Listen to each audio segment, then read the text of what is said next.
3 to 1. To daily life. Satu's here.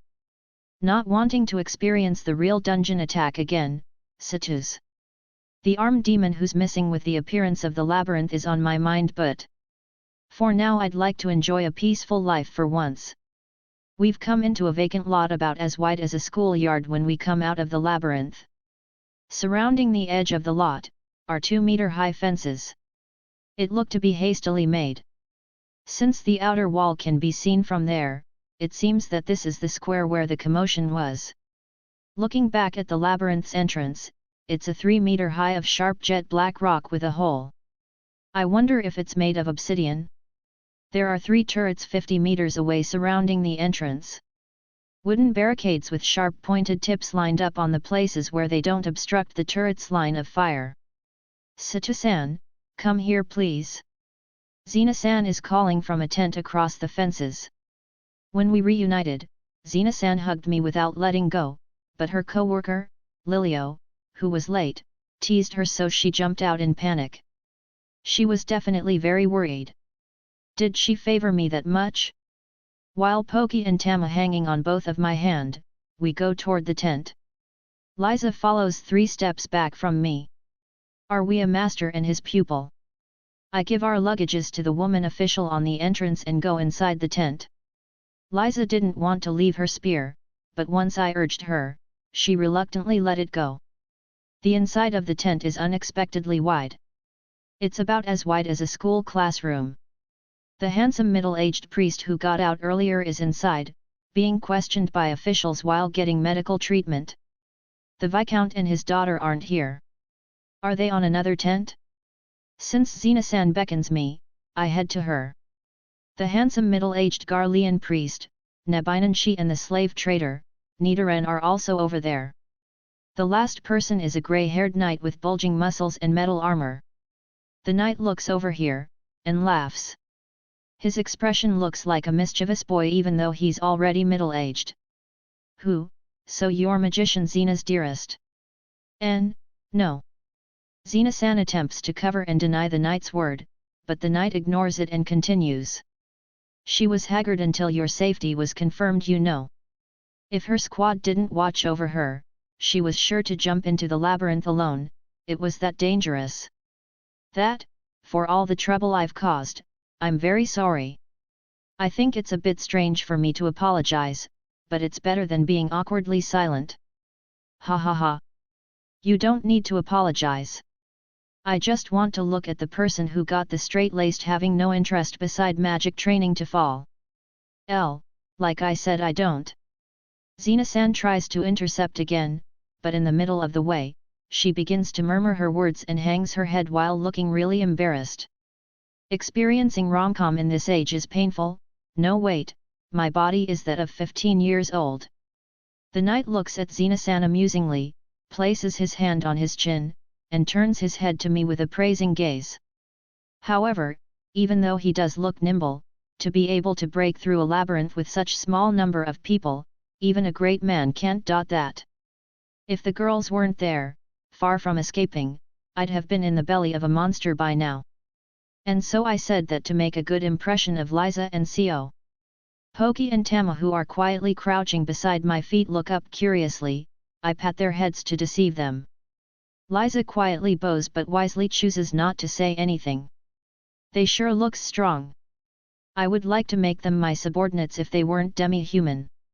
This knight, even though he looks like a nice guy who doesn't care with racial difference, the discrimination against demi-human is really deep-rooted. I respond while smiling wryly. They're good comrades who've been together with me though. Famu, if they weren't, it'd be impossible to break through the labyrinth. I'm sorry, this territory's people are always at odds with demi-human tribes, so they're incompatible no matter what. So it wasn't just simple prejudices but disputes between race. Hey, no wonder it's deep-rooted. Commander. The preparation is complete. A woman who wears magician-like robe call out. What preparation? There's a lithograph put on the pedestal. Yamato stones again after 3 days. Hey? It's bigger than the one I've seen back then. Commander-san calls out people who has escaped from labyrinth with loud voices. I know that this might be rude, but everyone who has escaped from labyrinth need to be checked with this Yamato stone. This is the original Yamato stone specially loaned from the Earl. Even abnormal status will be displayed. This is for the sake of proving that no one is possessed by the demon. Everyone initially looks displeased, but they become quiet after being told that it's to find out whether they're possessed by demon or not. Since everyone here saw the moment when the demon arm came out of Yasuo in the square back then. Still, leaving my level to 1 and no skill even though I've broken through a labyrinth is bad. It's been a while since I operate the menu with thought. I open the exchange tab. Since the Beastkin girls are level 13, let's make me a bit lower at 10. Make the skills merchant-like with arithmetic and estimation. Would it be strange to have no battle-related skill? Let's put avoid then. When my turn come, I put my hand on the Yamato stone. Yep, the stats has been updated with the previously set information. Indeed, the nimble merchant. Hey! You heard that from Xena-san, right? That's right, you know well. Still, even though you're not a soldier or an explorer, to have that level at that age, you must have been through a lot. It's not that amazing. Humility? It is. In fact, this person is level 30 at 29 years old. Being level 10 at 15 years old is nothing to brag about. Is it because that it's hard to level up beside for combat-related professionals? Small shouts are raised from behind. They seem to be surprised that a slave is so high-leveled at level 13 and even has 4 skills. Liza is wearing a hard-to-read expression like always, but her tail is twitching a bit. She's probably a bit proud. Next is Pokey. Since her hands didn't reach, Liza lift her up from behind. She looks really happy having her hands and feet loose in the air. The Yamato stone official tells her to place her hand. Shouts bigger than the time with Liza are raised. For 10 years old to be level 13 is probably amazing. Her skills are 4 too. Poke's tail are waving with a buzz. She looks over here and make a noise with her nose. The last one is Tama. Just like with Poke, Liza lifts her. Did she also want to have her hands and feet loose in the air? She looks really happy, her tail swinging on Liza's legs. When her stats are displayed, the shouts are quieter than the one with Poke. Her stat is as good as Poke, but since it's the 3rd time already, the surprise factor is already fading. Tama looks dissatisfied. It must have been hard to train demi-human slaves to that degree. It's not that much. Because the girls are excellent. It's true that I struggled, but the girls' excellences is a fact too. Although I wouldn't die even without them, I would undoubtedly have an unpleasant time with the traps. The inspection with Yamato stone end with Tama's turn. It seems that everyone except Nebinanshi, who's in deep talk with the white-haired official, is allowed to go home.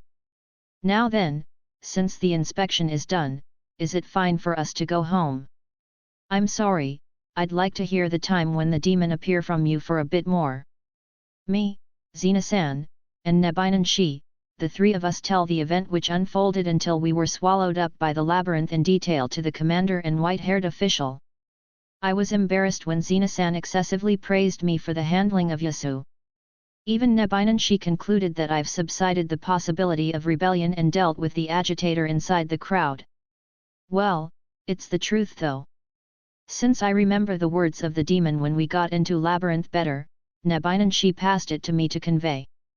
For the sake of full revival. Hey! I don't know how much magic power is needed for demon's revival, but here is close with the dragon line. Right, since it's near the earth veins. Even then, it would still take several months, right? Before that, let's call high-level explorer clans from the labyrinth city, Cerebilla, and bring it to an end. Yup, lots of unknown words making it hard to follow the story. On the side, Xena-san, who's clenching her fist, is nodding with serious expression. Let's summarize the words that I understand for now. It's fine to leave the demon alone for a few months. Before that, defeat it by calling the high-level explorers? It's like that, okay? After that, what kind of monster appear in the labyrinth? How many of them appear at the same time? What kind of traps are there? Various things like that were asked. I only report half of the battle we've been, but I don't hide the type of enemy of who came out. At first it was just common fact-checking. When the story arrived at the time we meet Viscount Belton just before the Bone Hall, the official's face became strange. What's wrong? No, well. Did you really fight that many battles without a spellcaster? Furthermore, judging from the time the labyrinth appeared to your escape, each battle's time is really short, I think? Did you properly take breaks? Of course. Since we're not machines. Yeah, of course you are. Most likely Xena. Yes, we took 3 rest, each for about 3 hours. It doesn't look like you're just bragging. Hey? Did I make a mistake? It must be a party with exceedingly good cooperation. You did well not to get annihilated fighting to the bitter end even with that high pace. That's right, if even one people incur serious injury, you'd have been annihilated. If I was with you then I could have became the role of support or healer. Ah, Xena-san's eyes begin to turn teary. Along the way, we've found an alchemist hideout, and we found a lot of magic potions. It's partly thanks to that. I'll sully myself to stop a girl's cry. Deception skill, come on. Omu, as expected, if there were no means for recovery, that many battles would have been impossible. Yep, we went through hardships. Whenever the Beastkin girls were about to surely got hit, I immediately dash and parry the attack. If they are about to get surrounded, I aggro the enemy. I really want provocation skill. Let's try to see if I can get it or not next time. Oh right, I should confirm it before I forget. Can I ask something? What would that be? I don't mind as long as it's not military secret. By the way, my daughter is 15 years old with beautiful buttock and very popular. What is this person saying? Let's magnificently ignore. It's about the labyrinth, I think it's spreading considerably. Is it fine to just let the labyrinth spread out like this? Oh, did I not explain it? You did not. The labyrinth won't spread to anywhere beside to the outer wall of this square. I can safely declare that there is no danger of the city collapsing. I want to hear the reason for that safety if possible. Omu, right. The army, collaborating with the town's magicians and alchemists, have set up barrier. A consecration ceremony involving all the town's temples is being held. With this double shields, the labyrinth has been restricted from encroaching the city's underground. I see. Still, I thought the temple and magicians look like they're on bad term. I understand what you're thinking. For the temple and magicians who are in bad terms to cooperate together so quickly, it's because of the Earl's edict. Even so, this quick isolation of the labyrinth is thanks to the fast report of magician Xena. That was thanks to Sato-san giving priority to reporting. Then, me and Xena-san's concession and credit passing continued, but the white-haired official and the commander skillfully dealt with it. If left alone, I don't know how long it would continue. GJ white-haired official. That's why, as long as the barrier is seriously maintained, the labyrinth won't endanger the city. Have you understand that? Yes, I'm relieved. What a relief. Since I'm afraid if the inn collapse while I'm asleep. 3-2. Master of the Beastkin girls. Satu's here. Even though slaves are common here, still not getting used to it, Satu. It would be hard to spread fundamental human rights on this world. I don't have any intention to do so though. After several sessions of questions and answers, we're finally released. The Oni-san official who was given our luggages passes it back to us. The things over here are fine to take back. However, the magic cores over there will be bought by the Earl. Can I deny it? I tried to ask, but she answers me back with a no and a smile. Since we can't completely confirm the safety of this monster's meat, we will confiscate it. And since this spear is made from monster's part, we can't allow you to carry it on the town. Liza overreacts to that and turns over here. The rarely mad Liza, is angry? Since she seems to really like it, let's negotiate for her. Since that spear is powerful, couldn't you ask a person with appraisal skill to check for any danger? Of course, I will bear the cost for the procedure, but could you give it back when it's finished? Liza, you're scary. Scary. Look, even the Oni-san's smile is cramping. I understand. I'll arrange it. The new custody receipt will have to be issued and will be ready by tomorrow afternoon. Please bring this temporary receipt to military post then. Yes, I'm counting on you. That's right, let's ask about the treatment for the Beastkin girls. I have a question if you may. It's about the Beastkin girls. I see, the slave's master was dead so you took care of them, and brought them out of the labyrinth is it? Yes, that's right. Liza also nods. Pokey and Tam lean against Liza's feet listlessly, bored, are they? If it's like that, then these demi-human slaves are yours. Is that so? I thought of buying and releasing them if they were brought to slave traders though.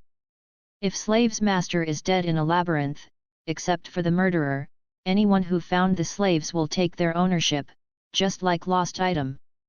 Therefore, customary and legally, you are these slaves' master. Oni-san writes something on a certificate, and presents it to me. It's a certificate which claim that you're the master of these slaves. Since this is only valid within the town, it's better to make official contract on the slaves traders on the castle's plaza as soon as possible. It's not enough for thanks for the large quantity of magic core we've received, but there is no fee for it. I receive the certificate and give my thanks to her, and along with the Beastkin girls, we get out of the tent.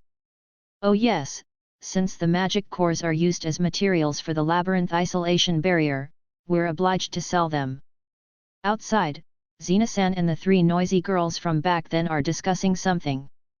It's bad to disturb their work, but for them to only nods for my greeting is rather cold. While thinking what's happening, Lilio grins and pokes at Xena-san while laughing, then she points at me. Good luck. While receiving Lilio's support, Xena-san is coming here. Sato-san, I see that the procedure is complete. Are you going back to the inn after this? Yes, I'd like to have the slaves rest at the inn too. You're really kind.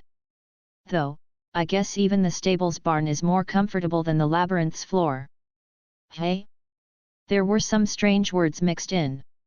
No, I wouldn't make comrades who stuck together in hardships with me to sleep in the barn. I intend to reserve proper room in the inn for them. Sato-san. There is no inn who will allow demi-human to lodge in this territory you know. If the master stay in the inn then the slaves will be put on the stable's barn. Are you serious? I thought it's just disagreeable at best, that they would let it if I pay more.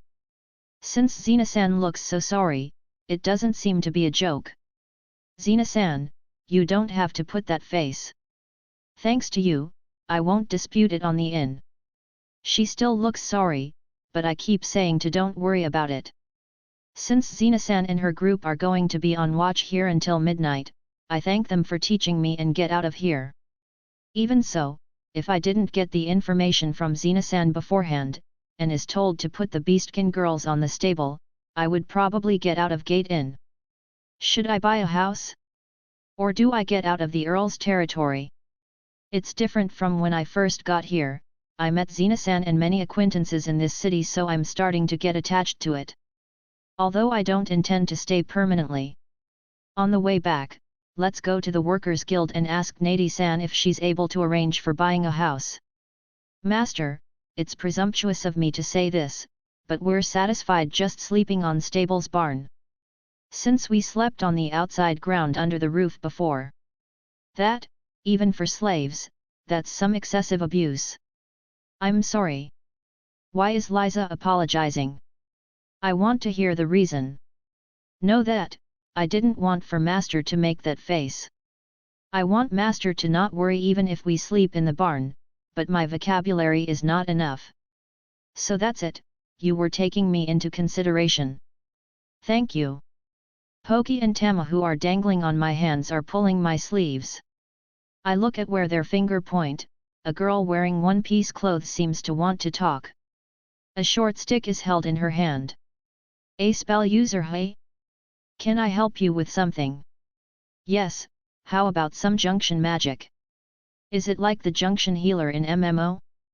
For treating injuries. Full treatment is impossible. How about hemostasis and cleaning? It's refreshing, and if you don't clean your wounds then the meat will rot, you know? Ah, and if you're tired, then I can also use invigoration magic, although it's a bit expensive. How much is the hemostasis and cleaning? Soft wash and dry set is 12 copper coins. One performance of bandage is 3 copper coins. Famu, I guess there's no need for hemostasis, since any wounds were immediately treated with ointments. Then, please 4 sets of soft wash and dry. The demi-human slaves too. The spell user girl is surprised with wide eyes. She's counting with her fingers with a pensive look. 40 copper coins and 3. It's 48 copper coins. Even though you can use magic, can't you do mental arithmetic? Since it looks like I have to pay in advance, I give her 3 silver coins. The spell user girl began to calculate by writing on the ground. Are you serious? 1 silver coin is equal to 20 copper coins. I know that, I'm properly calculating now because I know. The girl furiously calculates with one hand on her head. After a while, she finally finishes the calculation, and gives back the 12 copper coins change. Thank you for waiting. Well then, let's quickly start. To keep the small children stand still, please hold their shoulder well, okay? I wonder if it's in the manual for this regard. Even with demi-human, she's being careful to be polite. Poki and Tama, who were surprised with soft wash, tried to get away, but I grabbed them as not to move. When the dry spell began, Poki, who seems to be feeling good, looks happy, enjoying the drying sensation. In contrast, Tama looks even more displeased than the time with the wash, and tries to get away from Liza, who hold her shoulder. Thank you, I feel really refreshed now. Do you always perform the magic around here? Today there are a lot of people who look like they've played around in mud coming out, so I went to get some extra income. But I'm usually going around some brothels. The income is good since a lot of people there want refreshment. I see, that's certainly true. She's sharp. After I tell her that we're the last group of the people who played in the mud, the girl goes back to her usual roots. The day is coming to an end. I guess it's fine to take the official slavery contacts tomorrow. While thinking about that, I bought 4 serving of delicious-looking skewered meats. Is it goat meat? The meat tastes a bit quirky, but the green powder, which tastes like pepper, stimulates my appetite. The beastkin girls are eating frantically, hagu hagu sound effects seemingly coming out. Come to think of it, the time with the grilled frog meat was amazing too. Even the usually restrained Liza, become intense when it comes to meat. Seeing her tasting the meat is a sight for my eyes. Her bashfulness when she realized that she was observed is good too. When the day is becoming dark, the lamps on the main street are being lighted by spell users holding short canes. Is it just my imagination, or there are a lot of people? Since I don't like to shout when some drunkard tried to touch Liza and Poki, I buy the 3 of them hooded mantles. Curiously, Tama skillfully walks without getting herself tangled by anyone. We proceed through hustle and bustle and find out that a stage has been installed in the square. Various carriages with cages are scattered around on the square beside the stage. Some merchants are giving speeches here and there. Oh yeah, since yesterday, the slaves' auction has started. 3 to 3. At the slave market. Satu's here. There's this so-called uncanny relationship. Even though I didn't want to, we meet again. It seems to be fate. The slave market occupies around 200 to 300 meter in diameter of the square. Bonfires are lighted every 20 meter away. Just like in a festival, several slender pillars of wood stood they're connected with string tied with innumerable thin metal plates which glitters from reflection of the lights from magic. If this wasn't a slave market, this fantastical feeling would have been perfect for dates. A rope is stretched in the place that looks to be the center of the auction. The slaves' auction hasn't been started yet, but several musicians on the stage are playing a tune that feels obscene. We don't enter the square, and just walk along the square's street while sightseeing it. Situ Dano. Dano? I don't know anyone who call me. It was the slave trader whom we saved from the spider on the labyrinth, Nidorenshi.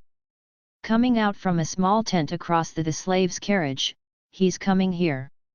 Girls, who are chained together, are lined up on top of the carriage. The slaves on that carriage are the exhibit for auction today. There are those who have arithmetic and secretary skills among them. How about hiring one, Satudano?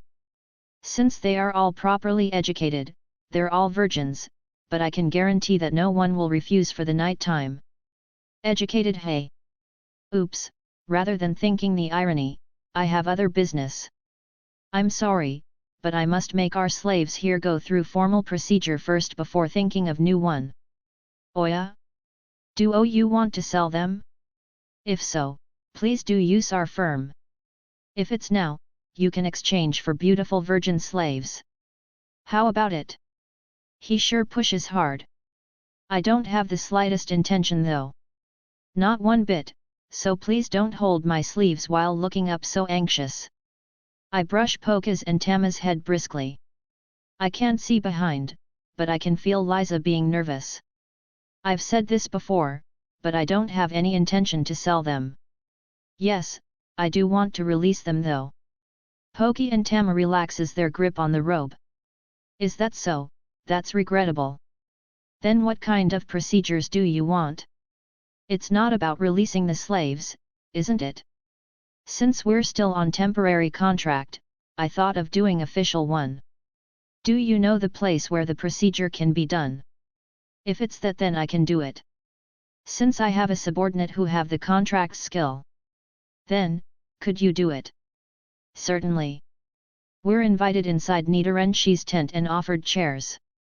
He instruct a subordinate man to prepare for contract. Since the document's content are already fixed, we only need to write the master and slave's name to complete. Then, please write your name here. The slave's name are not written, so please put their thumb marks using this ink. I sign at the place the man directed. The fixed text's lines are to whom the slaves belong, slaves can't injure their master, slaves follow their master's order, slaves are to maintain their own body, just 4 of those. It's like the 3 principles of robot, although the last 2 order are reversed. When we finish writing the written contract, the contract ritual begins. Contract. What did he? Is this magic? After the last command words is uttered, the document's burnt and from the ashes a blue light wraps me and Liza in a halo, then twinkles for 2,3 times and disappears. When I look at the man's stat, he certainly has contract on his skill column. Maybe it's a skill that has only 1 magic? Contract skill acquired. Alright, let's try if this skill is usable later. With this, the slave contract is complete. If you wish, you can confirm the contract on the simplified Yamato stone on the auction center. After the contract for the 3 is complete, I wanted to pay the fee, but it seemed that it's Nidarenshi's authority, so he asked me to wait. Come to think of it, he came out when the first ritual begun. He seemed to be back immediately. He sure is busy. Thank you, could I ask you something for a bit? Yes, what would that be? Is it rare for a person to release slaves? Right, putting aside the general slaves who have their sentences time decided, I have never seen people who release lower slaves. I've heard story of people releasing slaves who have worked for years, but I have never seen it in person. Is it that rare? It's possible to release them then. Yes, it's possible.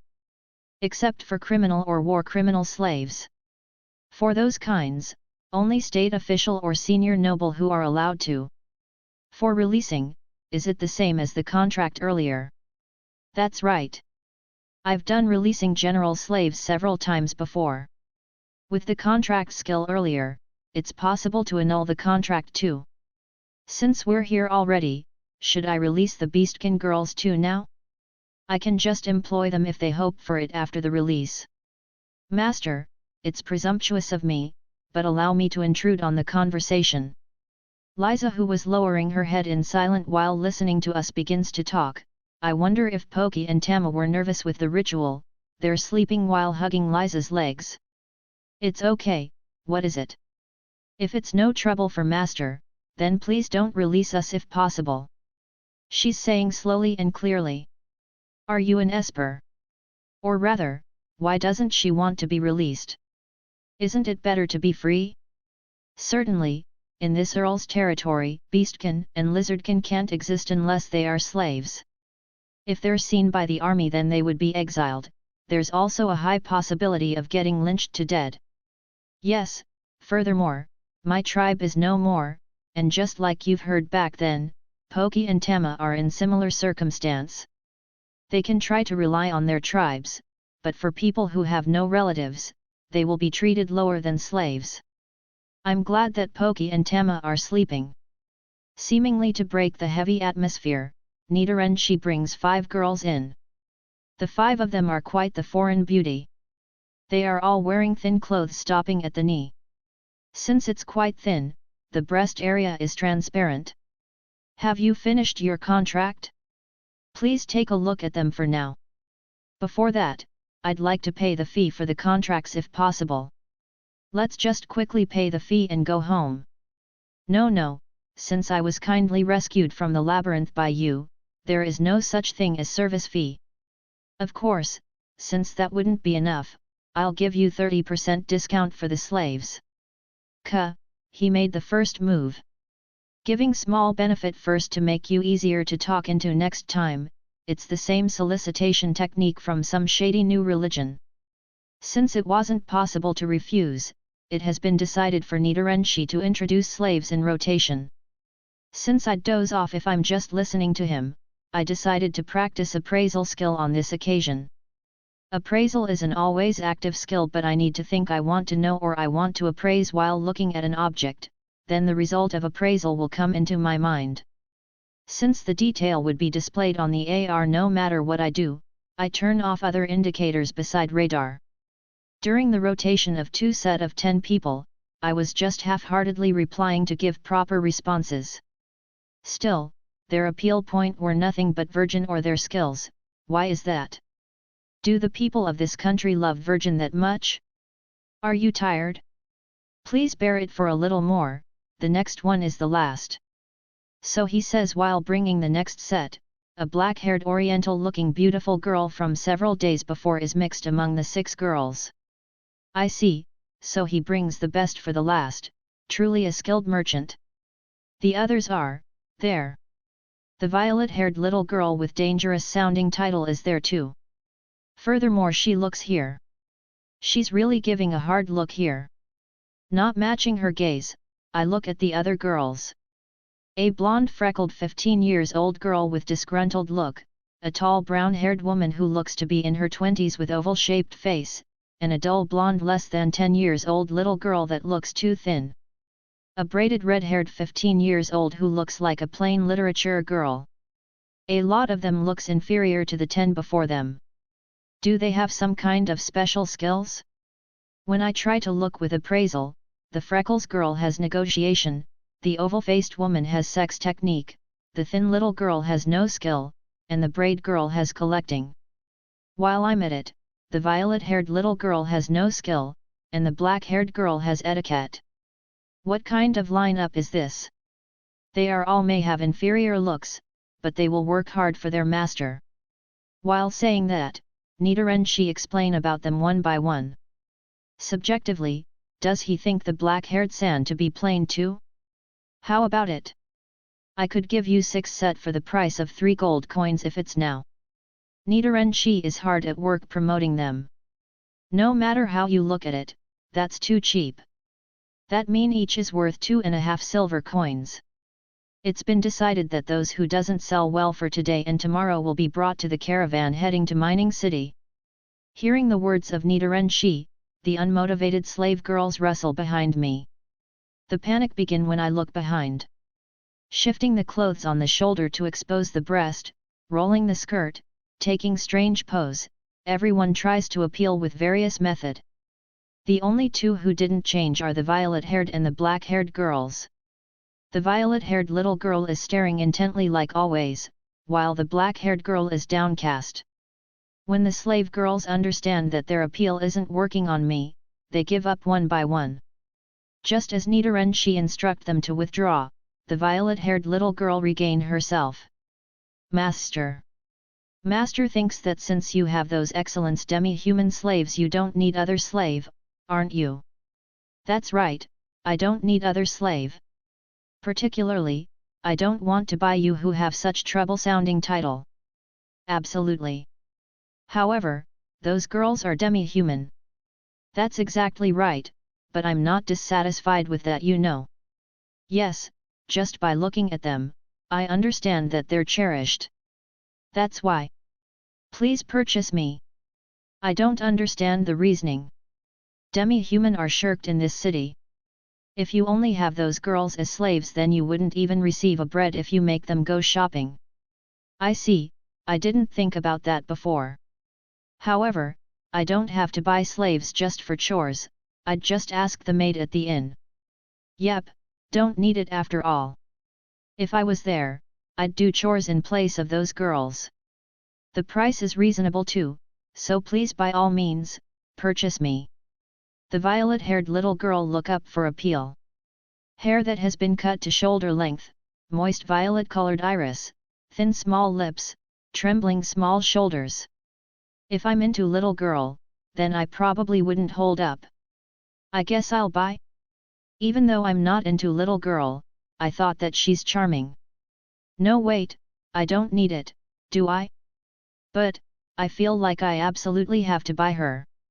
Then I purchased the violet-haired little girl, Arisa, and per her recommendation, I also bought the black-haired girl, Lulu. Despite still questioning myself, I become the master of the two slave girls in addition to the beastkin girls. 3 to 4. Little girl and night turmoil. Satu's here. I think this is an unfortunate fate, to have an inseparable relationship with a person I'm not into. I'd like to be together with a person of my type for once. A stark naked little girl is straddling on top of my waist. What the heck is this, a dream? I've experienced similar situation with my younger cousins during a long vacation on my grandfather's home in the countryside, long ago. The difference is that the little girl who's riding me now is naked, she doesn't have the same innocent atmosphere as my cousins. The little girl moves bit by bit, then she greatly trembles, and snuggle against my bare chest. Her expression looks more like an adult woman rather than a little girl. While looking very calm, I am actually really shaken inside. I'm not a lolicon, okay? Absolutely. Yet what's with this situation? After purchasing the two from Nidorenshi the slave trader, we were. I will vigorously attend to master without rest, day and night. The violet-haired little girl Arisa said such thing during the ritual of contract. Even though Liza et.al. And the black-haired girl Lulu were silent, did she want to appeal to me? After the slave contract is finished, I pay 1 gold coin to Nidorenshi. Until the morning on the day after tomorrow, he'll be on the place earlier so he asks me to call if I ever need another slaves. We're doing self-introductions outside the tent. Then, please let me introduce myself. I am from the now extinct kingdom of Kyousoukyoku, Arisa. My age is 11 years old, there are still 4 years before I become an adult, but I'll gratefully accept to do night service even while I'm clumsy. Please cherish me forever. While finishing the greeting with fluent words that doesn't match her age, Arisa slightly picks both end of her hem and bows. Although that's an elegant gesture, her hem is already short, coupled with her simple clothes, her lower body parts become almost naked. And so I put my gaze to her face and simply reply, please take care of me too, my name is Satu. I'm Lulu Disu. 14 years old Disu. Born in Kyobuku Kingdom Disu. Since I'm plain looking and thin, I'm not fit to be your partner at night, but I'll work hard like a horse, so please don't abandon me. Lulu introduces herself while looking down and covers her face with her bangs. That clear voice isn't the type for Kyousoukyoku, but it's a good voice with soprano feeling. It would have been better if it was not accompanied with trembling. Though the person herself said thin, she looks to probably be B-cup. Being B-cup at 14 years old is quite promising for the future, I think, or as this world is of the big breast faction. As long as it's soft, anything is fine. Putting that aside, for this beautiful girl to say that she's ugly, that's too much even for humility. Covered with bangs, she looks like Sadeko, but if I was to compare her with a beauty contest winner I've seen on TV back then, she would win with a big margin. That's how orthodoxly beautiful her face is. Frankly said, she's my type. If her personality is agreeable, then I would think of proposing her when she turns 20. I wonder if Arisa and Lulu don't have any prejudice against demi-human. Even after the Beastkin girls took off their hoods, they don't show any disgust. Although Lulu looks afraid of Liza, I don't sense any feeling of disgust. Do people from other kingdom not dislike demi-human? Poki and Tama initially act shy around stranger, but since Arisa and Lulu act normally to them, they immediately become familiar. Well then, let's get back to the inn. I call out to the 5 and we return back to the street.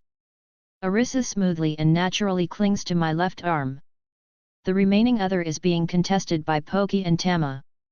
Since it doesn't seem that it's going to end, Liza carry both of them in both of her arms like luggages. Seemingly giving up, the two quiet down after their hand and legs are in the air, so they like that pose. Kyousoukyoku.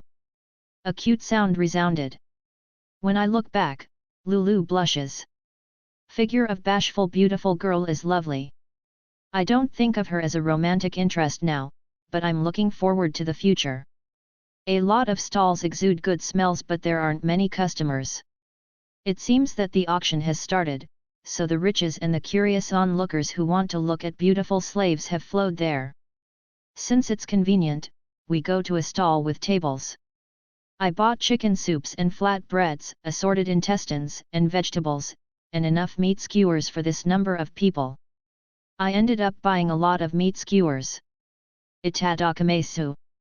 And so the meal starts.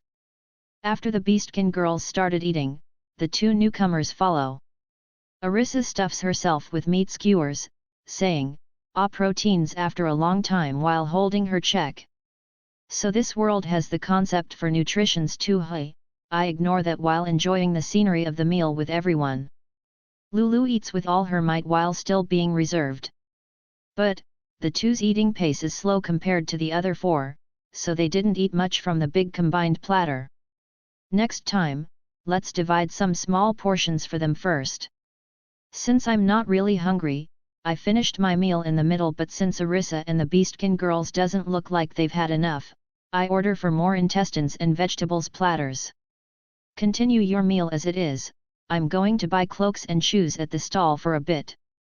Let me go, if it's for shopping I will go. Lulu and Liza stand up. Poki and Tama stop chewing at the meat, and look here, if only their eyes. Everyone keep eating as you are, this is an order, you know. I could have gone when the meal is over, but I keep accidentally see Lulu's breast who sit in front of me, I can't calm down. I can clearly see the nipple of Arisa who's sitting beside her, but I don't care with that one. I give cheap cloaks and sandals to the two, bought from the vicinity. Soon after, the 5 eat through their plates leaving not even bread crumbs, so we go back to the inn. Service skill acquired. Just like Xena-san said, the inn refuses to let demi-human enter. However, Martha-chan makes a bed from new straws inside the barn for the sake of the 3, Poki and Tama are overjoyed and even Liza reservedly gives thank. I wonder if it's warm to sleep on the straw covered with the blankets from the labyrinth. I take out the cookwares and foods from among the lot bags of the labyrinth, and leave it to Liza. I also put the short swords of Poki and Tama inside. It's forbidden to equip demi-human with arms inside the town, but since it's the things taken from labyrinth for self-protection, it's probably fine. As for the foods, you can eat if you're hungry. Okay, I give permission to Liza. With this, I can wake up late tomorrow, lol. Lulu is going to sleep here together, since the inn accepts them anyway, it's better to sleep inside the room. I tried to book an additional room from the landlady but there was no free room, so it was decided to add a spare bed in my room.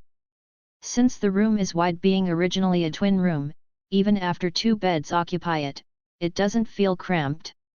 I make Arisa and Lulu to sleep together on the new bed, and I sleep on my own bed. Inside the labyrinth, for the sake of letting the Beastkin girls rest, I was the sole watchguard, so I didn't even take a wink of sleep. Is it because of that my eyelids feels heavy? I surrender myself to drowsiness, and sleep after a long while. And so we fly back to the beginning. Why am I sharing a bed with a little girl? Calm down, Satu. Let's cool down here. Arisa, who notices me wake up, says you're awake. Mischievously while whispering, and uselessly kisses me. While receiving that, I comb her hair. NSFW? No, wait. I should have pushed her. I'll be branded a lolicon if this continue. Arisa does not stop with my mouth, she kisses my ear, collarbone, and chest in turn. Her small hands lightly, very lightly caress. Responding to that, I gently stroke her nape. Why? I don't feel like myself. Arisa captures my hairless chest, putting her cheek on my thinly cracked abs while her finger is crawling. Feeling that lovely actions, I feel like it's okay to let her violate me. This thought is strange. No matter how you look at it, there's something wrong. My blurred mind become a bit clear. I operate the menu with thought, and make the log display on. Found it in the log. I slowly raise my body, lift Arisa, who looks here, and put my face on her nape. Arisa hugs my head while panicking for a bit. Close to her ears, I order gently but firmly. Arisa. I forbid the use of magic and skill. This is an order. Arisa loosens her hands, and looks at me with a shocked and distorted face. Furthermore, cancel the effect of magic and skill that you've used on me. This is an order. The order seems to be accepted, the log shows the cancellation of magic effect. The information displayed on AR changed too. Just in case, I get the mind resistance skill which comes out in the log to maximum. It seems that I also got mind magic, but it's fine for now. Why? Isn't that my line? Using mind magic on me, what's your goal? Yes, the time when I bought her and just before this, she was using magic. The first one was Charm Person and Fret Magic, and a little while ago and Heat Heart were used. When I used appraisal skill, her skill was none, but the first time I see her the AR displayed unknown. If only I remember earlier. Even if Master said I'm using mind magic. I also forbid the act of deceiving and playing dumb. This is an order, state your goal. I close her escape route and press for answer. Questioning skill acquired. Alright, let's allocate point and activate it. Let's make the level to be 3 for now. I repeat, don't lie, and speak your goal. She seems to have resigned and answers truthfully. She stops using polite language. My goal was to become Master's slave. And the goal for the second one. I wanted to serve Master. She becomes a bit sulky while saying it. I don't understand the point, talk a bit more clearly. Mao. Like I said. I fell in love with you when I first saw you. That thin and soft-looking black hair. That defenseless expression. That outlandish baby face. That delicate-looking body. If such a person is to become my master. And even though such dreamy boy was before my eyes, he was going to plainly pass by. I can't forgive that. That's why I used magic. To be purchased. She piles up her words like a machine gun. Since she looks a bit desperate, I keep listening. So, after you've been bought, you intend to brainwash me then? No. Completely false. I've said I will vigorously attend to master without rest, day and night when I became your slaves, right? That's why I seduced master, since it's slave's job to make her master feel good. What kind of reasoning is that? It doesn't look like she's just lying to get through troublesome thing. I understand the facade, so what's your true intention? Even though I was waiting for master to call me, you really went asleep. Since it can't be helped, I slip into your bed, and when I see your sleeping face, it's just irresistible. It's a teehee face. I'm a bit perturbed, so I pull her cheeks. This much punishment is okay, right? Hyut, it's hyut. Iuana haha hyanaro kirakanai height. This thin cheek sure can stretch. It's fun, but since the corner of her eyes are tearing up, I stop. Even though I did my best to control myself in the beginning. Then was it because you lose to your lust that you attacked? That's right. So she nods. Really, just what are you? The AR displays these. Name, Arisa. Age, 11 years old. Title, Satu's Slave Witch of the Lost Kingdom Mad Princess. Skill, Mind Magic. Gift, Innate Skills. Self-status. Status check. Hide skill. Item box. Special ability, ability. Never give up. Overboost. Good grief, it's full of skills I've never seen before. Arisa answers me teasingly. I am Tachibana Arisa, just like you, a Japanese. 3 to 5. The Japanese in different world. Satu's here. The typical Japanese who becomes so happy when they meet another Japanese in a foreign country, he let his guard down, Satu. Since we're speaking the same language, and because our sense of value and foundation are close, I become relieved. To be exact, Tachibana Arisa as the former Japanese who was reincarnated in Kyobuku Kingdom with her memory intact. Were you reincarnated too? No, judging from that black hair, you're a summoned hero, aren't you? Satu-san. The AR doesn't display whether she's originally a Japanese or her real name, Tachibana Arisa. Since my stats didn't state if I'm a former Japanese, Suzuki Ichiro too, is it the same situation? What's wrong, why did you stop talking? You're the second Japanese human that I've met. Hearing that words, my gaze turns toward Lulu, who's sleeping in another bed. Lulu is different, you know? It seems that her great-grandfather was a Japanese man, though I've never met him. Mind. Atavism is a cruel thing. She could have been an idol if she was born in Japan. Your mind magic, it's not. Did she use mind magic to make Lulu looks ugly? I thought of that, but she denied my word. This world's sense of beauty think that those who have flat face with thin lips, non-white skin, and small ass is the ideal. She has a lot of those counterpoints. Though thanks to that there weren't many buyers during our slavery days. The type of beauty changed depending on the time and place. Hey, that's unfortunate. So then, Satu-san, are you a reincarnated person or a summoned person? Are there distinctions for them? Should I honestly talk or should I keep it a secret? She's a mind magic user who didn't hesitate to force her way, but she's also undoubtedly a clue. If the time comes for it, I can just order her to don't speak of this to other. Reincarnated person is a person who died on their former world, then reborn in this world. Summoned person is a person who is forcibly abducted from their world to this one. Someone like Hiro is a summoned person. Though it was an explanation coated with prejudice, I'm neither of those, aren't I? Does a reincarnated person always reborn as a baby? There's a legend where they reborn already in adulthood, but in this world a reincarnated person will always be reborn as a baby without fail. She's very decisive about it. When I try to confirm it, reincarnated persons are told that by the god as they're reincarnating. So they meet God? If a person is saying such things in Japan, people will doubt his sanity. Do summoned persons retain their original appearances? Like their clothes, belongings, and figure. It seems that the summoned person retain their clothes. And of course, their figures too.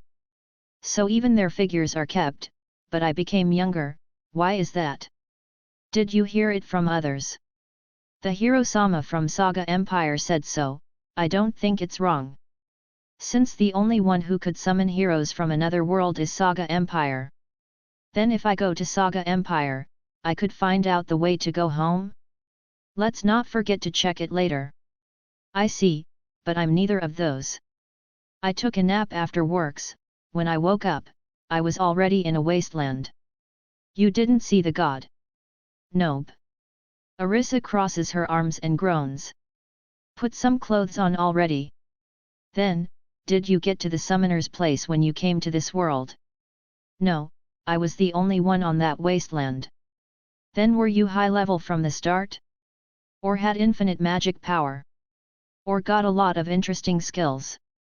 My level was 1 in the beginning, my magic was also only 10. I didn't have any skills too. No, there was that special ability.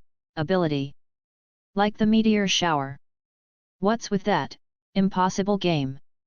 Oops, she's sympathizing with me. What to do if she finds out? Rather than me, it's about you. Tell me all your skills one by one. The gift and the ability too.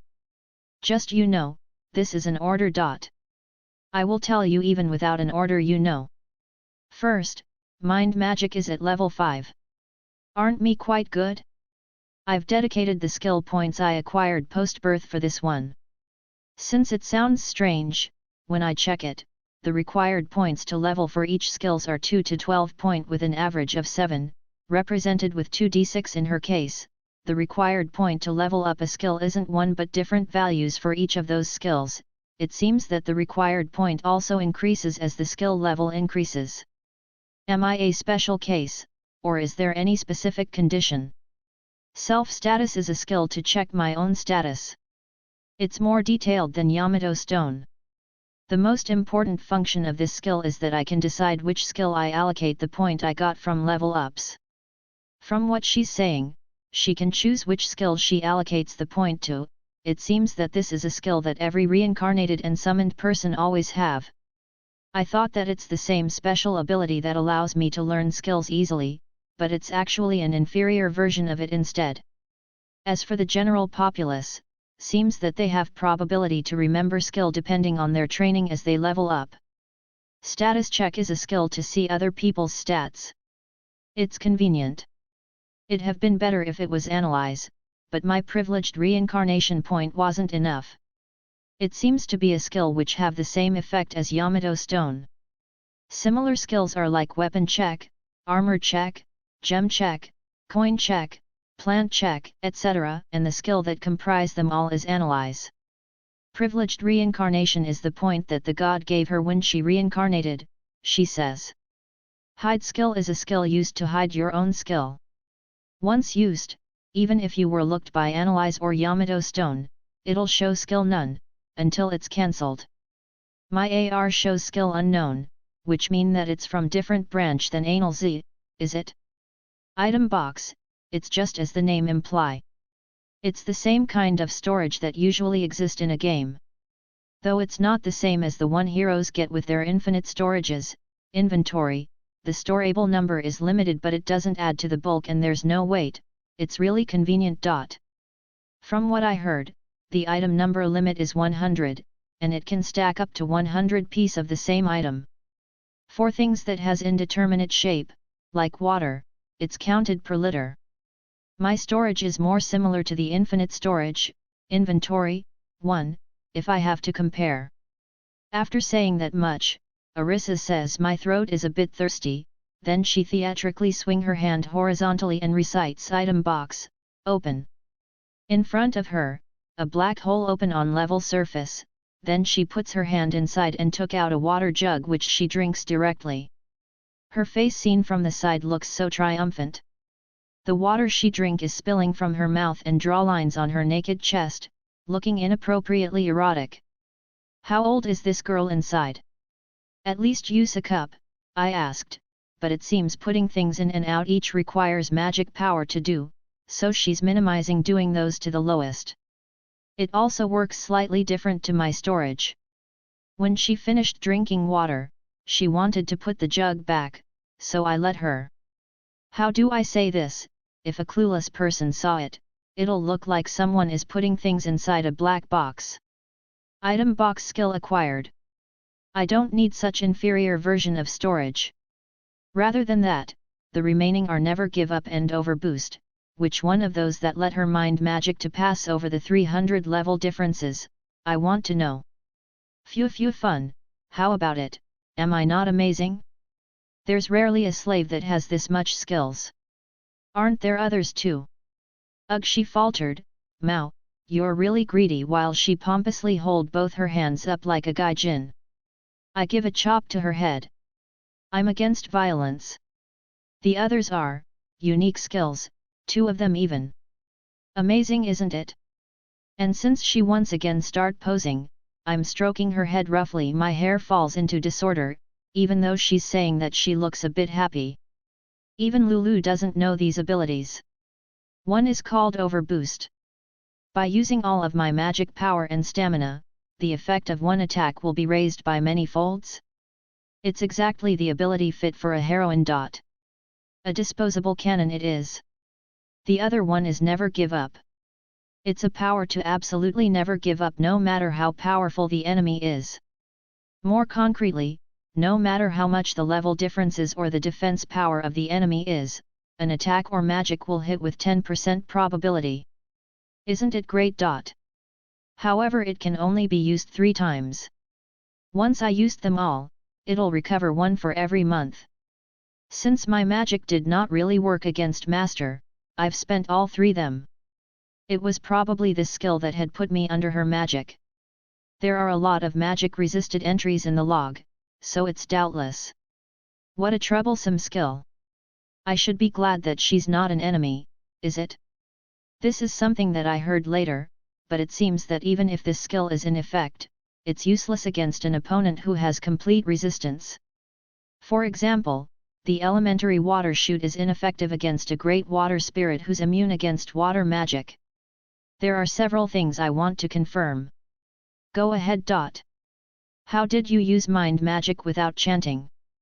It's a hidden function of self-status. Once I remember a magic, then I can use that magic just by reading the last line of the command words in my head. I expected something, but it's a memorization. I really have to successfully chant it at least once. Is there really no shortcut? Are you perhaps unable to use magic? I'm failing to properly chant the spells. Yep, it's not a lie. I could use 2, but those are quite irregulars. That's right, I was going to give up when I heard other people's chants too. Eventually I managed to in 1.5 years. That's right, I've only challenged it for 2 days, though it's actually 2 hours. What? That's too short. If one could do it within that period, then there would be more magicians. Since it's getting colder, she's hugging me while saying that, but I tear her off me. She falls off the bed and I throw her clothes and the bed cover below. I forgot to ask. Who's the first Japanese human you met? Don't use you, call me Arisa. Answer me, Arisa. Arisa unnaturally accumulate her words, and says. That's the Saga Empire's hero, Hayato Masaki. 3-6. Hiro and the Taboo Girl. Satu's here. Heroes are enough just being in games, Satu who think that. How many games out there with heroes in them? I see, so the second one is the hero from Saga Empire. I really don't want to get involved with him. If I carelessly got in touch, I could got tangled in Demon Lord's extermination. Yes, with a face that doesn't look like a 18 years old, although he is handsome, and with hair sticking out on his macho body. No, I don't care about his appearance. How is his personality? He's a perverted gentleman, Lolicon. When we first met, yes. Lolita, no. Touch, he loudly yelled that, and then got beaten up by his women attendants. Arisa said with white eyes. Isn't he the same kind as you, Shota? I used to be like that a long time ago, but it's different now. I'll whisper with all my might that I love boy now. Please spare me the whisper. Or rather, since you like boy, Shota, isn't a 15 years old outside the scope. Era. That's not true. I mean you still don't have an Adam's apple, your chin is still smooth even at this hour, and your voice hasn't become strange, right? And I've seen it just now, even your legs haven't grown with hairs, it's really smooth, isn't it? Arisa kicks the bed cover, and stands up while roaring. I can see various things, so please stop doing imposing stance while you're naked. Or rather, put on some clothes already. Okay, I understand your enthusiasm, but wear something before I order you already. Yes, yes, I know. She's too excited, she's gasping when she answers while wearing clothes. And when you're going to sit back, don't do it on my lap. I somehow feel like my chastity is in danger. The talk strays off too far, I'm not interested with his fetish but his personality. Right, he's a straightforward justice-minded fool, I guess. If people said that is evil, he will directly confront it without even uttering a word of doubt, that kind of type.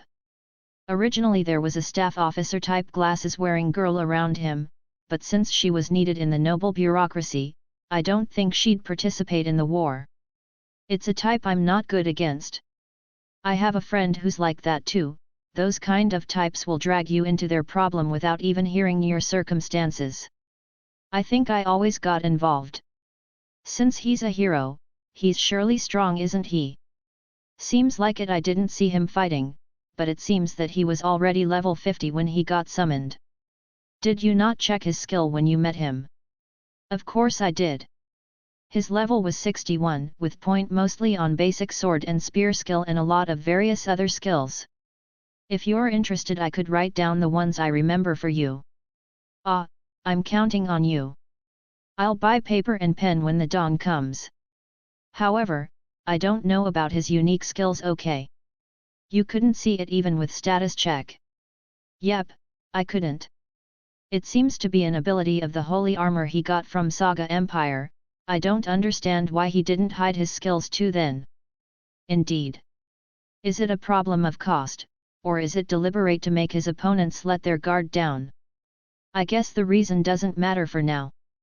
But the person himself gave me a hint. Do you want to hear it? Yes, I do. My unique skills are contradictions there. Like that, it's still useless, says Arisa while laughing. If he's like Hanfiza then it's fine, but if our ideas can't match then his ability could be problematic. Alright, if it seems like we got into a situation where we would fight, let's run with all my might. I'm at disadvantage at the war on my lap. Since she looks like a children, it's hard to hit her.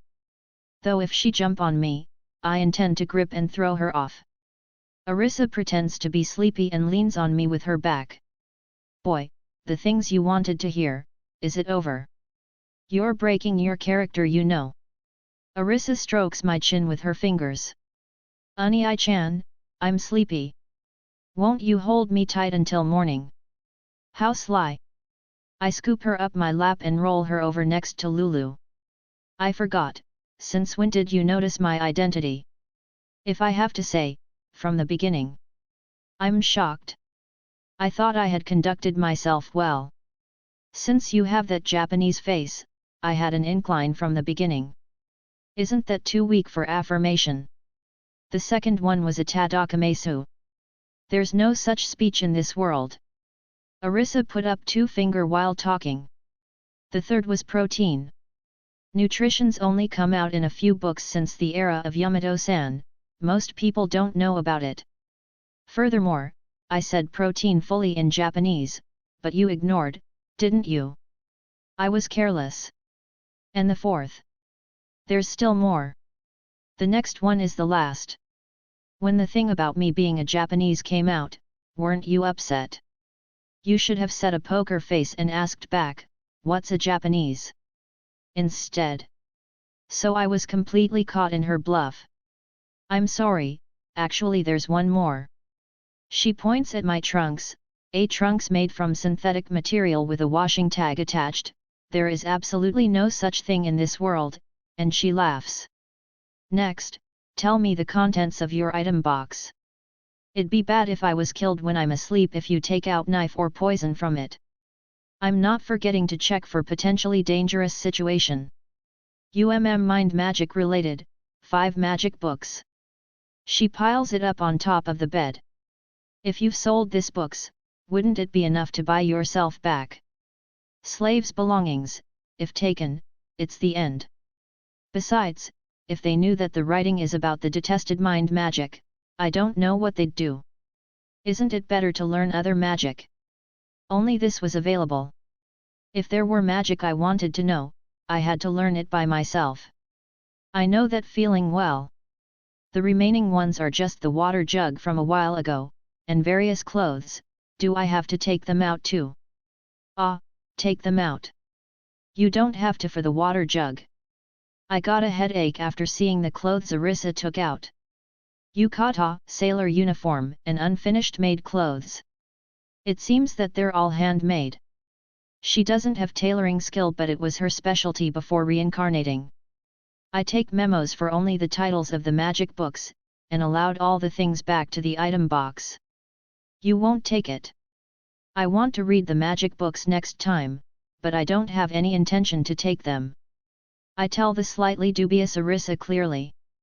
I'd be treated as a pervert if I carry around little girl-sized sailor and maid uniforms after all. After pulling myself together, I ask for the last question. Why did you make me buy not only yourself but Lulu too? Since she's my older sister. Lulu is my half-sister. That's why you want to be together, hey? Arisa goes to the bed and pat Lulu's hair, while looking sad, she talks. It's not just that. Master won't scorn Lulu despite how she looks, right? Even in our hometown, servants were talking about how ugly she is behind her back. Even though she's this beautiful. I think so too. Moreover, I was in the same situation. Don't you think that my violet hair and iris unusual? Arisa lifts her hair with both her hands and looks here. Ah, I haven't seen it beside on some stylish grandma's dye. Don't put me together with such things. Arisa becomes crestfallen, but she's immediately back on her feet and continues. Violet hair and iris are considered to be bad omens, although there are few people who know the reason. If anything bad happened, then they will be accused of being responsible for everything. Is that why she was unsold? Is her Witch of the Lost Kingdom title due to that too? Could you tell me the reason why you became a slave? This isn't an order. If you don't want to tell me, then you don't have to. Arisa is at loss for a bit, but pieces by pieces, she begins to talk. 3 to 7. Past, failure and withered labyrinth. Satu's here. There are many tragedies where the hero doesn't come to save the day. In fantasy world, I would have liked if it's a happily ever after end. I failed to make my hometown prosperous using the knowledge from my previous life. Even if I'm like this, I was a princess, you know. Said Arisa ironically. In the beginning it was working well, but then it began to be failing unnaturally and the kingdom became ruined, plunged into civil war, and occupied by the neighboring kingdom in the end. What did you do? Just normal agricultural reforms. Like making fertilizers from leaves and manures, four-wheeled farming tools, some basic administration cheats. I've never heard administrative cheats lingo, but I put the pieces together from the administrative and reform parts. Even if you fail, could that even ruin the whole kingdom? That's why I said unnatural. The mountain where we collected leaves for fertilizer died off. A massive insect monster's outbreak came out of fertilizer which was fermenting. Planted clovers and turnip which should have restored the land, withered it instead. Indeed, those were some fantasy-like phenomenons, but if we add unnatural to this, that means someone was interfering, was it? Yes, but I only knew long after the fact. At that time, I thought it was because of the difference between the earth and this world. I was really depressed. I even got called Witch of the Lost Kingdom, or Mad Princess. So those titles were because of this. It wasn't because she used mind magic to manipulate the king to create a harem of pretty boys for her or something. Hey. Still, if the intention was to occupy your kingdom, if the neighbor kingdom didn't gain any profit, there was no meaning to it, isn't it? Laying waste to the other kingdom to get it, didn't they get their priority backward? They didn't care at all for territories of a poor country. They probably just wanted the withered labyrinth below the castle. After our country was occupied, they made a public execution of the king and the crown prince for the sake of calming down the populace. Tears are falling out of her frustrated face. Then the remaining princes and princesses were gathered, and they said this. This country was destroyed because of your foolishness. You people are not qualified to be royal families. They made the court magicians to put coercion, geese, on the princes and princesses, starting from me. Live as a slave until you die. I was blaming myself for the destruction of the country, so I willingly received that geese and became a slave. I take out a handkerchief from the storage using underbed as a cover, and wipe her tears. Why was it had to become slaves? It was for the sake of reviving the withered labyrinth I told you earlier. We couldn't escape if we became slaves, since it was geese and not contract, only a country is able to cancel that. She grasps the handkerchief along with both of my hands, and continues. Every month, when it was full moon, they sacrificed one person in a suspicious ceremony inside the labyrinth's interior. 1 year later, the labyrinth was resurrected. When the ceremonies were over, only me who had the taboo hair and Lulu, who was an illegitimate child, remained. Our confinement was moved from tower to the royal villa near it. I don't know why they didn't dispose of us right away. But we were probably spares if the labyrinth ever to wither again. Her grips are losing its strength.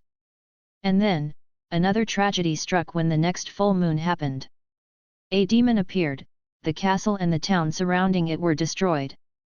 The royal villa where we were, was burned down too. I and Lulu took refuge to the mountain. Arisa was forbidden to go out by order, but when the castle was destroyed, their masters seemed to have died in it, thanks to that they were able to escape from the villa. I thought that we have no choice but to be burnt to death, but Lulu's indication became master, none, thanks to that. If I was alone, then I'd have died just like that. Arisa puts my arms to embrace her and sits on my lap. Since she's trembling a bit in my arms, I let her off. Then we just wandered around in the mountain, and just as we were about to die, we got picked up by the wandering slave trader, Nidorenshi. Since slaves who don't have master can't enter into towns, so I wouldn't be sold to some perverted nobles, I used hide skill to hide my skills, and Lulu also pretended to have loss of speeches. She leaned her small head to my arm, her expression isn't visible. Wouldn't it better if you used mind magic to make Nidorenshi to treat you two like daughters? That's right. I was too desperate to hide my skills, when I realized that, I was already under the contract to be Nidorenshi's slave. You could just use the magic after that. I could have died if I was careless trying to do that and violated the contract. Wait a minute. I make Arisa to face me. Didn't you just abuse your magic to push me down earlier? Why was the contract not violated? She looks up to me and smiles wryly. Because that's a service from a slave.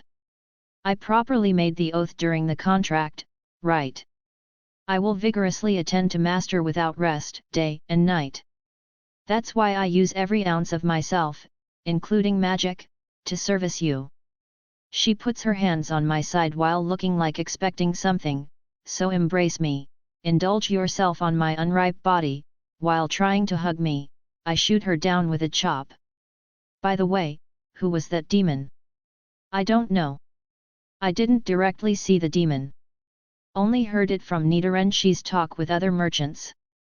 I only knew that the town around the castle was burned down and it went somewhere after. Maybe it came to steal the revived labyrinth. Is it like the armed demon, gathering power in the labyrinth? I talk about it to Arisa. So the uproar that Nidoren got involved into, was about labyrinth. Her face is close. Bracing myself, I push back the oncoming Arisa, while talking about the demon raid's disturbance, the armed demon's making of the labyrinth, summarizing them all. The silver-masked hero was omitted. You mean a new labyrinth was made? Seems like it.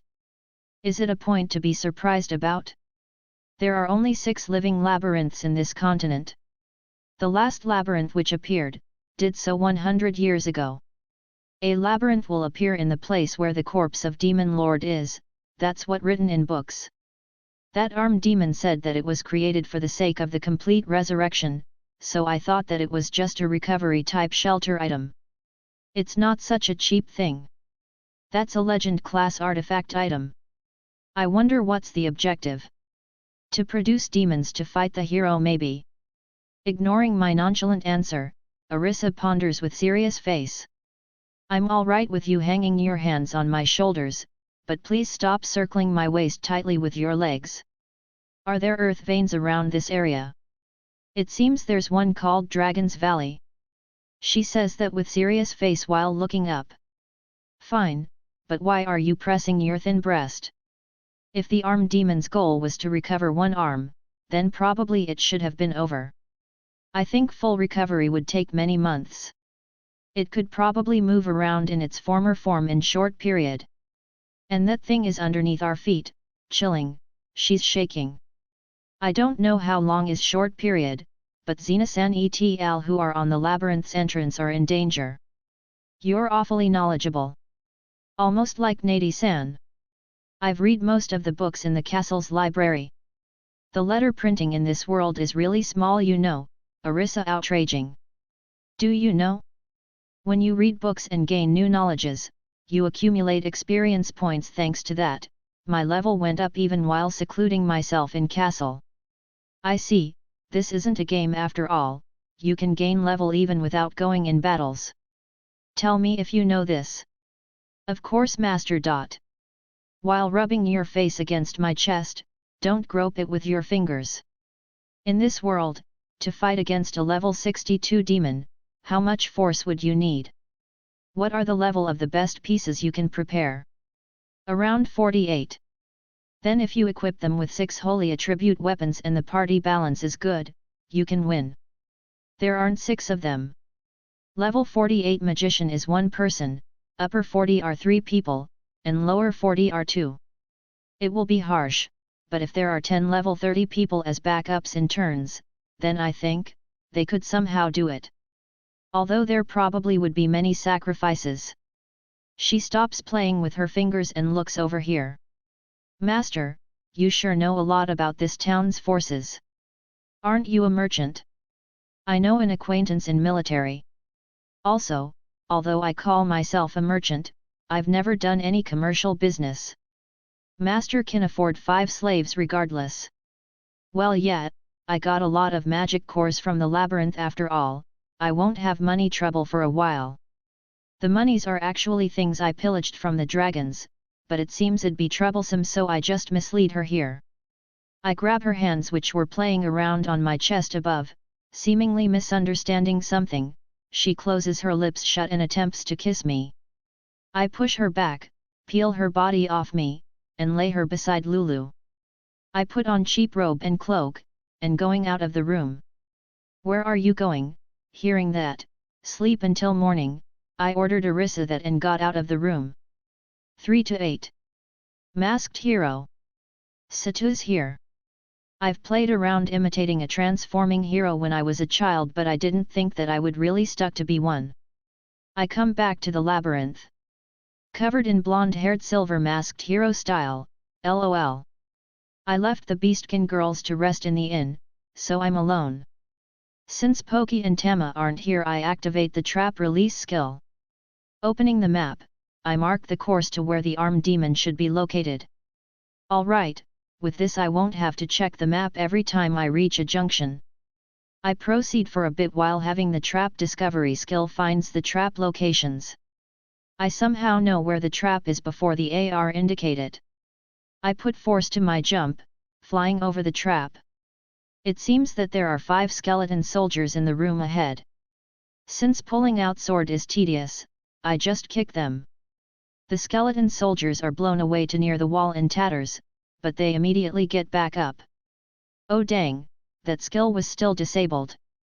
I open the skill screen on the menu and tap Fighting. Not the level but the name. Fighting LV10, the indicator changed from grey to white. I disabled it in order to not beat the people at the downtown back then to death, after I got the abduction skill. It seems that abduction skill has non-killing effect, that's convenient. I kick an approaching skeleton. The kick hit the torso part, blowing it away like it was shot, and sink it into the wall. The skeleton soldier who has lost its torso pauses for a bit, then it flies backward as if being pulled. Many other skeleton soldiers get entangled and destroyed. I kick the only remaining skeleton lightly. It doesn't get blown away like it was shot like earlier, but it flies to hit the wall while breaking up. I should make sure not to forget to turn off fighting skill before I get back to the town. Since it'd take a lot of time if I thoroughly beat all enemies, I decided to fight only the one who blocks my path. Jumping over the traps, kicking the enemies around, while galloping through the labyrinth. I got into the life drain trap once, but it only robbed a small portion of my stamina. However, there's a place where I'm forced to stop my feet. Thou hast to answer my question if thou wish to continue. That's what written on the gate. Riddle hey, this is also a labyrinth classic. Shonamu is riding the tree, Darson is eating the fruit, Yurito is planting the seed. Correct our right position. Yep, I dunno. Therefore I decided to do the brute force way. I take out a sledgehammer from storage, and hit it. Hit. Hit. Hit. Is it no good? No wait, I haven't enabled the hammer skill branch. I allocate points to two-handed hammer skill and activate it. I somehow understand that it's useless even if I continue to hit it. Is this an effect of the skill too? I stop minding about it and swing the sledgehammer with all my might. The handle breaks, and the tips fly to the other end of the room. The door becomes a bit recessed, but that's it. This door would be a hot sale if I take it home. I'm considering to ignore the door and just dig through the wall, but referencing the map it looks like it would take some time to finish. Should I rely on magic items with unknown effects? The frequency of talking to myself increased. Unfortunately there is no other way around. I have also checked the pit, but there is none that goes to the other side of this door. I don't have any choice but to deal with the riddle, but this is the type that requires you to know the preamble first. Tree, fruit, and seed hay. There are some suspicious looking animal pictures, but there are nothing with trees. I'm at a loss. What is the creature that walks on 4 legs in the morning, 2 legs at noon and 3 in the evening? If only it was like that. That's right. I take a pick from storage, and use it to carve something on the wall. What is the creature that walks on 4 legs in the morning, 2 legs at noon and 3 in the evening? It's man. Riddle skill acquired. Thank you, Sphinx. I don't know the one who answered that, but thanks for you too. I'm pouring riddle skill with point to the max, and activate it. Shonamu, Darson, Yurito, I still don't know what are they. However, I knew which of the suspicious looking animal picture correspond to which name. And, I somehow know that the tree, the fruit, and the seed aren't in this room. Skill get, easy victory. I thought it'd be like that. Despite being disappointed, is this sensation thanks to riddle skill? I understand that there are still more that need to be done to solve this riddle. I don't know concretely how, but in a game, it's common for key items to be located in different rooms. I search for rooms with strong-looking enemies on the map. There are 3 blatantly suspicious rooms, furthermore each have enemies clearly higher leveled than normal. Truly game-like at. I try seeing the closest room. The room's floor is depressed except at the center. On the depression, tree root-like creatures are wriggling around. There's a pedestal in the center of the room, a statue is put on top of it. That's most likely a key item for the riddle. It seems to be impossible to jump to the pedestal with a single leap. That said, I don't want to land on that wriggling things. The AR indicate that it's called wandering roots. Since it's a colony life form, it looks like even if I shoot it directly with the magic gun and destroy its external, it still won't die. there'll be no end to it. That's why I use the Molotov bombs I made back then. Since I've activated fire resistance skill, my body probably would be fine. If the wig got burned, my disguise will be blown, so I pour the water bottle from the top of my head. With this it won't get burned easily. I ignite the Molotov with the igniter magic tools, tinder rod. I casually throw 5 ignited bottles, and after checking that it's burning nicely, I jump into the fire. Like I can. Impossible, impossible, impossible. Even if I know that my body won't burn, it's still impossible. Comparatively, the live trees are burning nicely. I can see that the smoke isn't coming here. I wonder if there's air vents somewhere? Since it's tedious to just wait, I check other locations. The second room is like a square. In the slightly lower floor level in the center, a 3-meter Great Magen look-alike monster is there. The AR indicate that it's a stone golem. Level is 40. It has physical damage halved, spirit damage, invalid unique skills. Standard golem is usually taken care by crossing off the E from emeth, so it become just meth, was it? There's nothing like that written, the letters itself are different anyway. Physical damage halved high, that mean half of it still works right. I maximize spear skill points and activate it. I take out a steel spear from the storage. After getting a good aim, I throw the spear. The spear strikes the stone golem diagonally, passing through it and piercing through the earthen wall until its base. A moment later, the stone golem crumbles from the place where the spear pierced through, demolished in single blow. It's an overkill. There's a blue gem in the mouth of the stone golem. This seems to be fruit. The third room is a room with a treasure chest in the center. Traps are laid all over the room up until the treasure chest location. There's only one safe path until there. Though it's already easy as long as it has one. I hang a black rapier on my waist, safely go through the traps and get in front of the treasure chest. Hooah! The treasure chest was a mimic. Yes, the monster in this room is a dungeon regular, mimic. While I equip the rapier, the treasure chest is about to attack by opening its mouth, so I consecutively thrust the rapier. It feels like destroying a furniture rather than a living being. Continuous attack skill acquired. The mimic evaporates while leaving out purple smoke. I involuntarily step back and my foot almost got caught up by the trap. Dangerous, dangerous. Underneath the place where the mimic was, there's a black stone. This one seems to be seed. When I get back to the first room, the fire has been extinguished, thin and white smoke is rising from the cinders. The wandering root has evacuated somewhere, it's nowhere to be seen. This is fortunate. I collect the statue from the pedestal. This is probably tree. It doesn't seem that a boulder is going to crash down even if I took the statue.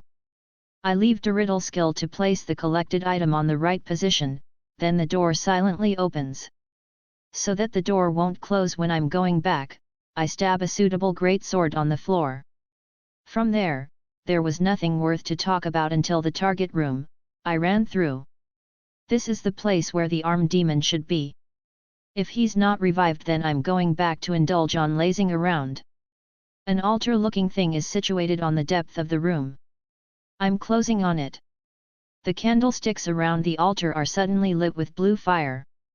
Fa-ha-ha-ha-ha. I appear.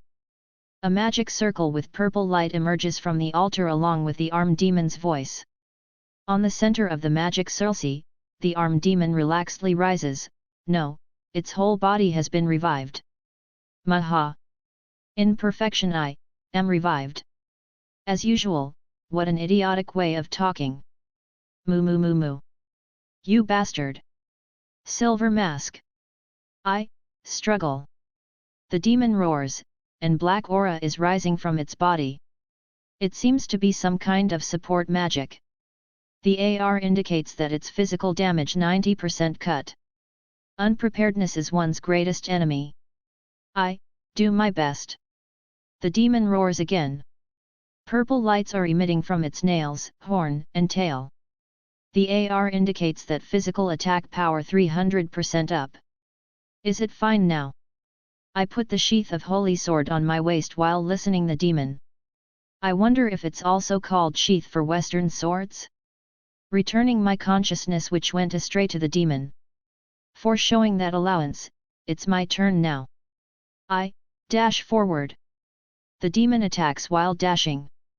While leaving purple afterglows, the demon stabbed the poisonous claw with its right hand, but I duck from the attack and counter with IAI flash, slashing from the bottom up.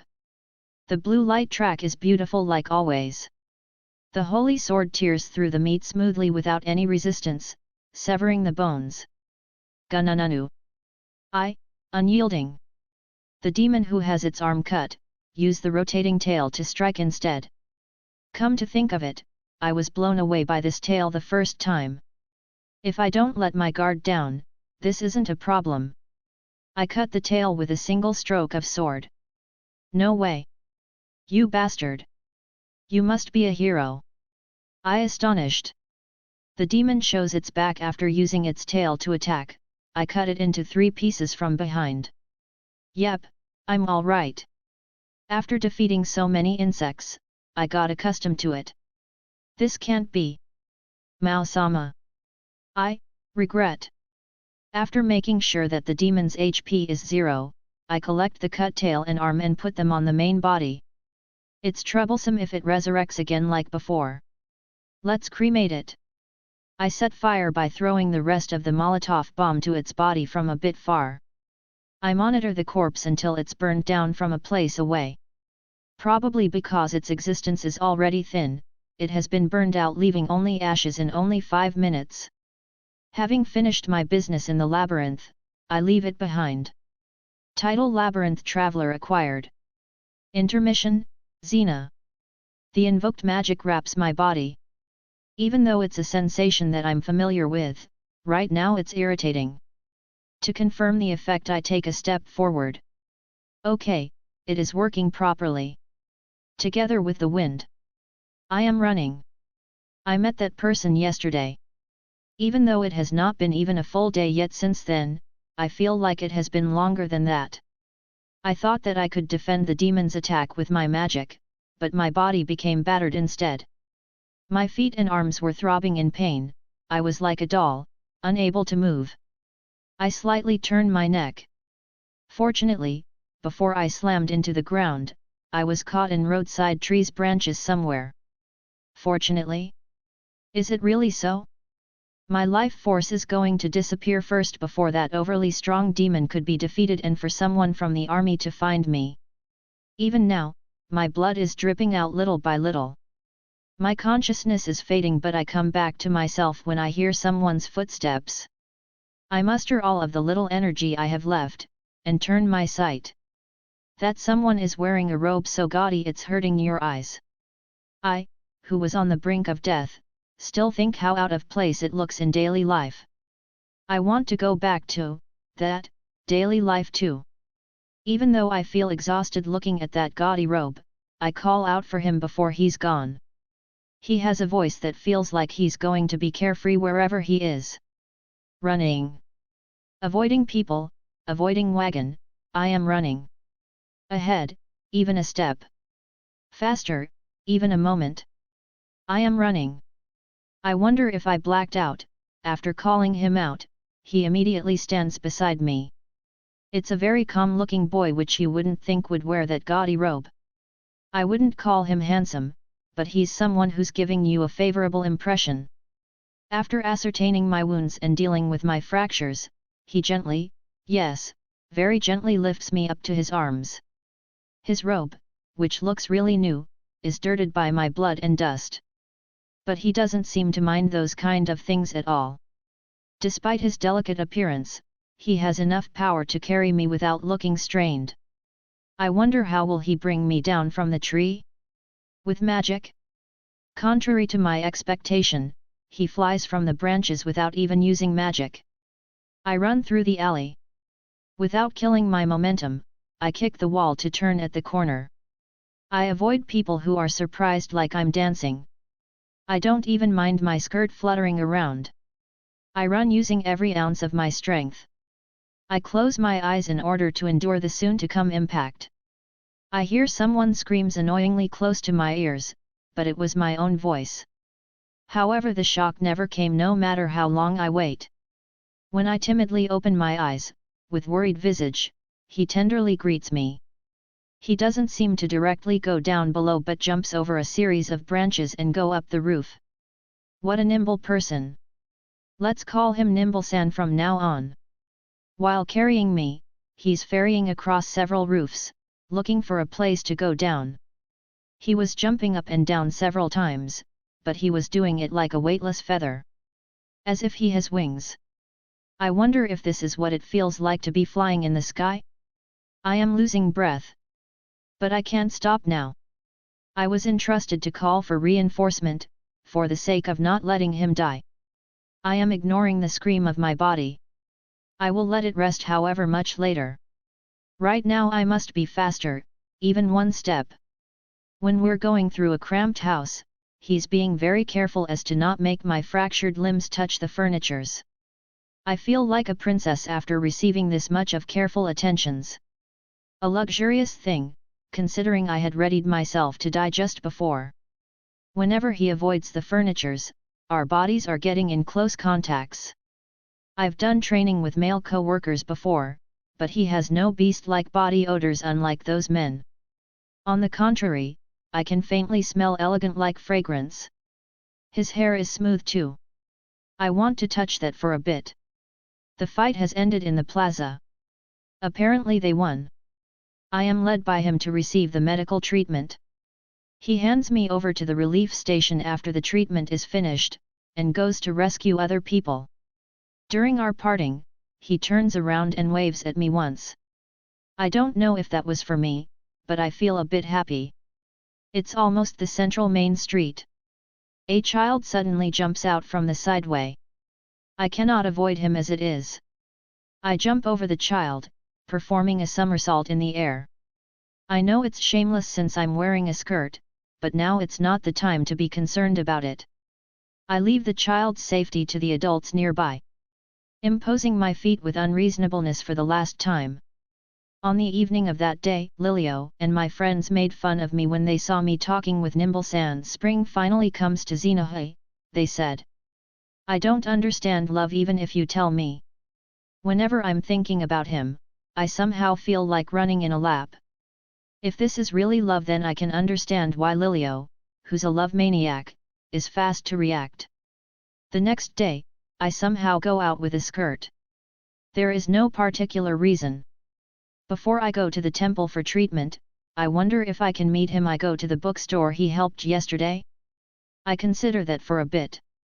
This small thought is a secret. When I really meet him on the bookstore, I feel that this is a fate for a moment. Am I exaggerating? Lilio will surely make fun of it. Children really do like fates, no doubt about it. He tells me that my unfashionable clothes is lovely. Let's not forget to write the diary when I go home today. I jump into the central street while rolling. Running on the street, I'm passing through carriages while grazing them. I will apologize to the coachman who let out abusive languages later. Waiting for my breath to catch up is vexing, so I recite the wind magic, whisper wind. There should gatekeeper inside the inner wall. This is Magic Soldier Xena speaking. On the East District, purple has appeared on the 13th square near the outer wall. Are you using magic? I'm Mondo of the Gatekeeper Guard Unit. Are you certain that it's purple? Purple is military term for demon. We can't exactly shout demon appears in broad daylight. There is no mistake, I've confirmed it visually. Please send reinforcements ASAP. I will go back there to help evacuate the civilians. Wait, alone. Without listening to Mondo-san's last words, I'm going back to the square where Sato-san is. In the middle of the way, roars and building breaking come from the direction of the square. My heart tightens, imagining the worst. It's okay. I persuade my mind. Nebiran-sama from Garlean Temple is there. He is the best holy magic practitioner in this Sirius city. If it's him, even if he can't defeat the higher demon, he should be able to buy time. I recast Wind Walk, which had its effect expired. I reaffirm my trembling legs. To run again. Going back to that person's side. I was given a flower as present. A small winter honey flower which has a gentle fragrance.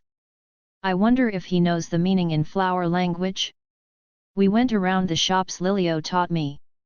He is exaggeratively surprised on even the most ordinary things I show him. It's kind of fun. The trump card that I reserved from the thing Lilio taught me was a misfire. It's a bit shame, but before I know it our hands are joined while we walk together. The crowds which I always complain in my mind, only for today, I'm grateful to them. Isn't this what they call a date? The flower language was love which begins to sprout. If only he knew about it. I arrive at the square sooner than I expected. But I don't have time to wonder. Because, there is only a vacant lot over there. In despair, I collapse to the ground. On the center of the lot, an ominous black rock grown with sharp thorns stood. I hear voices from that black rock. I drag my over-abused legs as if it's screaming in protest there. If I'm not mistaken, the demon said something about labyrinth. I don't understand the connection between demon and labyrinth, but Sato-san and the others might be inside. I was going to jump inside even by myself. But, I was stopped at the entrance of the black rock. By the commanders who came by riding horses. They seemed to have been in the inner wall when I contacted it earlier. I was appointed to be a temporary liaison by the commander, to help in securing the square during the construction of military post. Since I'm near the commander, I get a hold of various informations. The open space and houses surrounding the square seems to have been sucked into the ground. Alongside with the people.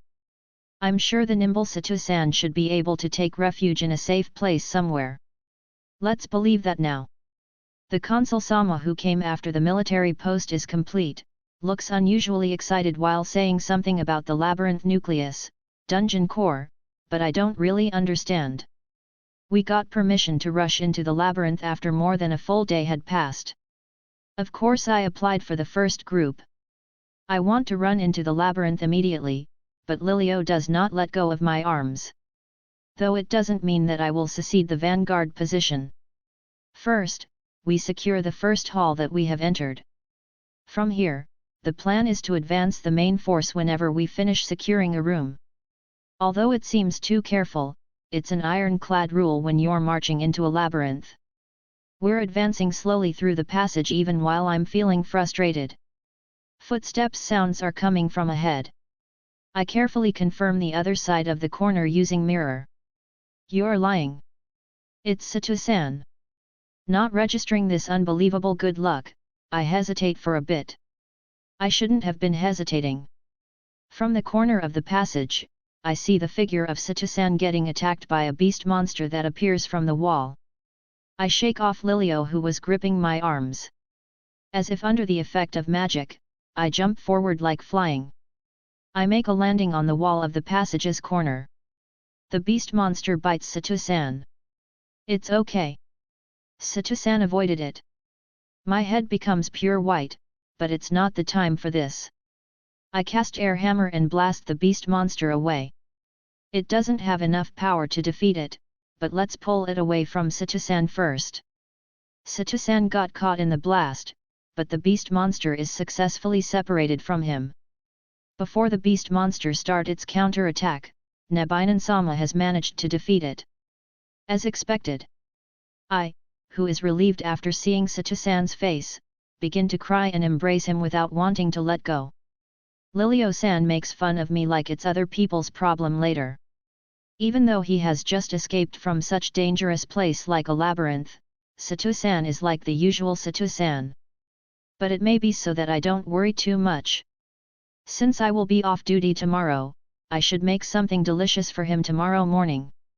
Lilio will most likely make fun of me again. That kind of ordinary life might be good once in a while. 4-1. Misunderstanding is a spice for love comedy. Sato's here. There's this thing called the butterfly dream, and I, who think it's better for it to be a dream, Sato. Could I ever go back to the nostalgic world someday? From the window, I can hear the traffic's noise outside. Did I oversleep? I was able to obtain various knowledges yesterday, I also now understand Arisa's true color. After the morning come, I've cooled off compared to the time when I knew that she bought herself with magic, and also, she has found out my true identity, so it would be dangerous to let her go. I convince myself that she's a clue to go back to my original world. Strangling the neck of a little girl just to be certain, that kind of thing is impossible for me. I'd rather run away to the end of the world. While contemplating to lose myself to the warmth of the bed and go to sleep once again, the door opens with a bang. There was no knock. Sato-san, are you awake? Your lover has come. Martha-chan sure is energetic this early. Behind her, I'm not his love, is Zina-san, who is trying to block Martha-chan's mouth while wawaing. Good morning. While I might be a half awake, I raise my upper half to greet them. It's cold. I took off my robe after I had finished the business and went to sleep just like that, but I see, the shirt I wore under the robe was peeled off by Arisa. Oh, that's quite a good body. Martha-chan gazes at the half-naked me interestingly. Zina-san is also looking from behind while blushing. I thought she's accustomed with nude men as a soldier. I'm sorry, for making you see such unsightly figure. I'll go change my clothes immediately. I place my hand on the bed while trying to get up. Ahn, it's lukewarm. When I look below, a half-naked little girl is there.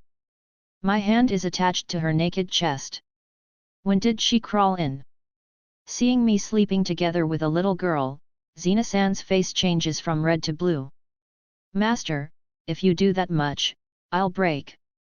From over there, as if waiting for this timing, Lulu is sleep-talking. Looking over there, probably because she tossed around in bed, she's sleeping sideways with her back facing here. Since her clothes is short, her cute ass is facing here. I realize that she doesn't wear an underwear. Furthermore, the sheet is stained red. Hey? I didn't attack her, okay? Fie, filthy. Sato-san is an idiot. Zina-san runs out of the room while crying. Martha-chan scratches her head, sorry for disturbing, please take your time, and she closes the door. This is the first time I've heard filthy in real life. It feels like someone's problem.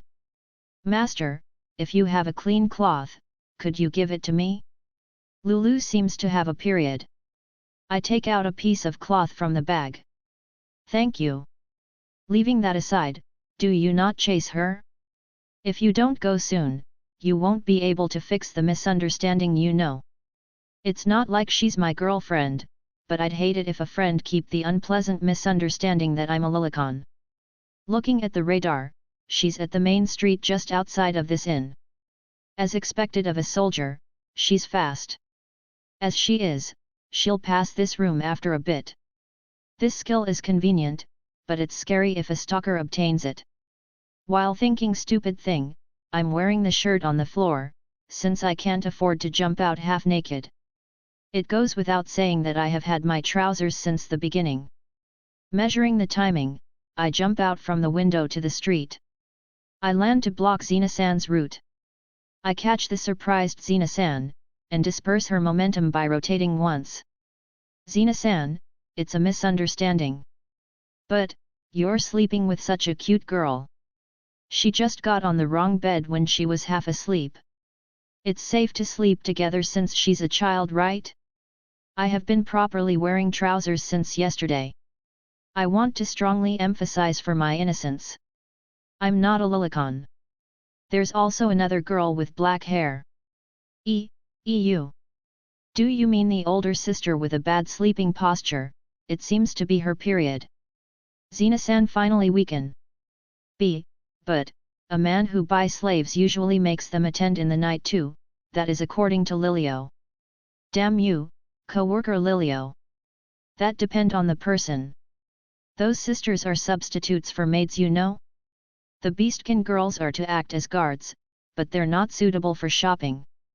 But Even if she understands, her emotion still hasn't catch up. Hey? If I say if I intend to do that, then I'd have bought a sexy woman. Here, she'd likely be even more angry. Today you're wearing something different from the one piece yesterday. There are a lot of neatly arranged frills, it's gorgeous. It's drawing out Xena-san's charm. At time like this, it's better to praise and leave her in haze. Saying such thing. It's just the clothes, Xena-san shyly says while looking a bit happy. It's lovely, but aren't you cold wearing light clothes? No, since I've trained myself, it's all right. That's not a line from a woman, Xena-san. Here I should have take her under a man's arm and say you'll be warm here. That's right, a shop just ahead is selling beautiful stoles. Why don't we see it together? Is that true? I'll go. Yosh, I've successfully steered the conversation off the course. Then, after comparing several dozens of stoles and shawl, and I give her the pink stole she chooses herself as a present, her mood has completely back to normal. Woman's shopping sure is long at? When we got back to the inn, Arisa is calling me from somewhere slightly apart from the stable. Welcome back, master. I'm glad that the misunderstanding seems to have been resolved. The main culprit is saying it like it's not her problem, gets a poke on her forehead. I'm home, what are you doing on a place like this? We're asking Liza-san to share her bread since we were hungry. So you've finished eating? Yup, Lulu is still eating inside. She seems to lack appetite. I see, for a slow person, smoked meat is probably painful. I hand Arisa several pieces of copper coins and tell her to buy some fruits. I go back to my room for a change of clothes. Xena-san is waiting at the inn bar in the first floor while drinking fruit juice. Back in the room, I pour water to the copper basin on the table from the hell water jug, and use it to wash my face. Since there doesn't seem to be any bed hair, I wet my hand for a bit and use it to comb my hair. Let's look for hairdresser in this world next time. I change into a clean robe, and put on a new boots. When I'm tying my boots, I found a dried up fruit. Did Arisa throw this? Although, Martha-chan will clean it even if I leave it alone, I put it inside the storage since there's something that I have something in mind. That remind me, I try to take out the piping hot meal I put inside it during the first day I came here. It remains piping hot. I bite it after confirming that it's not rotten with appraisal. The taste also remain as it was. Piping hot meal and dried up fruit. Since it's interesting, let's test something out. I allocate one skill point to item box skill and activate it. I store the remaining piping hot meal inside it. Since I likely will forget about it again, I put a note on the notebook inside the exchange tab. Thank you for waiting, Xena-san. Don't worry, I was just having a chat with Martha-chan. This nuisance will disappear. And so Martha-chan goes back to work. In her place, Arisa, Liza, and the others are coming back. I call them. Lulu doesn't look too well, so she returned to the room. I ask for a passing by maid to bring water to the room, and give her few copper coins for tips. I go outside with Xena-san, bringing Arisa, Liza and the others. Putting 10 silver coins in a small bag, I give it to Arisa to buy their change of clothes and other daily necessities. Liza and the others will act as guards and luggage carriers. Master, is it okay to use the extra changes money for sweets? As long as it's only as far as one big copper coin, it's okay. Since that include for lunch, don't use it all for snacks. Yes, Arisa departs to the east street while saying so. Poki and Tama are going along on both her sides, she looks like a children gang boss. Liza, who follows from behind, is looking like a parent. She's a very affable slave, isn't she? I don't know if that attitude is fit for a slave, but that girl is an easygoing person. I don't know how a slave should appropriately act, but if she keeps being that exaggerated to her surrounding, I'm confident that she'd become a failure of a human being later. Since the weather is quite nice, we decided to take a walk together to a park nearby while chatting. Are you off duty today? No, I will have a duty this afternoon. Didn't you also have a night duty just yesterday? That's right, we don't have enough personnel, so a half-day holiday is all I could get. You came to meet me despite being that busy? I can't imagine that she has fallen that hard. Does she have other business? No, it's nothing really important. It was the first experience of real battle for some people in the army, so to calm their heart. I see, come to think of it, even if it was something that wouldn't endanger my life, I was curiously calm. Although there's some lingering memories from the battle yesterday. No, even while fighting and after the fight with the demon, I was fine. Was it because it didn't feel real? And even though I have slaughtered an entire community of race similar to Liza, I don't feel even the slightest guilt. Why is that? I wonder if it's an effect of an unknown special ability? Questions are whirling around in my mind. And it's going in circle. A fluffy fragrance tickles my nose. When I raise my eyes, there's a face of worried Xena-san. Are you all right? Sato-san. I'm sorry, my thought just wandered off for a bit. I'm all right. Even if I think this alone, the answer won't come. Guess I'll consult with Arisa tonight. Then, I ask Xena-san to help me practice spell chanting in the park, but since I couldn't concentrate, it's not working. Even still, I continue the chanting practice as if running away from something. Xena-san patiently guides the me who was like that. It lasts until Xena-san's off-duty time is over in the afternoon. 4 to 2. Little girls shopping. Okay, here we go. Everyone, follow me. In accordance with Arisa's command, Poki and Tama follow along. Arisa talks as if she's not a slave but a master. I can't possibly do it, but I'm not thinking of doing it either. Even if master allow it, as a slave I shouldn't intervene. First of all, it's underwear. So what kind of underwear you girls are wearing? While saying so, Arisa roll up Poka's mantle and skirt to confirm. Even if she's from different race and a girl, I think she should be more discreet, but I wonder if it's fine since she's still a kid? You're lying, you're not wearing one. Don't tell me, you too, Liza-san. Yes, I'm not wearing an underwear. Arisa says, I can't believe this, exaggeratedly with both her hands interlapping on her open mouth. It's some kind of expression, but since we are from different races, we don't really understand it. We will buy underwears for everyone now, let's go. OOU. OOU, Nano Disa. Seemingly forgetting something, Arisa lead Tama and Poka by hands while walking together. Since the three of them are children, they could become praise for pickpocket or crime, so I follow along closely. Still, this country's underwear is knicker too. I guess I have to make it myself if I want cute shorts or bra. She seems to be dissatisfied with the selections of the shop. I don't understand the lingo, but maybe it's a type of underwear? It's better than having no panties, I guess. Liza-san, I'm sorry for a bit. After saying so, Arisa hugs my waist. Apparently she's measuring the size. Uncle, please give me 9 of this size, and 3 for this and that. How much is it? She confidently tries to bargain the 10 big copper coins price the shopkeeper named, and she drives it down to 6 big copper coins. Furthermore, she also gets 5 decoration strings as bonus. Does she have negotiation and haggling skill? No wonder she was entrusted for shopping by master. The 15 pieces of underwears are put into a bag. Physical labor is my role. I'm losing to the sweet smells. Smells good. Nano Disa. I stop the 3 people who are unsteadily going toward the stall with sweet smell and we go back to shopping. While she seems reliable, she is still a child after all. Wonder what's available for the clothings? The materials are from linen or cotton. There are clothes from knitted grass too. Everyone, what kind of clothes do you like? Poki and Tama are at loss.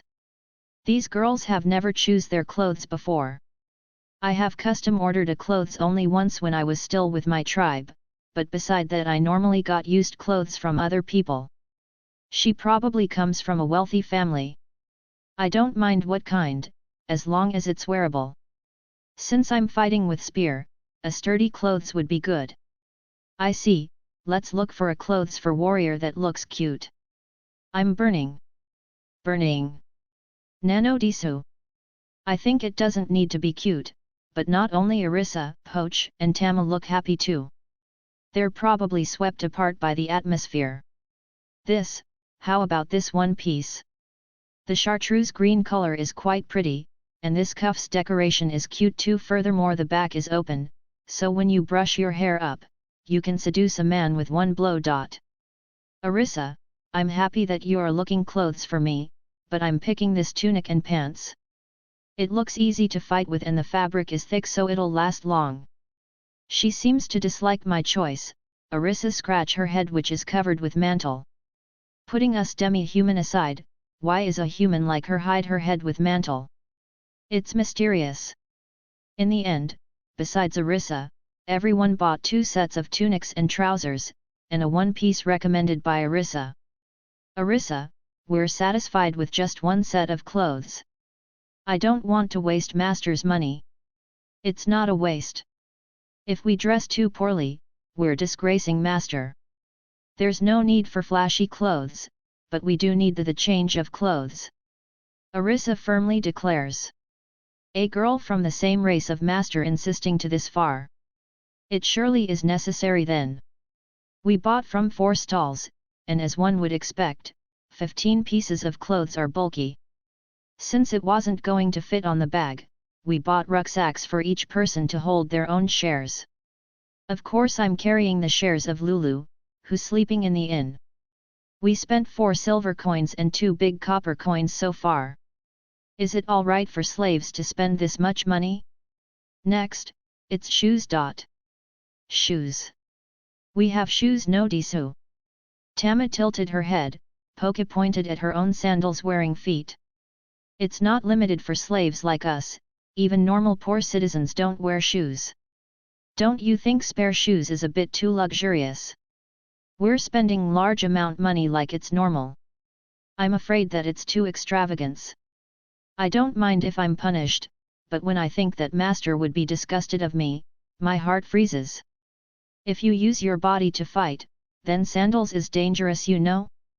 Boots or at least shoes from thick leather is better. Our skins are sturdy, so it will be fine. Arisa shook her head.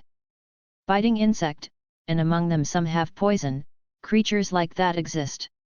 If your Soleils got injured, even if you're a hero, you could still die. Therefore, we should buy shoes. She is pushfully going to the store, but the shopkeepers refuses. Arisa tries to force through, but the shopkeeper doesn't seem that he's going to compromise. Why can't we? Who want to touch demi-human foot? These guys are just right barefooted. You're obstructing my business, go away. Since he's going to thrust away Arisa, I lift her from behind. The shopkeeper's fist hit my stomach, but the power is too weak, it doesn't hurt at all. After spending time in labyrinth together with master, it seems that I've become strong. If allowed, I would like to fight in the labyrinth with master again. That frog's grilled meat was delicious. No, this isn't for the sake of grilled meat at all. I was happy to be helpful in the labyrinth. Now then I've pulled myself together, next is general goods. Goods. Goods nano disa. I wonder if Poki and Tama understand what general goods are. Arisa, what kind of things are we buying? If it's tablewares or cookwares then we have it to some extent.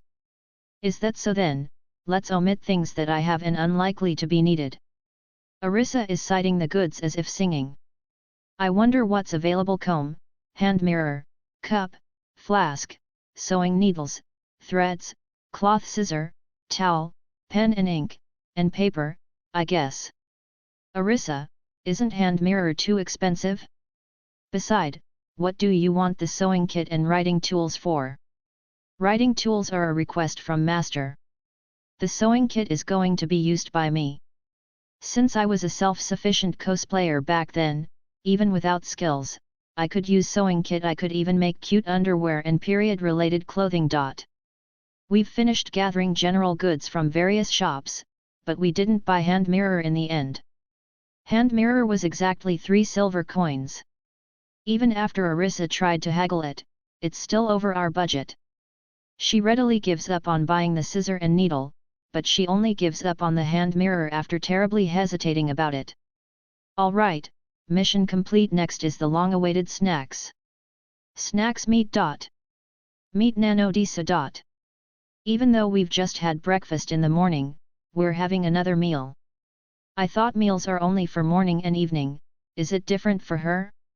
Certainly we had many meals in the labyrinth, but that was special occasions to recover our strength that had been sapped by continuous fights. Sweets are needed for cultural life. Master has allowed it, let's not oppose it too much. Even while we're choosing foods from the stalls, she didn't forget to pick fruits for Lulu. Since Lulu seems to be her big sister, she's a good little sister who thinks of her sibling.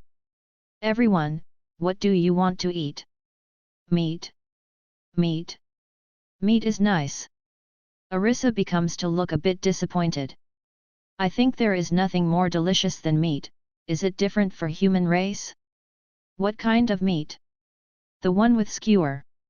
Meat stick on bones nano disu. I'd like roasted bird's leg meat.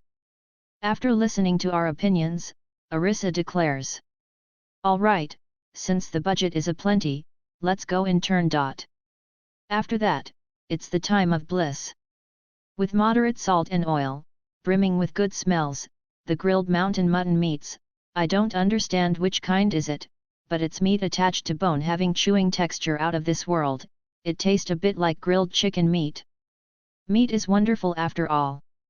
Lastly, I tried eating the sweet paste recommended by Arisa, but it's inferior to meat. Human race sense of taste is different after all. Even before I became a slave, I could only eat meat during a festival and it was fish meat. When I think about it, I'm lucky to be master's slave. 4-3. Miscellaneous matters and flags. Satu's here. Do you feel like you're dancing at someone's palm? I feel like Son Goku from Saiyaki. What's the matter? Master, your back is slouching, you know. My thought, which has been going in circles, stopped. Arisa is standing carrying large luggages. Your tummy hurt? Hurt no disu. I turn my line of sight to the direction where my robe is pulled. There Poki and Tama are looking worryingly while crouching near my feet.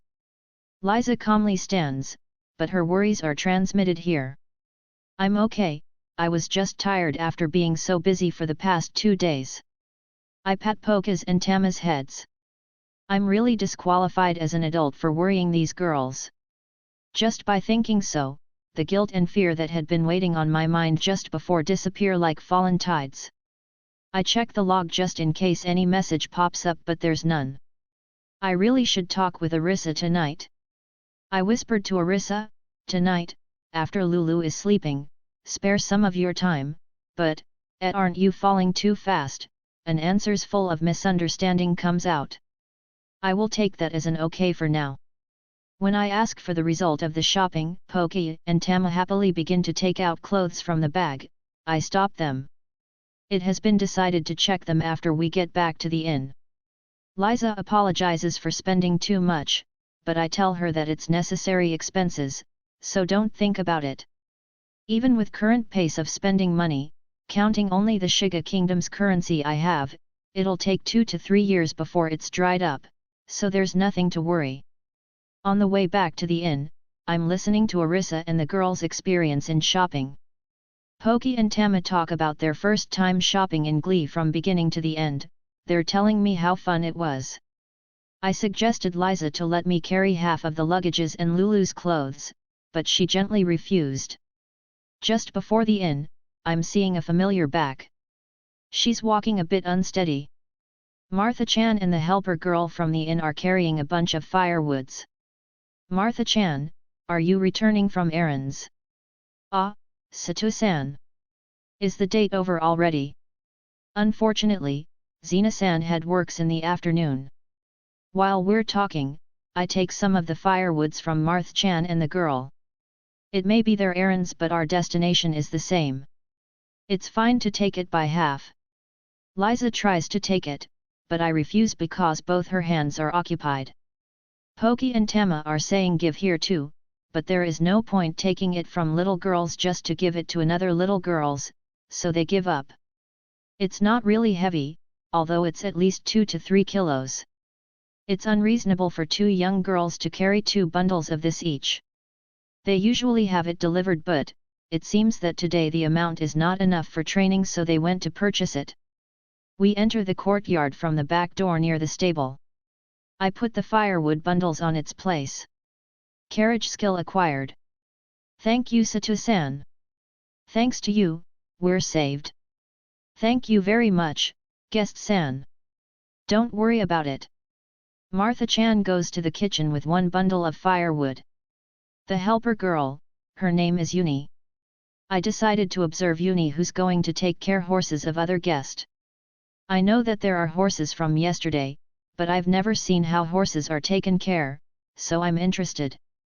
This is not at all an escape.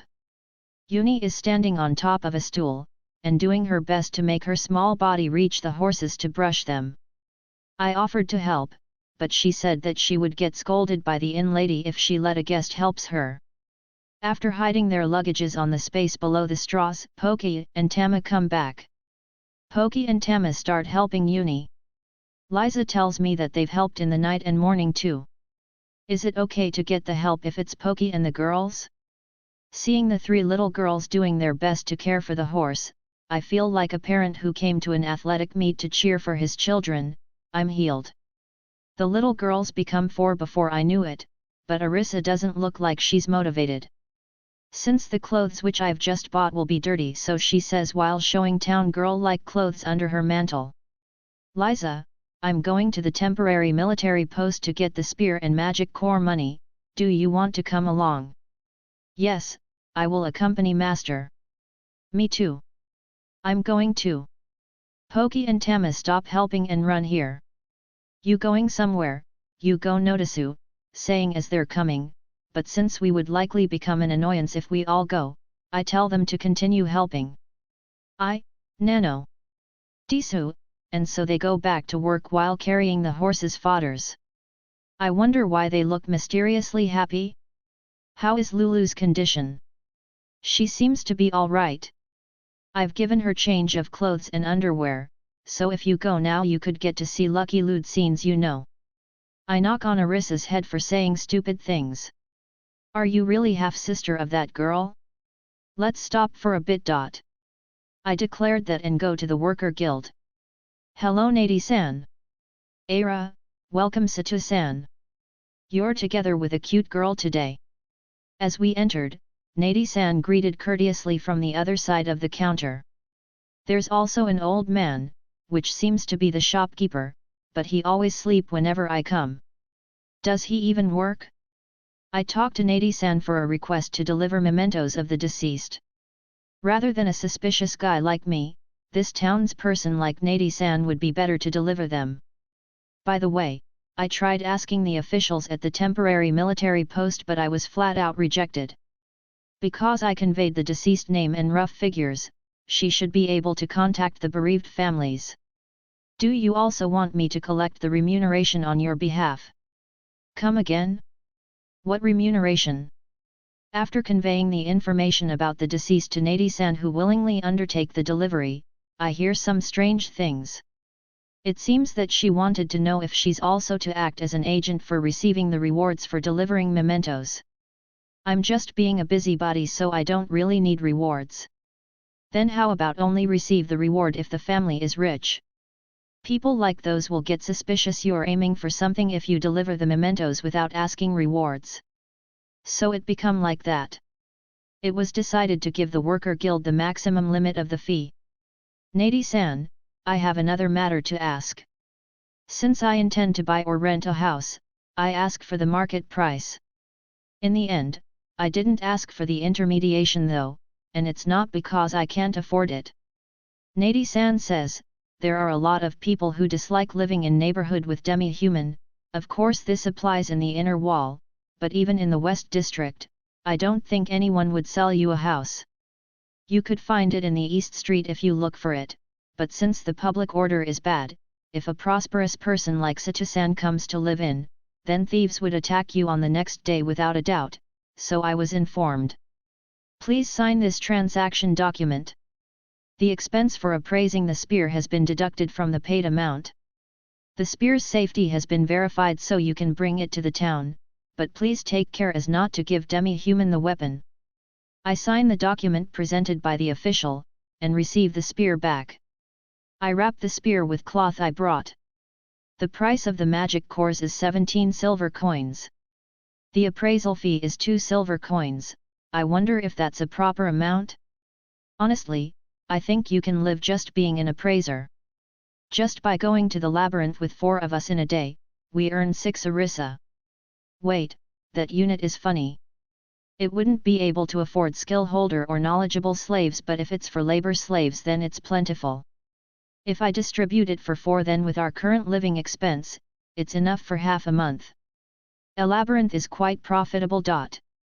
You're risking your life though. Arissa, who was quiet inside the temporary military post, began to cheerfully talk as soon as we got out. Her eyes is literally shining. Hey, master, can you listen to me? Do you want to settle down in this town? No, I don't have such intention. Since we'll be obstructing people on the entrance, we're talking while continue walking. But, weren't you going to buy a house just a while ago? I don't want to keep Liza and the girls stay in the barn, so I was thinking of buying one, but it seems to be impossible. Liza was going to say something but lost the moment to Arissa's vigor. The lover-san earlier is your local wife. Don't say that unpleasant words, though I do want to get closer. She's not my lover. We've met only 3 days ago, you know. Then I want to go to Labyrinth City. Arissa declares while raising her hands and posturing with her entire body that it almost feel like she's letting out SFX. Labyrinth again. Labyrinth City, that mean there's a labyrinth there, isn't it? Don't you feel repulsed to it? Yun, certainly unpleasant memories feel like they're going to resurface, but more importantly, I want to raise my level. This isn't a game. No, precisely because this is not a game that she'd want to level up. What do you want to do after you level up? It's going to be Demon Lord season soon, so I want to level up in order to survive. While I'm at it, I want to raise magic skill that could be used to solve the geese too. Demon Lord season, they're not cabbages and eggplants, you know. Since it was such a ridiculous phrase, I carelessly pay no attention to it. 4-4. Flea market. Satu's here. Doing trial and error is the most fun time I ever have. Although it's depressing when there are too many errors. You could die before you could raise your level. It's alright, I have plenty of safety margins prepared. I ignore Arissa, who keeps talking in high spirit, and ask for Liza's thought. Liza, do you want to go to the Labyrinth City too? I will go to wherever Master go to. I'm grateful for your deep loyalty, but I'd like to hear Liza's opinion. Since I will still be the one who make the final decision, please tell me your honest feeling without refraining. Listen to subordinate's opinion and implement them as it is. If it fail, blame the subordinate. I won't be like that. I've decided not to be like that when I was in subordinate's position on my work. Don't impose absurd assignments. I would like to go to the Labyrinth City if permitted. Hey, I'm having a good speech here, listen. I'll listen to you later. Che, you're treating me differently than Liza-san. I ignore Arissa, who becomes a bit sulky. If we go to the Labyrinth City, the advantages are as follow. Liza and the girls could go around freely, the discrimination would be minimized, it probably won't disappear, and Arissa and the girls could raise their levels. The disadvantages are none? No, I'll be parting with people I'm acquainted in this town, like Xena-san and Nady-san. She worried about me so much, while here I'm thinking such cold-hearted thing. Well, I have no intention of settling down in the labyrinth city, but it could be nice to go on a tour there. Tour.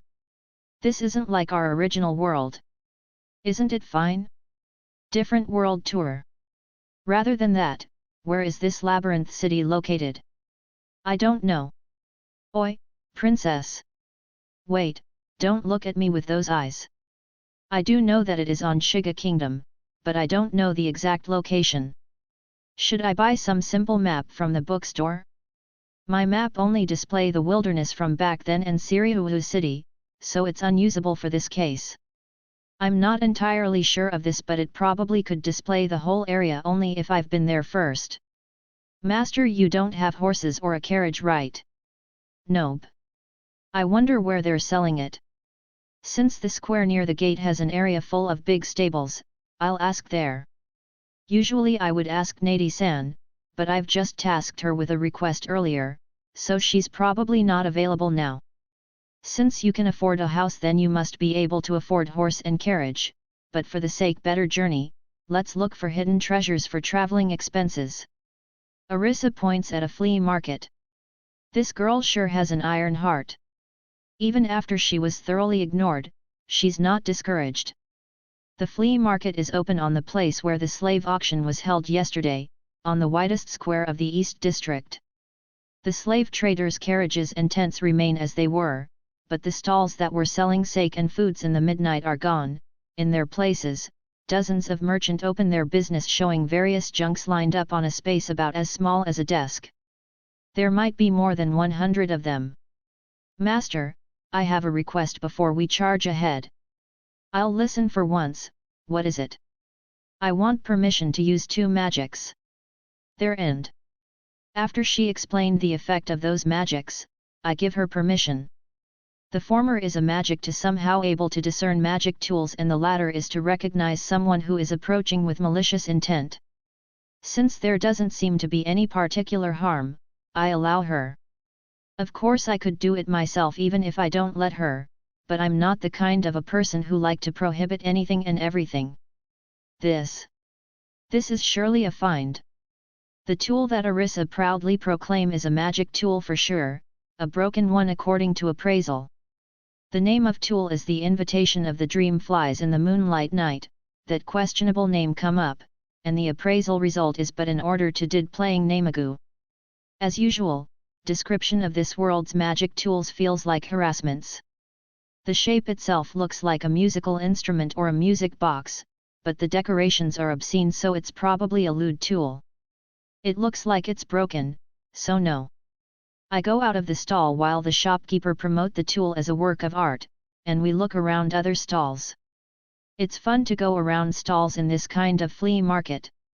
Because I see the same short wand I bought back then for less than half the price, I bought 2 of them.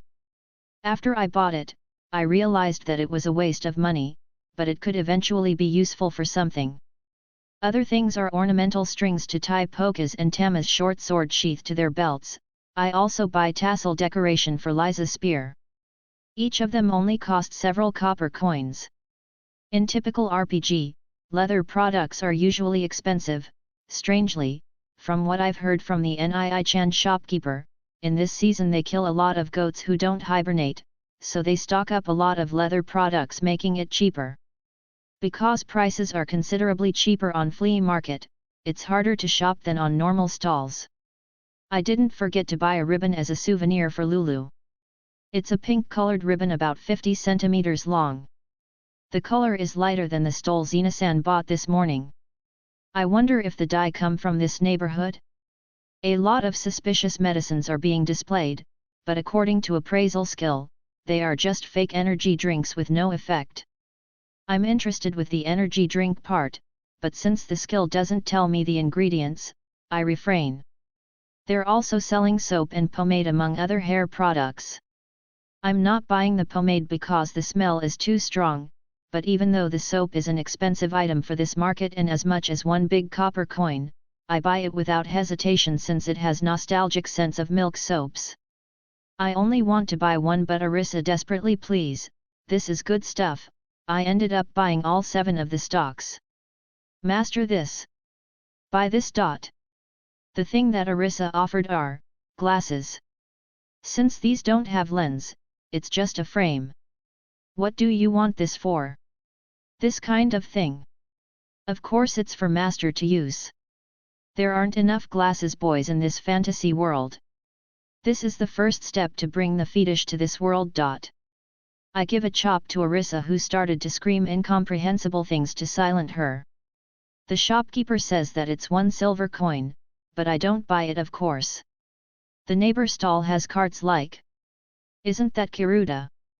From appraisal, it's an item passed down from the ancestor of Suryuhu city's Earl from ancient Yamato era. It's not a magic tool, but it seems to be under effect of fixture magic. The market price is 10 gold coin. Unii-san, you have discerning eyes, this is a toy from the ancient empire. Arisa interrupts, how do you play it, while looking playful? Ignoring the shopkeeper, who starts spouting some random things, I'm fascinated with the pile of papers in front of me. There are 5 30 centimeters thick stacks of book and papers tied with string, among them one is worth 100 gold coins. It's abnormal compared to the other bundles, which are only valued for about 1 big copper coin each. How much is that toy? It's 3 gold coins, but for the cute young lady here, I'll give you 7 silver coins, how about it? I pretend to be interested with Kiruda and listen to him. Its asking price is about 1/7 of the market price. I could get some profit if I resale it, but it's bothersome to look for the customers. Arisa loses interest after hearing the price. She seemed to have wanted it because it's nostalgic, but it seems that she didn't really want it to that much. It's a bit expensive. How about these bundles of papers, are they some kind of reading material? They don't have any value, but since they're made of papers, burning it would be wasteful, so I'm selling them in bundles. I casually enter into the topic with the shopkeeper. It seems that it was disused things from when he was sorting things for a certain wealthy person. He wanted to sift through usable books to be sold later, but found out that most of them are just paper, useful only for scribbling. How much is it? It looks like most papers are writable on both sides, so it should be able to be used for the children's writing practice. Right then, I'll give you 1 bundle for 3 copper coins. If you buy them all, then I'll make it 2 big copper coins. I decided to buy them all. I'll have the unnecessary papers for Lulu and the girls to learn letters. I put the papers to the pouch from the bag and give it to Liza. I was going to carry half, but Liza refused. Customer, if you want to teach letters, how about you use this item here? He shows me cards with Shiga Kingdom's vocabularies, while the backsides are drawn with the picture of the corresponding letters. The picture is monochrome, but since the lines are highlighted, you can understand how to write it. On the water card, I don't know what's drawn on it, but there are only a few like that. One set consists of 100 pieces. They're written with ink pen one by one. It must have been made with enormous effort, but the market price shows that it's only 1 silver coin. Those are some interesting cards. This is something that I thought myself, I was thinking of using it to teach the children in my hometown. From what he said, it was originally made from wood wastes and ink. He thought that it would sell well, so he earnestly asked a painter acquaintance to make 1 set, and he promoted it heavily to the Chamber of Commerce, but the production cost and the selling price were too lopsided. It seems that the production cost 4 silver coins while Chamber only want to pay 1 silver coin for it. So this was all drawn one by one. Yes, of course it was. Won't the cost become cheaper if you use printing? Arisa stops me. She puts her forefinger on her mouth. What? Weren't you trying to suggest printing? Yet. Anything wrong with it? When I was in the castle, I've never seen printing. It's dangerous to carelessly introduce technology, you know. Even though there's casting, they don't know printing. Technology seems to be something like that. Arisa, who had failed once, insists, I'll stop suggesting the printing. I apologize to the shopkeeper for having private talk during the negotiation. I'm sorry, it was a difficult story to tell. I'm sorry too, even though there are only few people who are interested with this. I want to buy one set, how much is it? So the interest was low? Even though that it could be popular. He cites 4 silver coins. That's the production cost. Is it fine? Then won't you not profit from this? It's fine. If I can give this product to a person who understands its worth. I'm a bit moved with his melancholy. It's a good idea, it would be a shame if it just fade away. Why don't you think the way to produce them next time? Since there should be demands, you could think about the price afterward. You could look for cheap material, or a way to mass produce them cheaply. It's fun to do various trials and errors. I thought that he would think that it's just some needless words of the customer during the payment, but maybe because he found a fellow who understand him as an inventor, his eyes start to regain its strength. After confirming that, I go toward other stalls. 4 to 5. Flea Market, 2. Satu's here. Man who tries to scam with get-rich-quick scheme has the same atmosphere even in different world. I wonder why? In the first place, in this world, having scam skill is enough to get you arrested. The radar, which has only been displaying white dots until now, suddenly shows a lone red dot. It's near. The man pretends to stagger while plunging straight at me. His hands are holding a box wrapped in velvet cloth. A scammer, or should I say a fraudulent extortionist. He's coming with a speed and distance that normally would be unavoidable, but I avoid it naturally. From the surroundings viewpoint, it probably looks like a man suddenly falls down on his own. The fact that it is, but... Ah! My heirloom's pot! He cried out loud, we cannot not get involved now. After I avoided the man, I confirmed that Liza and Arissa had completely ignored the man and kept walking, properly following me. Seems that Arissa had also noticed it with her sense evil. Hey, you! Don't run away! The man holds the broken pot with one hand, and grabs me with the other. Matching the timing with when he grabbed me, I made him faint. The people around should see it as if he fainted because he was too exasperated. If I only have the fighting skill, then I wouldn't have been able to do it this smoothly. Thanks to abduction skill, I did it without being noticed. I put the fainted man to the back alley carefully. Before we leave him, I check his status because he might have friends, but he doesn't belong to any criminal guild. He will probably loses all his belongings before he wakes up, but at least he probably won't die. The security here really is bad. Yet, when I first went into the East District, the content of my purse was quickly got stolen. Come to think of it, even though this is a district with bad security problem, there sure are a lot of shops with expensive commodities. Is the crime prevention all right? I begin to worry about other people's problems. When I observe more carefully, there are several people with good physiques, who clearly aren't merchants, strutting along the area. Checking on AR, they are called East District Vigilante Corp, one of the watchdog guilds. It seems that several groups are guarding the area together. Right now we are in the area of the flea market focused on pottery. I buy a bottle with lid to put medicine and ointment. The bottle is not made of glass but bisque. This is the same thing as the one from the alchemy introductory set, but won't the medicine have chemical reaction? That remind me, I've bought an alchemy set yet I've never read the book even once. A crowd is formed a bit in front of us. I wonder what Arissa says while briskly goes into the crowd. She comes back after a while with a bored face. What was it? Since they said that it's a magic tool, I expected something good, but it's just a spinning top which moves after you pour it magic power. Furthermore, it's 1 gold coin much.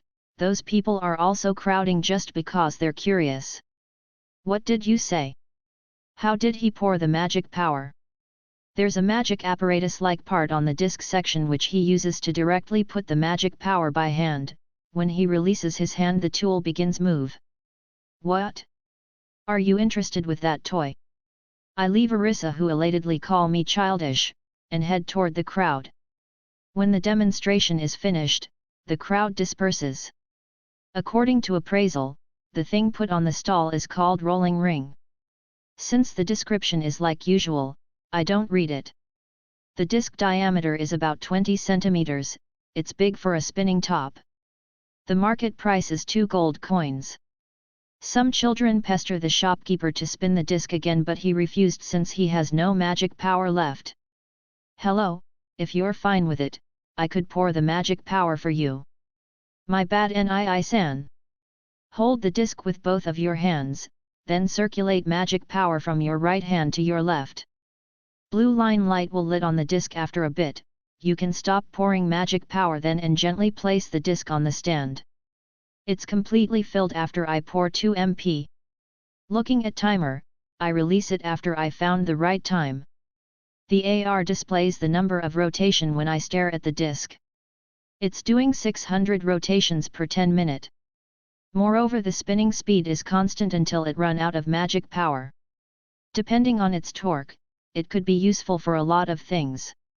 Some people who are interested like Arisa earlier are coming, but soon go away after hearing the price. Shopkeeper-san, I want to try something. I will buy it if it broke, so will you let me? If possible, I'd like you to buy it before you break it. What the shopkeeper is saying is a matter of course, but maybe because couldn't sell it at all, for even the tiniest possibility of selling it, he allows me. I ask Arisa to put her magic into the disc. It consumes 5 MP this time. Are there differences between individuals? The rotation speed is the same as earlier. I press the spinning disc from both sides after 3 minutes has elapsed. The children are booing, but I ignore them. The rotation is surprisingly strong. It has about the same power as a radio-controlled motor. Experiment skill acquired. Verification skill acquired. After I take out gold coins, the shopkeeper readily tell me the maker since he has nothing to lose. It seems that it's the work of Hahud, an old magician from the royal capital. Seems that he's famous for creating useless magic tools. I buy 4 for 1 gold coins. It looks useful for a lot of things. Such things Arisa, you're being rude to master. Arisa is rebuked by Liza. She was unreserved with me all this time, but it seems that you is unacceptable. I'm sorry master. Arisa is unusually obedient. Because Liza's anger has force. I'm glad that she is usually mild-mannered. Then, what did you want to say? Rather than toys, I want master to buy me magic books. I have books for life magic, do you want it? I'd like something more useful for battle. Yup, I could understand the lament of the life magic author for a bit. I want a recovery magic user from the present members. I promise to bring her along when I go by map. I think that the magic shop is still closed now, but she still insists.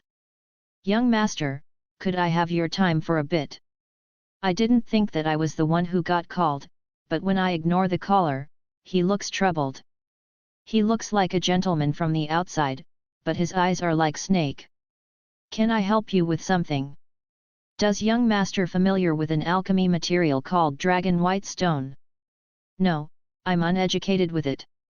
The gentleman keeps talking with exaggerated grieving gestures. I think you might know this, but in making antidote, one need different materials for each type of poison. However, this dragon white stone, processed with alchemy, could be used to cure all type of poison. Of course, if you live normally, then you probably won't ever get poisoned. Yet, for explorers who enter labyrinth, they don't know when they will encounter monster with poison, so antidote is necessary.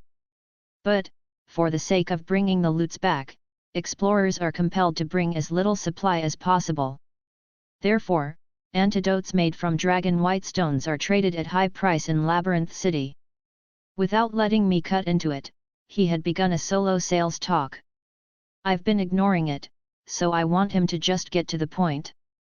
This dragon white stone, especially for the young master, I'll give you special price for it. In short, you want me to buy the dragon white stone because it's selling well in Labyrinth City. That was long just for this. I understand the story now, but why don't you go to the labyrinth city yourself? That's what should have been, but I must go to the south after this. Therefore, I will hand it over to young master who overflows with business talent. On what basis is he saying that I'm overflowing with business talent? Beside, he should sell it to a firm rather than an individual in a place like this. Suspicious, doubtlessly. This is a sample, I also have the certificate. He takes out a pebble-sized item, it's a dragon white stone according to appraisal. I still don't know if this is really an ingredient for cure-all antidote. I want reverse lookup too. The market price for that size is 1 copper coin. I try to properly decline it, but the sham gentlemen strongly press on it. I can't separate away easily. In the end, we decided to go to his carriage to look at the stocks. On top of the carriages, clusters of very small rocks wrapped in waterproof cloth are put. The sham gentleman pulls the cloth to show off the white rocks, and continues the sales talk. I see a person, who's just right for this, coming here. Let's drag him into this. How is it, this quality here? If you bring this to the labyrinth city, then it's going to worth close to 100 gold coins. Because of the brilliance shown by young master, I will hand it over. Unfortunately, I don't have 100 gold coins on hands. At most, I only have 20 gold coins. The sham gentleman looks slightly bitter. But I saw the corner of his eyes moving slightly. This is difficult. If it's 30 gold coins, then I would have yielded. Is that so? Too bad. Well then, let's end this talk here. And so I pull straight away. The sham gentleman hurriedly get back. No, let's count on the future of young master. I will yield for 20 gold coins this time, for investment. Ignoring the sham gentleman, I call the gnome who's passing through on the side. It's the manager of the alchemy shop. Hello manager-san. The heck are you? I'm the beginner who bought the alchemy set in your shop the other day. Oh yeah, how's your training? Yes, it's still quite difficult. Well yeah, it's not something that could be done overnight. Right manager-san, this gentleman here is trading something called Dragon White Stone. How about stocking some for manager-san's shop? Saying so, I point at the lumps of rock salt, on the carriage. That's right, the sham gentleman's scam tactic is by first showing the real Dragon White Stone pebble to someone and then sell rock salts as the real thing. What are you saying, those are rock salts? So those are rock salts? I exaggeratedly act surprised and say, what is the meaning of this, sending the fraud into panic. If he run away, then I thought of letting him go, but the manager's bodyguard with big body quickly constrict the fraud and drag him away. You guys are too quick. I got dragged into a boring farce. The manager looks truly indignant. Thanks for your help. Fun, you bastard must have known it from the start with appraisal. Just when I went to flea market for finding bargain on raw materials, I was made to dispose small peon instead. To soothe him, I tell him about the thing with spinning top earlier, after hearing that he leaves me alone and quickly goes to that stall. He probably got an idea to use it for mixing materials. 4 to 6. Carriage and coachman. Satu's here. I do have a driver license, but I have never actually drive for years. As a man who lived in the center of the city, I was already satisfied with the public transport. Although if I had my own car, it had been convenient in a date. We only have horse carriage cabs here. If you want to buy a carriage, then order it on the merchant guild inside the inner wall. I tried talking to the people on the stable areas near the gate, but they didn't sell it there. Is this like trying to buy a car in a taxi stand? I'm a bit ashamed. The merchant guild should have them if you are fine with used one. They were looking for buyers if I'm not mistaken. A different coachman interrupts while we were talking.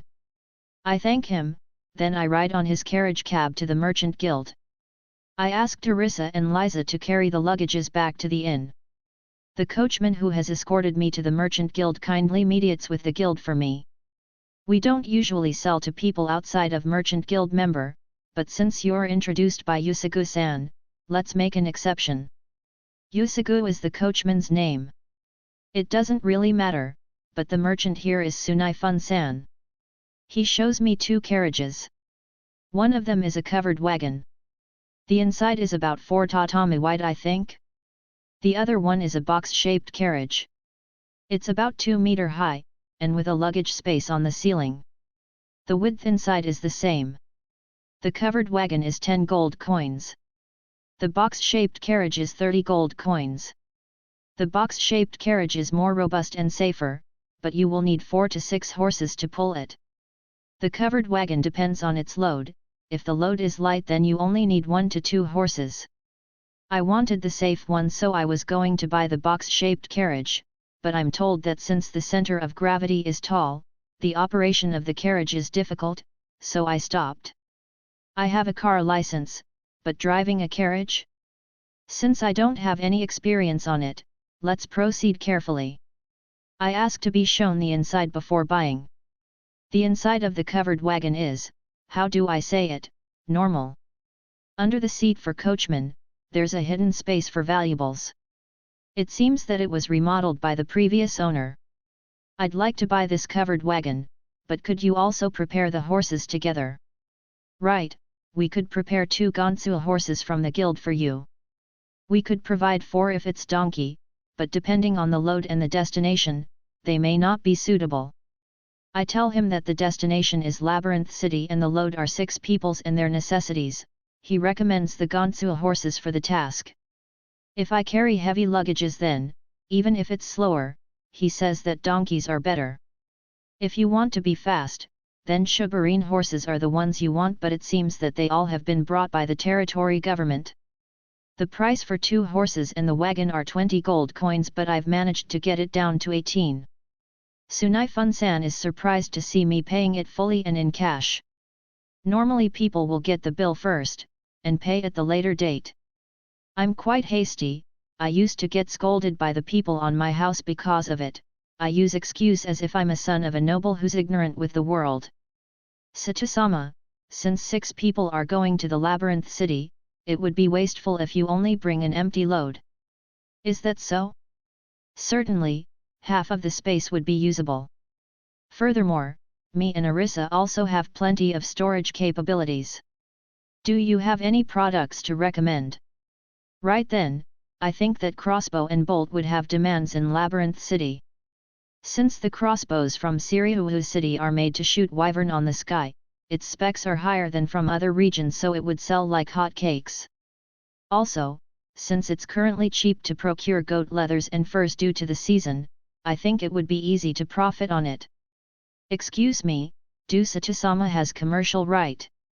Unfortunately, I do not. So a permit is really necessary? That's unfortunate. We can only issue a permit for 10 gold coins. That's quite expensive. One doesn't need permit to do the trades in small quantity inside city, but if you enter a city without one, then you won't be exempt from the tariff tax, so the profit will be almost nil. I see, then I should put them inside the storage to avert the tariff. But there's no reason to earn money illegally. If you don't go to other city, then there's an item that is exempted from tax in the Labyrinth City, but since the tax for it in other cities is quite high, there's really no meaning to it. What kind of item is it? Because there is no demand in this city, they don't have name here, but it's in constant demand in the Labyrinth City. It's an alchemy material called Dragon White Stone. I think my face shows it when I heard the name. Since Sunai-fun-san asks for it, I tell him about the fraud I met in the East District. I see, it's natural that you had such face. However, the ones here are guaranteed by the Merchant Association. It seems that they sell one small barrel for 10 gold coins, the same as the market price. By the way, it seems that you could easily sell that amount for 20 gold coins in Labyrinth City. If I could sell it for twice the price, then wouldn't I net quite a profit? So I thought, but he said that because of the tariffs for the entering cities on the way and the transportation cost, the profit end up to be quite small. If the stones doesn't sell, then you can bring it to the merchant guild, they will buy it at the price you buy here. If you wish, we could make a letter of endorsement to guarantee the quality. I was almost made to buy in large quantity, but I declined by saying that there won't be enough space for water and food if I bought too many. I end up buying 6 small barrels of dragon white stone, 100 pieces of goat leather, 100 bundle of wool, 10 crossbows, and 1,000 bolts. Because they're all 70 gold coins even after I lowered the price, I sign a temporary contract, and will pay for it tomorrow along with the product's exchange. Right now, I'm riding the covered wagon outside the Suzuki city. That said, it's not like we have departed. After I had finished the business at the guild, outside, I asked Sunaifun-san if he could introduce me to someone who could teach me how to operate the wagon.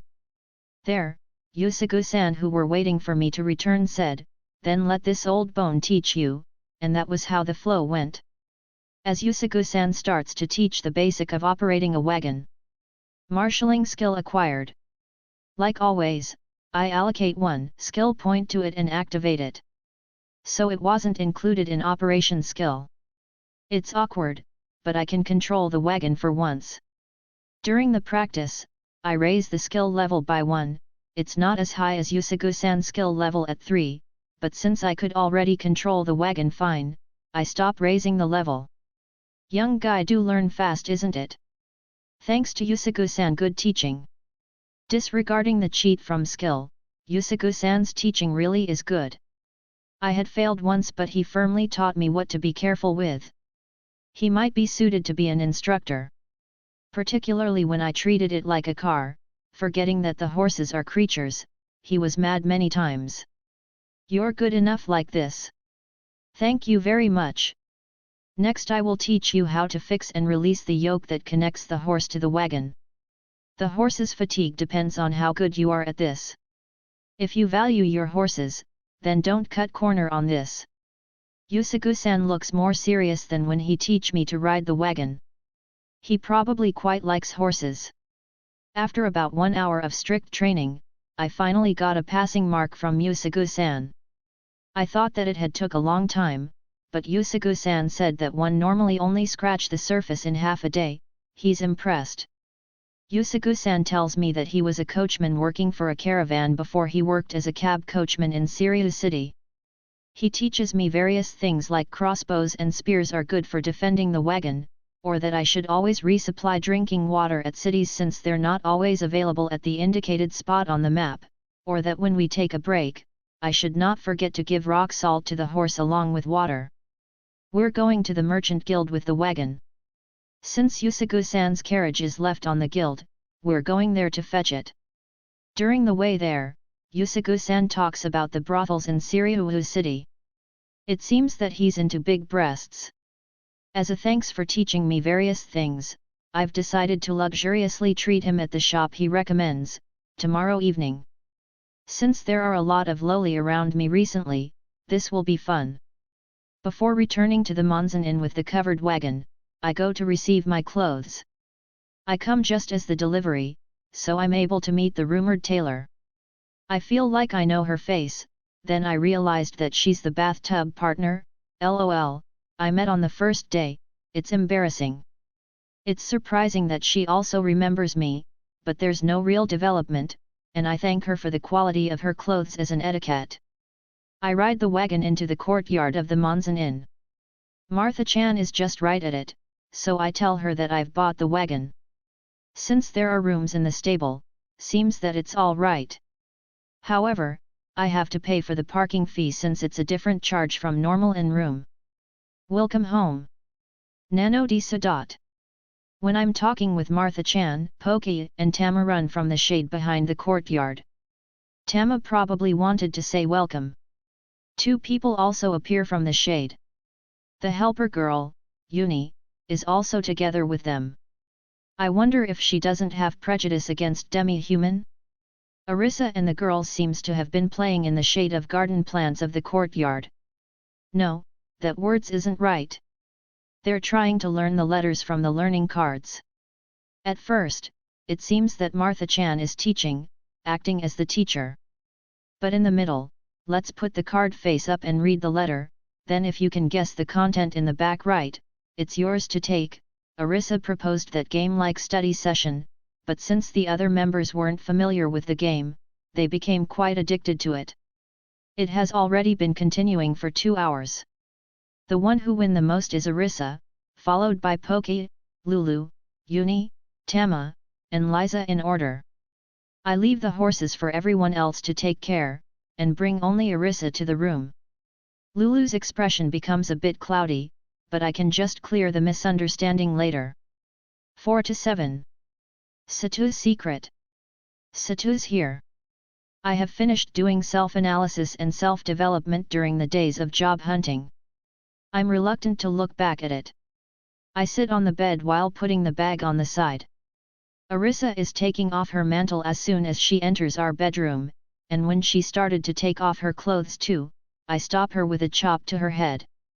Ouchie, what, didn't you lust for me? Let's decide that after 10 years. No way, this is a chance to violate the precious body of a boy. While chattering pointlessly, Arisa still proceeds to wear her clothes back and sits on the opposite bed. You said something about consultation at noon, right? Did anything happen? Wonder where should I begin? Why don't you tell me all about it? They said that the king has donkey ears. Doesn't that story end with everything coming to light? Then how about removing the thing that you don't want to say? Though I couldn't tell it to anyone anyway if you order me not to. That's right. The disposable long-range skill that I had when I first got here? Then I changed the story a little by only telling that it was used to annihilate each communities of scale tribes. I speak in quite a firm tone, but Arisa wryly smiles for some reason. What's wrong?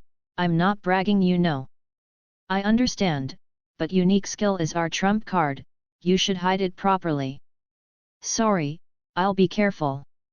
Then, what is the consultation about? Were those scale tribe communities members of Liza's race? Arisa listens while hugging her knee on top of the bed. Since her new skirt is long, I'm relieved that her underwear isn't visible. Liza's tribe lived in wetlands far away from here. They were wiped out after a dispute with the Weasel tribe many years ago. Liza told me the story during the Frog Grill party back then. It seems that she was kidnapped by the slave-hunting human when she was wandering with her family. She also said that she and her family were fearful with Dragon Valley, so they didn't dare to get close to it. No, it's not that, it's just that even though I accidentally annihilated a whole tribe, I don't feel any guilt. I feel like the guilt was easily and completely turned off like an on/off switch. As if someone is manipulating my heart.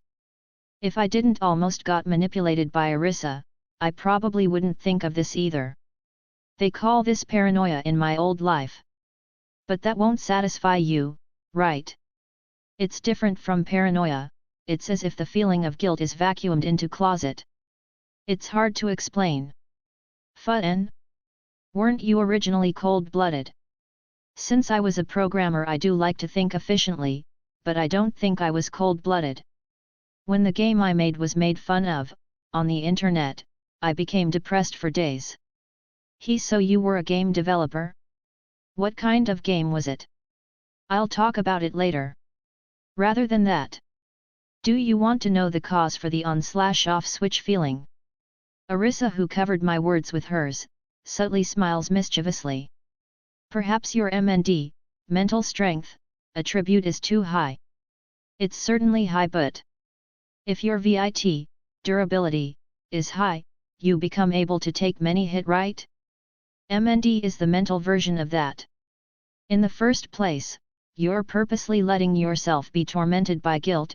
Unless you're a masochist, it should disappear fast. Is that so? I thought that it was someone's doing, but it was merely a problem of my stat. Then the next. OUKY, come at me. Arisa is playing around, but it's reassuring to have someone to confide in like this. Based on the logic earlier, if I have high intelligence, then I should have good memory, yet I feel like I become extremely more forgetful than before. What is the meaning of this? Oh what? You have amnesia even being this young. I'm about to chop her, but Arisa quickly takes a guard. Because her flustered posture looks cute, I'll let this one slide. I'm joking, even though comprehension and memory do go up with int, it doesn't mean that they go up equally. If high int means that you can't forget, then there wouldn't be any careless scholars, right? No way. My mentor was a professor extremely close to getting a Nobel Prize. His careless episodes, like a revolving lantern, cross my mind. That means, I was really just being paranoid. Looks like it. Arisa throws herself onto the bed and laughs. Speaking of which, I originally became paranoid because of this girl's mind magic attempt. Even while thinking that, I'm not childish enough to utter it on my mouth. Hey Arisa! What? Do you want to get sticky? I'll refrain from that. This girl really likes to utter one word too many. What are levels and skills in the first place? Like the ones from RPG, as it is. Any other meanings beside that? I don't know. I didn't ask when I met God, and he didn't answer when I tried to call him after reincarnating. Just tell me as far as you know. Right then, I guess you can call skill a condensation of experience and knowledge? When you have skill, don't you feel that you somehow know the what and how? Maybe it's close to intuition. For example, you could cook even without the skill, but if someone with high-level skill cooks with the same ingredients and tools, he will make something more delicious. I see. However, the appraisal and market price estimation skill are quite obvious though. Also, that is different too. I confirm it with Arisa. How about something like the contract skill, which clearly demonstrates its effect? Well, contract skill is a kind of magic skill. It has chanting and it also uses magic power for the contract. But it's still basically the same as other skill, you know? Even if you don't have the skill, you could still chant and use the contract spell if you have abundant magic power. However, like other magic skills, if you don't have the contract skill, the required magic power to cast the spell will be drastically increased and the success rate will sharply drop, making it realistically impossible. I ask about skill level 2. Here are the standards for skill level. Level 1 is beginner, level 3 is full-fledged, level 5 is skilled, level 7 is expert, and level 9 is genius. It is said that level 10 is godly class, but I've never seen it. Is that so? I generally raised my skills to level 10. No wonder I always got the market price right, and almost always succeed in haggling. Don't unique skills have level? Nope. This was said by the god when I reincarnated. Unique skill is a fragment of god power, so there is no level. Master it well, he said. A fragment of god power? Certainly Meteor Shower is befitting of its name, but beside that the others are subtle. What? What's with that subtle expression? No, well, when you said that unique skill is a fragment of god power, I thought that my unique skill sure is subtle. Enough to make that subtle expression on your face. Although I don't have proof for this confidence, I decide to tell her about menu. Despite her behavior and speech, Arisa seems reliable. She looks to be useful if I tell her. I don't intend to tell her in detail. I'll just roughly tell her about the functions. I'm telling because my unique skill is menu with the same performance as the one Arisa and the heroes have. Well, I will listen if you want, but it's better if you keep it a secret, you know. Arisa advises me. I don't mind, however don't tell a word to anyone. This is an order. Okay, I'll bring it to my grave. Arisa kneels on the bed, and haughtily taps her flat chest. My menu has self-status, status check, hide skill and inventory like Arisa's skills. As expected of unique skill, it's a cheat, but isn't it really common for a unique skill? That's not all. Although I can choose to allocate point at which skill, I can't choose to do so for all skills like Arisa. It's only available for skills that I acquire by experience.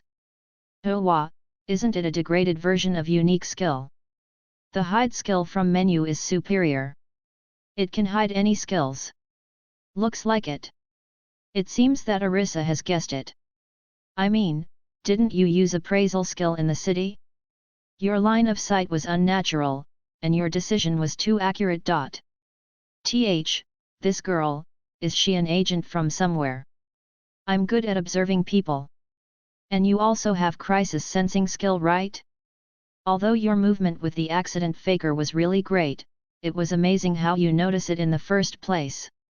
That's also part of the menu. I can understand the position of people nearby with the radar display. There's also map display. It also has an auto mapping function. It gradually fills in accordance to my walking range. It was a big help inside the labyrinth. I see, it's truly menu. Didn't you think that you were inside a game for having such unique skill without any explanation? I thought that I was in a dream instead. Well, it's unbelievable, I know. Arisa nods understandingly. While we're at it, Arisa-sensei also teaches me about level. That's why you can level up by fighting or studying, so anyway, if you actively learn new things you gain experience.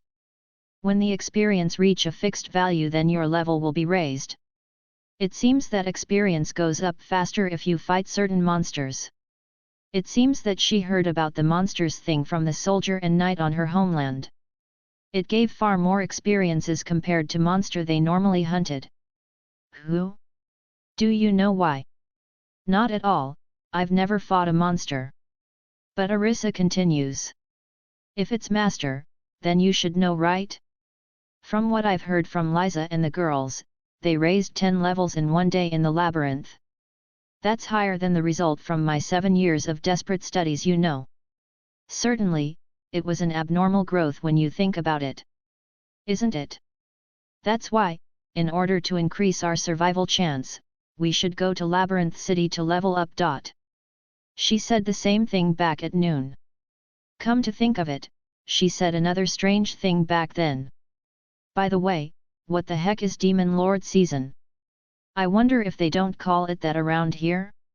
In my country we call it for the season when the Demon Lord attack after about 66 years cycle. 4 to 8.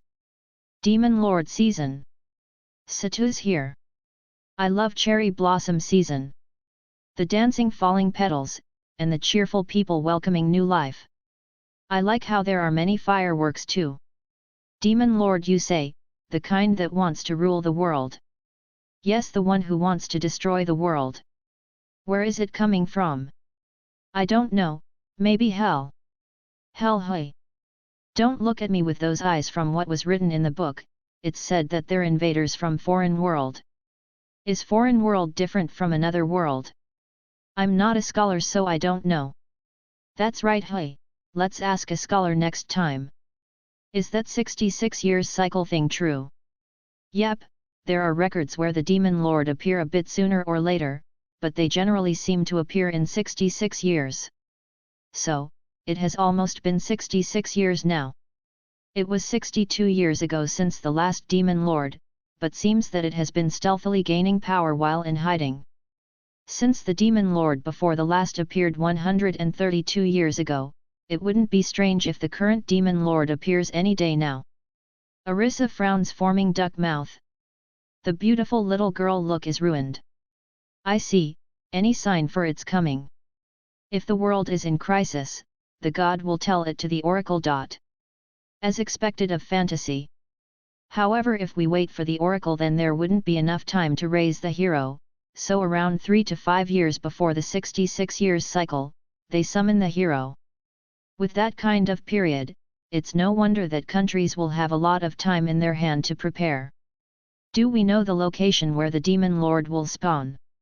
It seems that they mostly appear in labyrinths or the outskirts around it.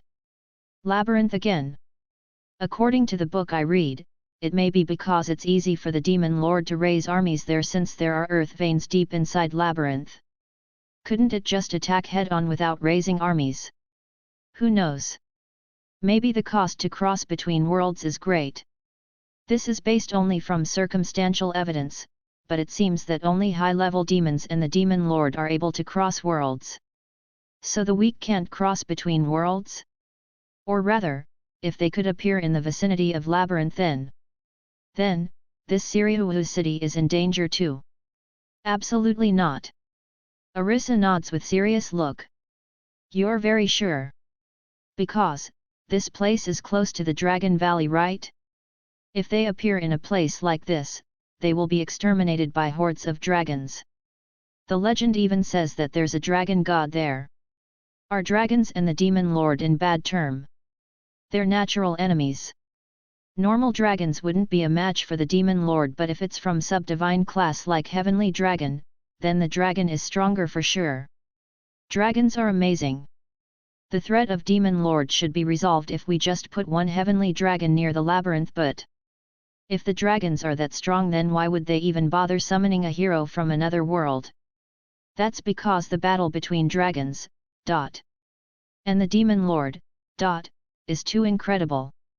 From songs sang by minstrel about the hero from long ago, there's a story where the hero is defeated by the demon lord. After that, the demon lord destroyed several small countries and met a dragon. The demon lord was defeated in the end, but the battle made two great countries sunk into sea of flames. From the rumor said by the minstrel, even the large empire that preceded Saga Empire perished because it got mixed up in the fight between the dragon and the demon lord. I see now, it's like eliminating a robber with a ballistic missile. Hey. According to Arisa, there was once a labyrinth which the dragon encamped. However, from humans' viewpoint, both dragon and demon lord were threats, so they made the hero at that time to fight it. It's unknown which one won, but it's known that there are no labyrinths encamped by dragons right now. The demon which appeared in Siriuhu city might have come to check on the situation of the dragon. If the fact that the dragons are no more, then this city might become the target of the demon lord. I bring the subject to Arisa. Even excluding the dragon, wouldn't it be 100 years before this city become a target? Why? The labyrinth is growing. It gives birth to monsters and sucks on the life of the adventurers who come seeking the magic core to grow. When the labyrinth vastly deepened, the monsters also become much stronger. I see, a young labyrinth isn't good enough for the demon lord. Wait. Hey, by any chance, are labyrinths tools for demon lord raid? Well, yes, there are some who think that. Then, isn't it better to destroy the labyrinth? If we destroy the labyrinth, spawn point, then the demon lord will have fewer army forces and the hero's job will get way easier, isn't it? That may be so, but there are 6 labyrinths in this continent beside the one here. Suppose the probability of demon lord appearing in each labyrinth is equal, in 400 years, it was recognized as calamity whether or not it appeared. Furthermore, since the labyrinth produces usable materials like magic cores, people treat it as if it's a mine. I see, if we destroy it then people will hold grudges. Hey. Yes, Kyobuku Kingdom was the leader of the small countries in neighborhood during the time when its labyrinth was alive, but when they destroyed the dungeon core, they rapidly declined. Could the destroyed dungeon core be revived? Isn't that so? I wasn't around when they performed the ritual, so I don't know the detail though. So the labyrinth is appealing enough for people to even perform such an abominable ritual. The saying that human greed knows no bounds is really true. Still, you sure know a lot, Arisa. Now you're saying that after thoroughly questioning me. Arisa is amazed. I was sure that she would have said, you can revere me more, but if we have Arisa test, then she had failed. There were a lot of documents pertaining to the labyrinth in the storehouse of the royal family. The explanations earlier may contain deduction and hypothesis, so take heed, okay? She's good at delivering flood of information. I'm nearly drowning from it though. I got the things about the demon lord and hero from books, documents, minstrels, and storytellers' song tales. That's why the fiction and non-fiction may got mixed up. I did carefully examine it though. It seems that those were popular as entertainments. As for the details about skills and levels, they're from my own experience and the result of observation. Is that all you want to know? She cutely tilts her head. Her figure is such that it would have stirred me with a craving to protect her if I didn't know her true nature. That's right, I forgot to ask anyone this, how many days is a year? According to Arisa, 1 year is 10 months, 1 month is 30 days. There is no concept of week. A month is divided by 3 parts consisting of upper moon, middle moon, and lower moon. By the way, I thought that my clock is off by 4 hours, but now I know that one day is 28 hours here. Compared to yearly unit, this world system is shorter for about 4%. Since there are still 2 hours before sunset, I ask Arisa and the girls to buy necessities for our journey. Then I'm counting on you to shop for rock salt and preserved foods. Also buy 2 barrels for water. Yes, shopping, Nano Disu, I received lively replies. For how many days of shares should we buy? Buy the shares for 10 days. Considering the season right now, normal foods should be fine for the first 3 days. The preserved foods shouldn't expire for 240 days, is it about right? Seems that we would need quite an amount. I'll ask Marthaki if there is any wholesale shop around. And, since we probably wouldn't be able to carry it, I'll ask for delivery. Yeah, please do. She's reliable at the time for shopping. I'd be glad to accompany them, but I decide to go back to the room because there is something that I want to confirm. There's something that I didn't tell Arisa. Dragons are natural enemies of demons. Demons want to eliminate dragons. Who summoned me to this world? For what reason did I get summoned to this world? Why do my power have discrepancies with those of the heroes? Yes, I am. The one who summoned me might be the demon or the demon lord, is it? Those words weren't questions. 4 to 9. Things that could be done alone. Satu's here. The chemistry experiment during the days of junior school was such a fantastic time, wasn't it? I also remember that there are differences between the thing I've learned in school and the actual practice. It's aggravating to be filled with bad imaginations with no way to prove it. Even if it's the truth, the heroes should win against the demon lord like how it usually goes. If they lose, then I'll take responsibility of defeating the demon lord in place of the dragons. I take a deep breath several times and I'm becoming calm. Having high MND, mental strength, surprisingly has its merit. I come back to my room. Returning to the main subject. I want to do further verification in alchemy. Since the chanting practice need to be done steadily, I have no choice but to do it on the way to the labyrinth city. First, let's verify the storage. I take out the meal. It's still warm. I lightly bite it. The taste is still the same. I put back the remaining meal to the storage. It's a bit late, but the item name is Suzuki Grill. It needs a bit more ingenuity. I add a new memo called Storage Verification. I write the date and the state on the memo. For now, it can keep something warm, maybe it even has function to freeze state of things. I write such on the memo. I don't think that it could delay or stop time, that's way too improbable. This time I take out the Suzuki grill that I've put in item box. This one is already cold. The taste is like a cold grill. It's not rotten. Since it's only been half a day, it's natural. Let's write that the item box doesn't retain warmth. Next, I'm testing whether it's possible to move item between the storage and the item box. I mark a copper coin with ink. I try putting it inside the item box but it can't go in. It seems that with skill level 1, it can't enter. I raise the skill level to 2 and inside it goes. I try putting various accessories, and it seems that it can only hold 4 pieces of 4 types of items. Is it the skill level squared? Let's write this on the memo. When I open storage window in the menu, an item box tab has appeared. I drag the item to the storage. When I open the item box and look inside it, the transfer is successful. I try doing the same thing in reverse, the item can be moved without problem. Accessing the item box from the storage consume no MP. I put this information as a postscript on the storage verification memo. Let's think how to use this next time.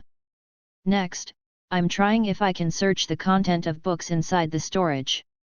It should be convenient to check it secretly in situation like the trouble with the dragon white stone today. I was able to search an explanation in the game. Therefore I want to check if I could search for contents. There were no books in the game though. I tap the Royal City Tour book inside the storage and choose search on the popped-up menu. I search for castle, then the explanations about castle are shown on the search hit. It seems that it can search with no problem. The search results are displayed. Ah, I've always wanted this function in real life. I wouldn't have needed to scan books or OCR. Fantasy is awesome. I suddenly come up with something and immediately try it. If I could see the search result, then couldn't I able to read the content of the book?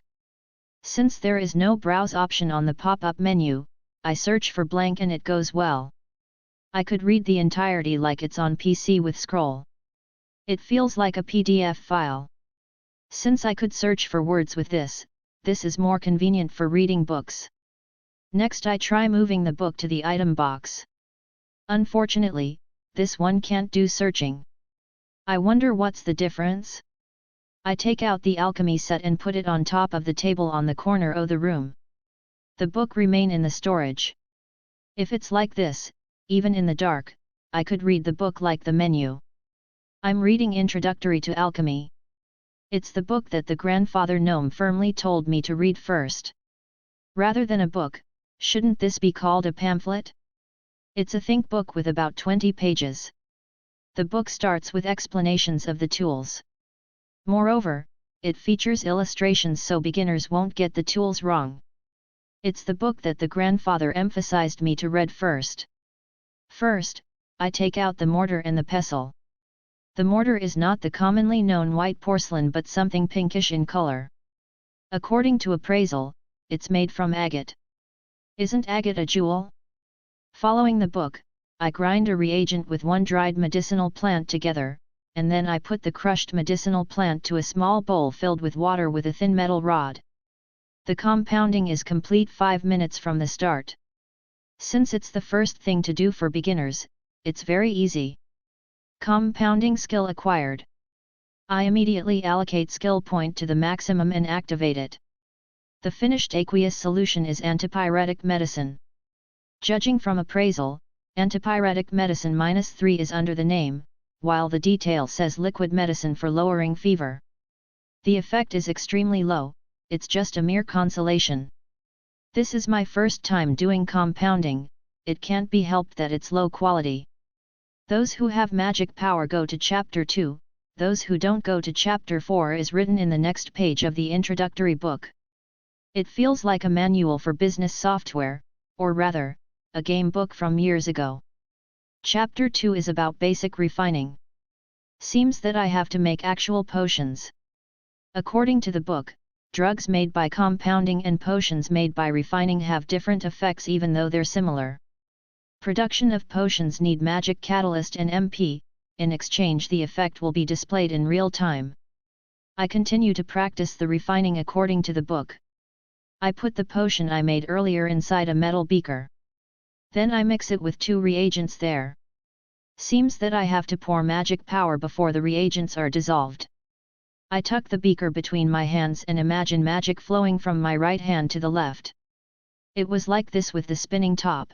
You pour magic by circulating from your right hand to left. I wonder if this is some kind of rule? Or is it just a simple custom? The 2 reagents begin to shine faintly when I pour magic power. Since the room is dim, it glitters nicely. Seems that it's complete after it stops glittering. Refining skill acquired. It's not an alchemy skill. I also get refining skill to the max. The completed potion is an antipyretic potion -4. Since it's wasteful to discard it, I put it inside the bisque pot and put it inside the storage. I open the menu to save the compounding recipes in the memo. The menu has a new tab, Production. I open the tab, and compound, antipyretic medicine, and refine, antipyretic potion from the earlier are there. Not just them, there are also woodcraft, club, improvised, composite, insect leg spear, improvised, and composite, insect leg spear, improved. I'm sure that it wasn't there before. I wonder if I need to know 5 recipes as the prerequisite? Or maybe it need recipe beside improvised one. But since it's a unique skill, it's useless to try to verify it, so I stop. I try tapping on the compound, antipyretic medicine. There are 4 sub-menus, their compound, inspect recipe, delete recipe, and detail.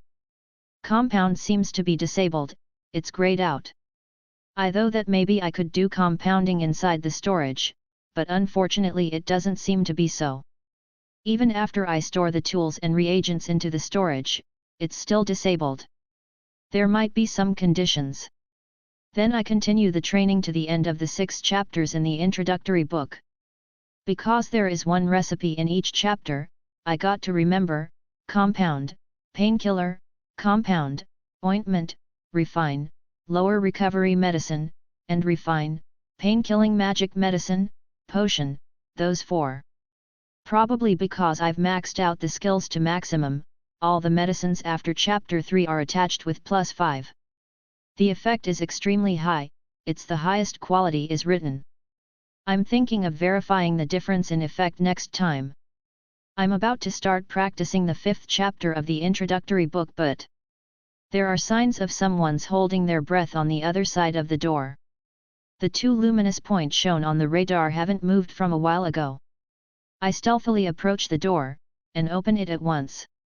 Arisa and Martha-chan come rolling in as if being pulled by the door. "What are you girls doing?" I listen to the 2 while looking from above. My voice has become a bit flat. Nay, Arisa is speaking in Kansai dialogue for some reason. I was just curious since I saw Arisa clinging to the door, Martha-chan. Yet you've also been clinging for more than 5 minutes, aren't you? The 2 shaking girls are about to step away. They suddenly turn around and about to dash away to the corridor. I quickly grab the nape of the 2 and restrict them. "Wonder what were you really doing?" I cross-examine again. "I'm sorry, I was tempted to see Sato-san embarrassing moment, so I peeked." Martha-chan gallantly apologizes. You because a boy who's living together with girls went back to his room alone. Don't you think that it's the job of the guardian to see what kind of foolery would unfold? Who's the guardian? Furthermore, foolery. I don't have the mindset of a middle schooler. I release the gallant Martha-chan. Arisa isn't properly reflecting, or rather, her lust can plainly be seen, so I punish her by poking her forehead 3 times in a row. Seems that it still hurts even though I held back. She's holding on her forehead while rolling around on the floor. This might be a good medicine once in a while. 4-10. The night before departure. Satu's here. I like both lawful shops and shops in grey zone. But I'll pass on compensated dating, Satu's. I take Arisa to the wagon. On the way there, I meet Martha-chan in the tavern, but she doesn't look particularly shy and offers me a meal. Since I intend to eat outside with Liza and the girls, I decline. When we got to courtyard where the wagon is, the 4 girls are waiting while looking bored. When Liza notices me coming, she comes as the representative. "Master, is it fine to put the luggage on board?" "Let's see. Tomorrow, since we'll be picking more luggage from the merchant guild, let's do that tomorrow, but if we leave them here we'll be troubling the landlady." "Hey!" Arisa whispers to me when I'm still thinking about it. "Let's keep them in my item box? Don't you think that it's safer there? There are only people we know now, so it's fine, I guess." I instruct the girls to pile the luggage inside the wagon for now. The 3 small girls get up to the wagon to receive the luggage. Since Poki and Tama have strength stat on par with 2 large adults, they handle the heavy preserved foods lightly. It looks as if this is some kind of magic show. Arisa and Lulu are sorting the goods inside. Needless to say, I and Liza are in charge of uploading the luggage. Since it's wasteful to wear expensive clothes for heavy-duty job, I change into ordinary clothes. It's a simple linen tunic. When we've finished loading the luggage, I made the girls beside Arisa to fetch water for 3 small barrels. 1 small barrel can hold 6 liters of water. You don't really need to exclude Lulu. I've talked about my item box with Lulu, you know. I'm afraid that someone would pick a fight with the Beastkin girls if it's just them, so I ask Lulu to go with them. For now, let's split the preserved foods in half for each to keep, I'll carry the magic tools.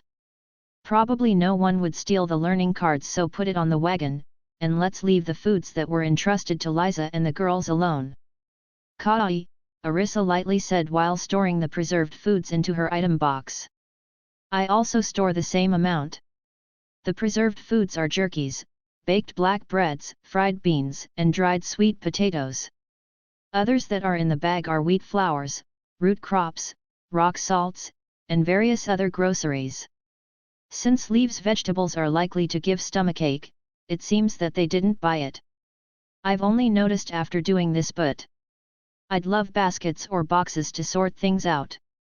Yet true, I also want some cushioning materials. If we leave this alone, the cookwares will be noisy when the wagon shakes. I want thin ropes too. Ropes? Ah, for airing clothes. Hey. I think that having sturdy ropes is good. Liza, who just came back from getting water, suggested. I can't imagine what it would be used for. It's for draining blood from prey during the journey. Right, we need ropes to tie thieves who may appear. You're such a philanthropist. Thieves are thoroughly good for nothings and only bring harms. It's better to snatch away treasures from their hideout and annihilate them afterward. Even that famous thief hunter girl said so, you know.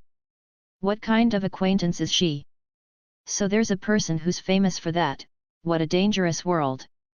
Are we not short on anything else?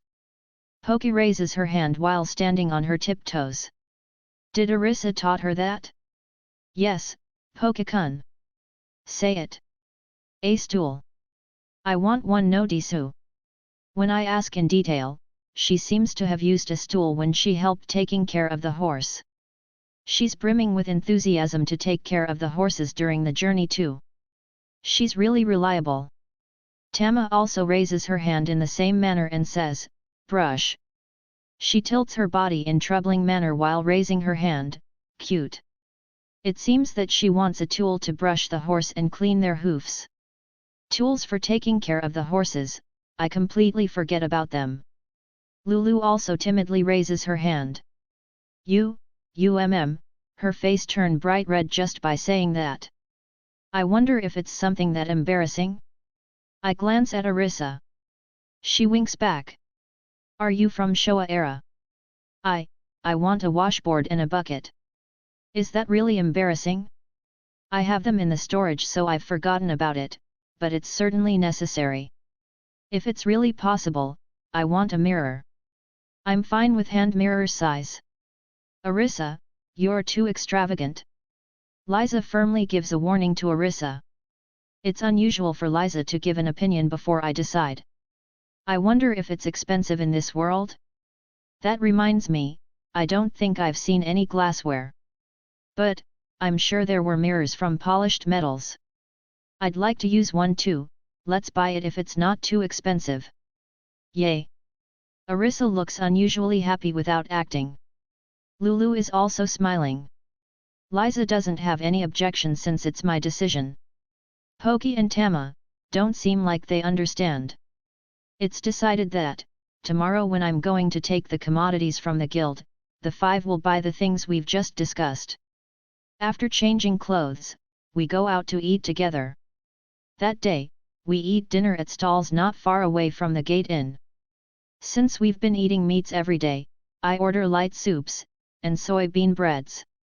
Since Poki and Tama look so sad while we're eating, I order meat skewers for 4 portions. It's Liza who looks the happiest somehow, but it's okay as long as they're happy. Since I meet Yusugu-san who just come back from work on the way to the inn, we decide to advance the plan to go out during the night a day forward. Arisa is saying, even though you have me, you adulterer, but I make Liza to carry her like a luggage back to the inn. Is that okay? It's fine, she's just something like a little sister. The person herself thinks that she's a guardian though. The East District is crowded just like yesterday. Yusugu-san, who's chewing a bought skewer from stalls, is greeting girls who are gathering under the outside light, while we press forward to the crowds. When I ask if they're his acquaintances, he says, they're courtesans. They usually work as waitress and courtesan in the inn at the same time, but during the slave auction they seem to look for customers outside. Confirming from AR, a lot of them have sex technique skills. However, I'm anxious to see that a lot of them have various venereal diseases on the abnormal condition tab. Mostly are in incubation, but nearly 60% of them are suffering from it. I wonder if it can't be healed with magic? We enter red light district and walk for a while. Metal plates of magical light are hung on the shops, illuminating them with cheap-looking light.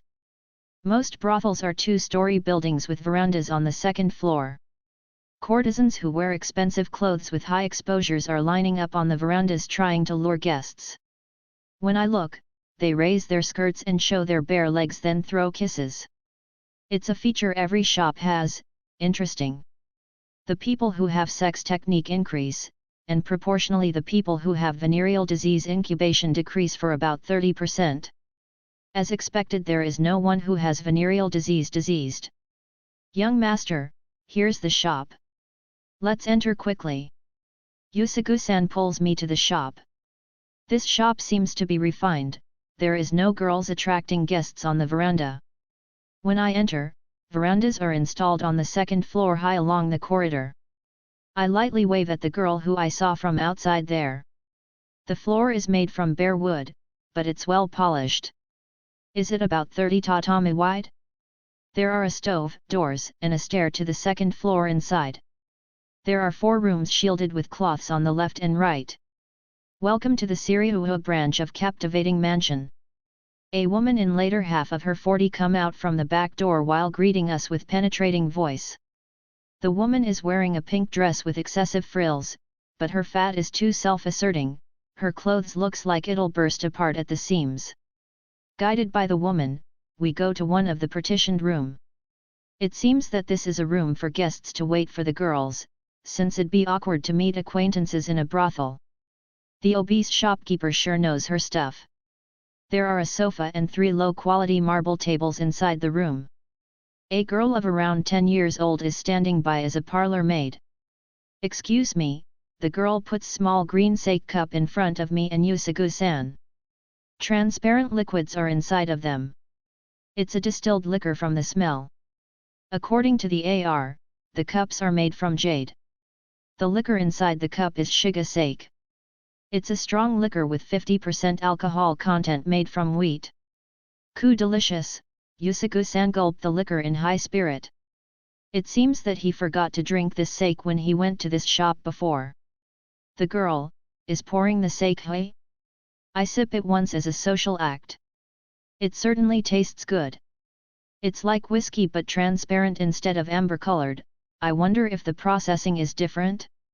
Before Yusugu-san had his 3rd cup, the shopkeeper comes back with 5 girls. The first is the most beautiful girl with blonde hair and blue eyes. With a small face, thin eyebrows, and strong-willed looking big pupils. Sticky-looking lips. 2 large breasts that look like they would spill from the open chest clothes. Most likely, she's the most popular girl in this shop. She's 18 years old. The second and the third are twins. They're beautiful girls with black hairs and black eyes. Their most notable looks are their Western, or rather, French style. One of them has smaller breast than the other, but it's still around C cup. It seems that there are a lot of people who spend the night with the 2 of them together. Of course, the fee will be for 2 people. They're 16 years old. The fourth is a woman with droopy eyes. With dull blonde hair and reddish-brown pupils. Her eyebrows are thick, she's a gentle healing woman. Her breast is the biggest. It seems that there are a lot of repeaters for her. Her voice sounds mellow, it's comforting to hear. She's 21 years old, the oldest in this shop. The fifth is a girl with red hair and reddish-brown pupils. She's pales in comparison with the other girls, but she has the nicest expression. She feels lively, or rather, fascinatingly wholesomely erotic. Her breast size is average, but still around D cup. For me it's quite enough to be categorized as big breasts. 20 years old. She's the only person in this shop who doesn't has sex technique skill. Every girls are wearing thin one-piece sticking to their skins looking erotic. The chest and abdomen area are transparent, I cannot help but utter GJ. Which girl will you choose? The shopkeeper asked. Yusugu-san asked with his eyes, please don't hesitate to choose your favorite girl, I said, and he really did choose the most beautiful girl without hesitation. I also aim her, but I'll yield here. Yusugu-san drinks down the liquor left in the cup in one gulp, and leave the room with that girl. It seems that the second floor is for the guests to enjoy themselves. I was at loss for a bit, but I chose the fifth girl in the end. The guest room only has a simple bed, but it's clean and smells good, so I have no complaint. When we entered the room, the girl hurriedly took off her clothes and flaunted her body. I enjoy the feel of oppai liberated from the clothes, enjoying scooping them with my hands. It's exactly the festival of oppai. Who was it who says that oppai contains man's dream? I hug her waist and we fall down to the bed. It's a mature woman's body after a long time, so I'm taking my time to carefully enjoy it, in various ways. Though since the girl's reaction was good, I unintentionally gave too much service. Like this, I'm not sure who desire whom. We enjoy ourselves until midnight. She faints from too much pleasure in the middle, so I stop. Sex technique skill acquired. Lovers talk skill acquired. Seduction skill acquired. Apparently this body has too much stamina, the partner couldn't catch up. I use her breasts that I've enjoyed plentifully as pillows and depart to the world of dream. 4 to 11. Departure, 1. Satu's here. I love to make programs without being limited. The last time I did that was when I made a legged robot for my graduate research during college. When I became a working adult, I haven't done it. This time, it seems that I'll make magic tools. Yep, it's a good morning. I walk the town while enjoying the morning sunlight, feeling refreshed. Yusugu-san was unlike me, yawned constantly looking sleepy. I invited him for breakfast, but since he didn't come home his family was probably mad, so we decided to part ways outside the shop. If I made it big in the labyrinth city, let's come again, I shouted him that. Even though it's early in the morning, the people who are having meals on the stalls, and the people who are selling fresh groceries are lively. The vulgar atmosphere that usually permeates in the East District was probably the fault of the visitors. I'm smelling something good from the stalls. Although I'm not particularly hungry, let's buy some souvenirs for the girls. Though I can't buy sushi in wooden box pack like those fathers from Showa era. I buy a big hand basket made from thin wood from a street stall. It's about as big as 2 rice bowl. I also bought 2 lidded containers for soup and put it inside the basket. I buy warm meals and put it into the storage through the basket. I keep buying various things to the extent that it doesn't look unnatural. Soup made from meatless animal bone and vegetables. Thick stew with vegetables and dried meat. Various grilled meats starting from grilled goat meats. Syria grills. Freshly baked flat breads. Steamed potatoes. There are some scratched fruits from many fruits I've bought. I've bought for about 30 servings.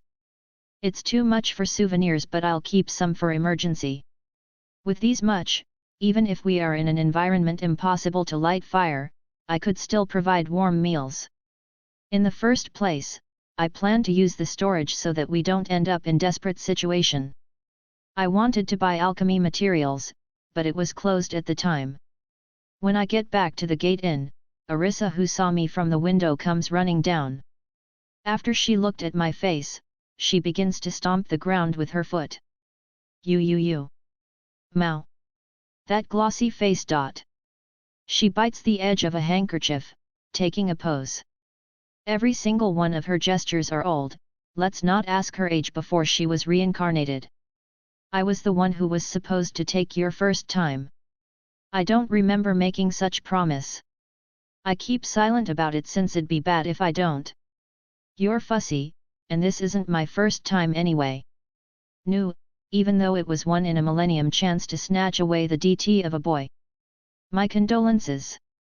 I call for Lulu, and we gather in front of the wagon. The breakfast are potatoes and meat skewers that I've just bought. I talk to Arisa in whisper to check on Lulu's condition. If she still hasn't recovered, I'll postpone our departure for 2 days. According to Arisa, it was only serious in the first day, it's fine now. Since it looks painful, let's give her the painkiller I made from practices. There are 5 of it, those should be enough. After we finished our simple meal, I advance as planned yesterday. I ride the wagon until the parking space of the commercial guild. Horses were easier to find drive unlike cars, so it was easy. It's lively here too in the morning. Every carriages which occupy half of the parking lot are unloading their cargo. Every carriages look well seasoned. The ratio for luggage carriages and covered wagon is 50-50. The carts are loaded with a lot of 10-kilogram bags. The people who are moving the bags look like ruffians who wear villager-like simple long-sleeved shirt and trousers. I can see patchworks on its knee and elbow. While I look at other carriages out of curiosity, Sunaifun-san, who has finished confirming the load and assessing the prices, comes here. Good morning, Sato-sama. You came really early. I'm sorry. Am I troubling you by coming too early? I don't think that what I'm doing is that bad, but let's apologize for now. Not at all. The god of business surely like people who are quick. Even though Sunaifun-san said that, if I look at the surrounding, it's probably customary to bring in the goods in the morning and bring it out in the afternoon. I am guided to the warehouse. The goods that I've ordered yesterday are put on one of the section. I confirm the products and their number with the help of an employee. I check the contents of every barrel of the dragon white stone and close the lid. Sunaifun-san watches over me doing that like a grandfather watching over his grandson. Hey, you're not that old, right? I ask the employee to carry the goods to my wagon, while I complete the payment for the transaction at the office. When I get back to the wagon, the loading is complete, so I visually check on the goods.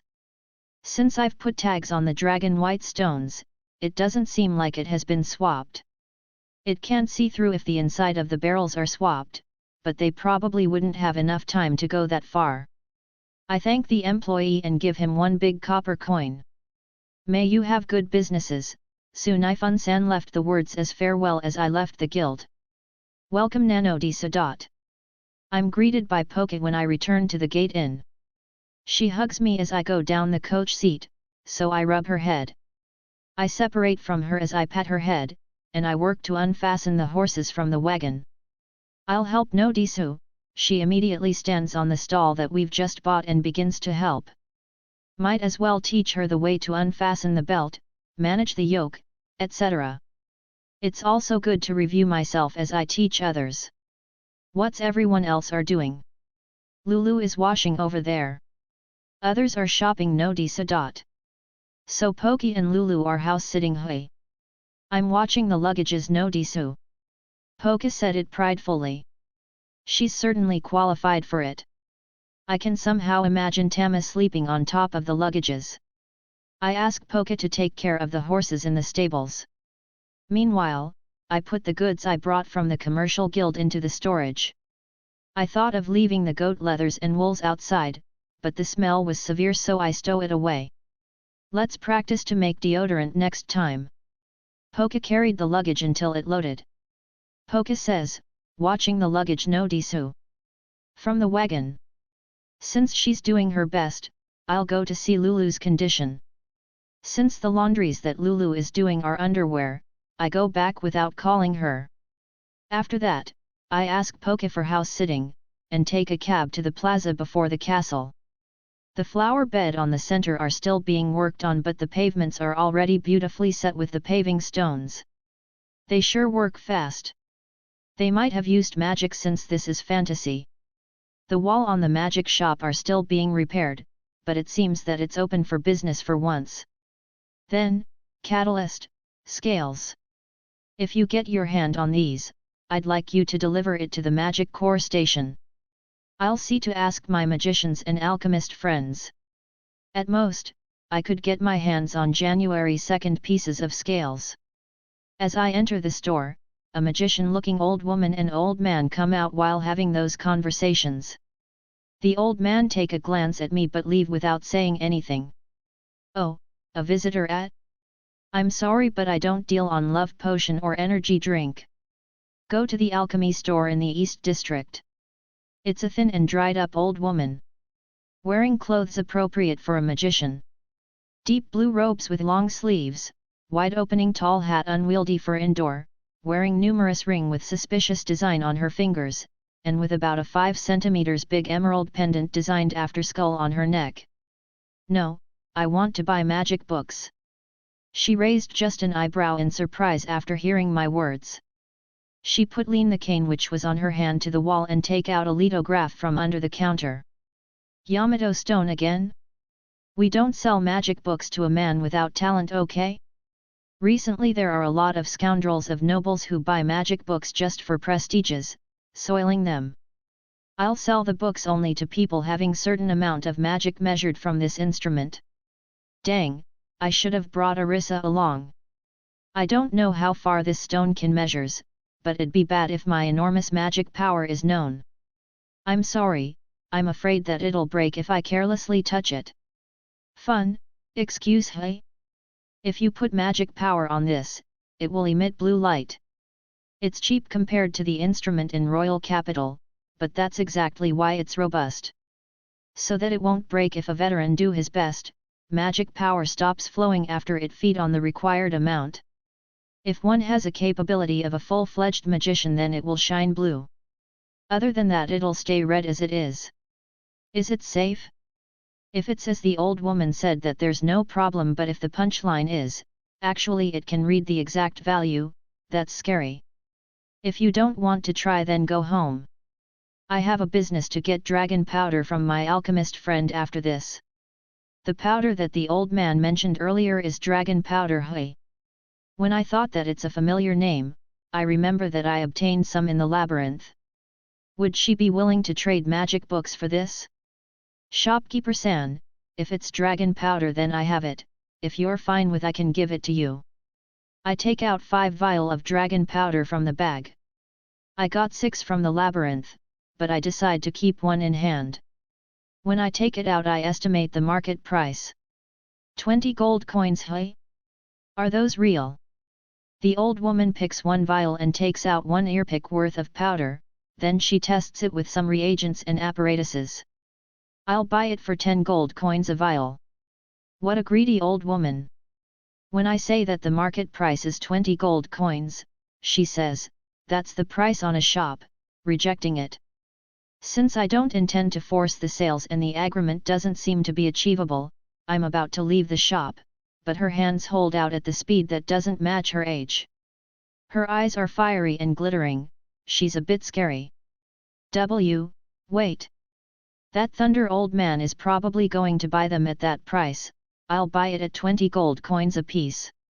But I'll pay at the end of the month as the condition. Since the payment from officials is slow. I'm sorry but I intend to leave the city tomorrow, so I can't accept that condition. The negotiation continue until lunchtime, and in the end, it's decided that the payment is in the form of magic books. Because magic books higher than intermediate level aren't allowed to be sold to people who aren't citizens of Siriuhu City, I'm having a hard time choosing books that worth 100 gold coins. First, I'll collect lower class magic books from every elements. Still it's only 40 gold coins, so I buy thesis and investigation, and various miscellaneous notes for reading materials. It's 60 gold coins up to this. Then I buy canes and amulets. It seems that only those who have permit from the city are allowed to sell magic scroll, so I can't buy it here. Furthermore, I buy cheap catalysts for making potion. It seems that they're made from magic cores from lower class monsters. Oh, your main job is an alchemist at. Then, how about these books? The old woman takes out 2 magic books from the back of the store written with Magic Catalyst and the Material, Seeds, and Catalysts. I'm a bit worried with those titles, but since the author is named Hahud, I buy it. It's the maker of the spinning disc magic tool if I'm not mistaken. I buy 5 other books written by this guy. 15 gold coins remaining is it? What else do you wish? I don't have good magic tools left. At best, I have a tool that emit light, or a tool that heat up if you put it above. Oh, you're putting out good things in the end. When I receive them, the first is a crystal ball about as big as a candy ball and the other is something black that looks like a pot stand with 20 centimeters diameter. It's about 3 centimeters thick and feel like it's made from porcelain. On one side, a copper line is drawn on top of a concentric circle. S. The crystal ball light drop begin emitting light after I pour it magic power. Seems that it shines for 30 minutes every time it's poured with magic power. The pot stand light hot plate is also the same. By putting magic power on the copper line, it gives warmth for 10 minutes. However, since it only emit heat enough to scald a person yet not enough to boil water, it's not suitable for cooking. That should be usable to warm tea or stew though. The light drop is 1 gold coin each, while the light hot plate is 3 gold coin. Since the light drop is in stock of 2, I buy both.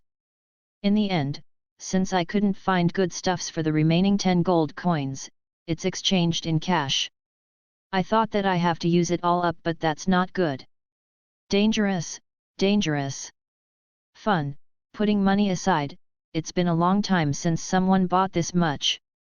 Thank you very much, I was able to buy many nice things.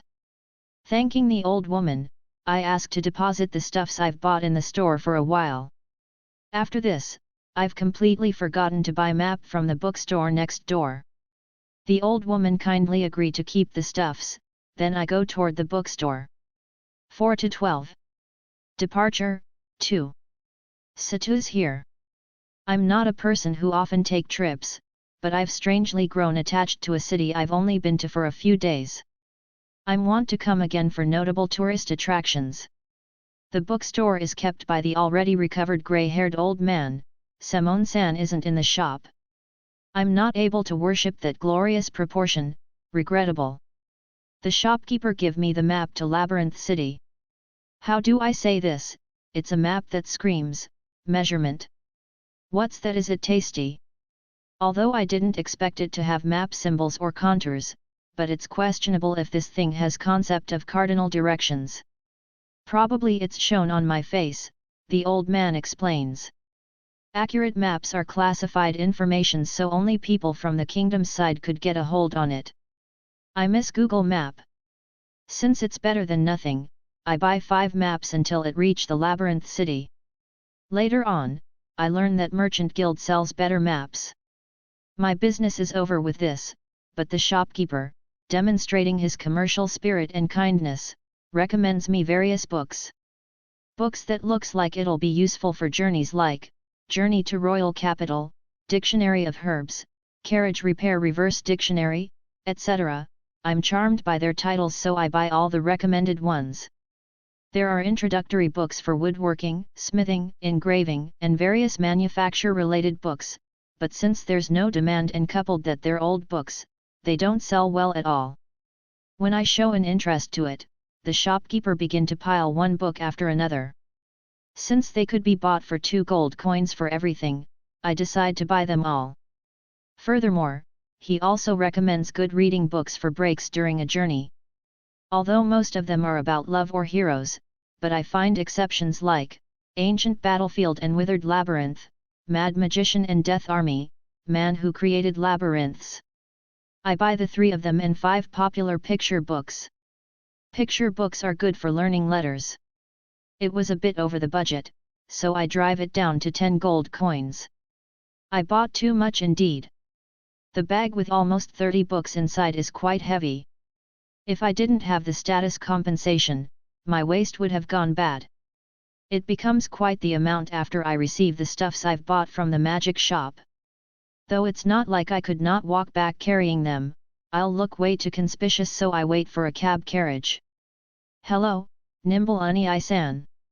I turn toward the voice behind. With a face as if saying that the prank is successful, it's Xena-san's co-worker girlfriend, Lilio. Hello, Lilio-san. Did you imitate Xena-san? Ehehe, did I pass? Hey, did you skip a beat? I somehow understand that I mustn't let Lilio meet Arisa. I noticed immediately because your voice is different. Too bad, but, isn't that love? The power of love. Girls really do like love talks, hey. Lilio is coming closer to impose her small body. I have enough lowly girls, so push her shoulder back so our body doesn't stick together. Are you alone today? Yep, the other soldiers are sleeping, but Xena, from yesterday noon until midnight today, is keeping on guard the Huele time. Magic troops are lacking in number, isn't it? I wanted to say some parting words to Xena-san before I leave for the journey, but... Alright, let's change the departure to tomorrow morning. Lilio-san, could you deliver a message for Xena-san? Okay, but no passionate lines that would make chest hot, okay? If it's too intense, it might be interpreted wrong, you know. While crossing her arms, Lilio talks with a bad face. I ask her to tell Xena that I'll be leaving early tomorrow morning. Lilio willingly agreed to deliver the message. Xena's first love end up unrequited.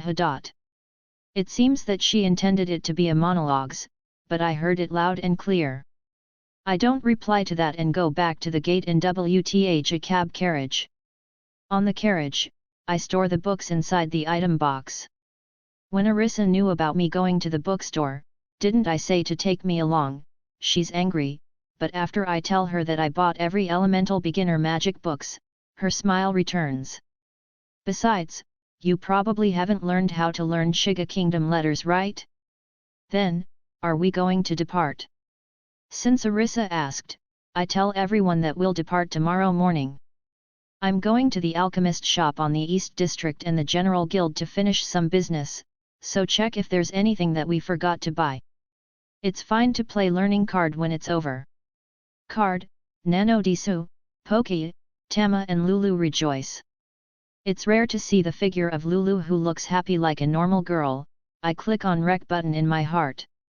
Empty dummy barrels are too light, it'll seem unnatural, so I think it's good to store long-lasting potatoes in them. It's going to be winter soon, it might be too cold to sleep with just the mantle. I think it's good to purchase a blanket for Master at least. I agree with Arisa and Liza's opinions and allow them to buy those. Of course the blankets are for 4 people. Since Arisa saw some made from cottons in the marketplace, I permitted her to buy after hearing the price. I go to the alchemy shop alone, and buy a lot of painkiller and deodorant materials and recipe compilations. It's an extravagance worry, but when you're shopping without caring for the remaining money, maybe because there's no fun of hesitating, it's a bit lonely. On the General Guild, I listen for the progress of the request I asked from Nadi-san. Even though it has only been a day, it's already mostly complete. The rest weren't in home, so she's going to go back tomorrow. Nadi-san passes me something as I give her the reward. What she gave is a big basket filled with things like small bag with money, vegetables, sandals, and various other. Poor home gives vegetables or home industry product like sandals instead of money, even things like wood spoons and others. It seems that Nadi-san did say that rewards are unnecessary, but she was given them before she could decline. I tell her that I'm leaving Suryuhu City tomorrow and I present her the rewards as a bonus. Sato-san, your next destination must be either Royal Capital or Duke-sama Capital, right? No, I intend to go to the Labyrinth City. There are a lot of demi-human in Labyrinth City, life will be easy there. Come to think of it, I haven't met the most famous demi-human, the elves. I thought that Suryuhu City should have them. That's right, I'd like to see the elves the most. Nadi-san is showing a subtle expression hearing my reply. She looks at the back and calls the manager. It's the old man who were always sleeping. Manager, please come here for a bit. The manager comes here while stroking his beard. He's much younger than I thought. He's a bit small and skinny, but he's a handsome man with a matching greenish-black long hair. The manager who got here doesn't say anything. Nadi-san lifts one side of his hair up. They're quite familiar. Looky, she points her finger. The manager's ear, the tip is a bit sharp. Is he demi-human too? Sato-san's reaction is too light. I'm sorry, what's wrong with Manager-san's ear? Nadi-san is mad after hearing my answer. Mao, what are you saying? I'm showing you the proof since you said that you want to see an elf. Eh? He's an elf? I thought that elves' ears are longer though. Is he a half-elf? The Manager-san looks grumpy from my reply. He goes back to his position and resumes his nap. Looks like I've offended him with my answer somehow. Mao, Manager. Just because you were mistaken with Long Ear's tribe, Booch, please don't immediately sulk. What kind of tribe are Long Ear's tribe? It's said that elves has ears this long from my hometown. I make a motion to express long ears with my finger. What Sato-san said is a tribe among Ear's tribe called Long Ear's tribe, Booch. They're taller than normal people in average, and their hair is blonde instead of green. They have talent in magic and live as long as the elves. The Saga Empire first emperor was an Ear's tribe and was a king of the Hiro, so the tribe is considered to be sacred. They seldom ever goes out of Saga's empire, since they even have a sanctuary there, so they're rarely seen. However, they're hated by the elves and is called false elf. I see, let's not get it wrong next time. I apologize to the manager for the rudeness. Since the manager answers by fluttering his hand while napping, I take that I'm forgiven. The next morning, we've finished having breakfast in the stalls. I have paid for the inn too. Martha-chan said, stay here next time too. As a carefree farewell, I leave the inn by driving the wagon. I thought that Zina-san will come to see me off, but she had an all-nighter, she's probably still asleep. Let's send her a letter next time. When we're departing, I inadvertently see a white dot moving along the inner wall. I greet the night zone at the gate entrance and leave the city. I'm troubling people if I wait here. When I got a bit away from the gate, I hear, wait, from behind. Since I'd be a hindrance for the traffic here, I go to an open space outside the gate and stop the wagon. The traffic at the gate looks to be in disorder when I look at it. One horse is slipping out from there. I wave my hands from the top of the wagon. Sato-san. Zina-san is coming here on a horse while smoothing her hair, which got disheveled by the wind. She's wearing a dress unsuitable for riding a horse. She wears different cosmetic than the usual. I'm glad that I made it. Zina-san, I'm also glad that I got to meet you before I leave. It's good that I don't end up being ungrateful. You're going to the Labyrinth City, right? Please send me a letter when you've settled down. I will absolutely reply back. Yes, I will. Without fail. I thought that she'd say that she wants to go together, but I'm glad that it's about letters. Pinky swear, Arisa shows her smirking face from the wagon while saying unnecessary words. Zina-san bites it and vigorously asks for I want to pinky swear. I couldn't refuse and we pinky swear. Doing it at this age, I'm a bit embarrassed. I'll properly say farewell to Zina-san, who stares at her bent little finger ecstatically. Then, let's meet again some other time. I will send you a letter for certain after I arrive at the Labyrinth City. Yes. I'm looking forward to the day I'm be able to see you again. It's good that it didn't become a sad farewell. My reunion with her will happen faster than I thought, but I still don't know at this time. Zina-san earnestly waves her hand until the night zone grabs her by the nape to the station. Intermission, a certain master and his vassal's conversation.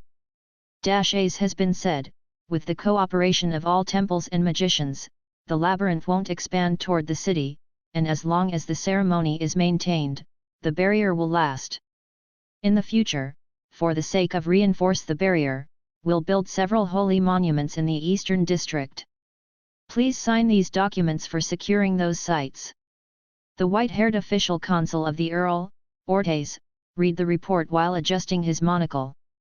Then, is it usable? That labyrinth. A man bent his body forward on the desk while having a joyful look. The Earl of Sirihu. Can the labyrinth be commercialized? He asked. The three great temple, Parian, Garlean, and Tenian have conducted ceremonies to determine it, and the result are say, and say. They're relatively favorable.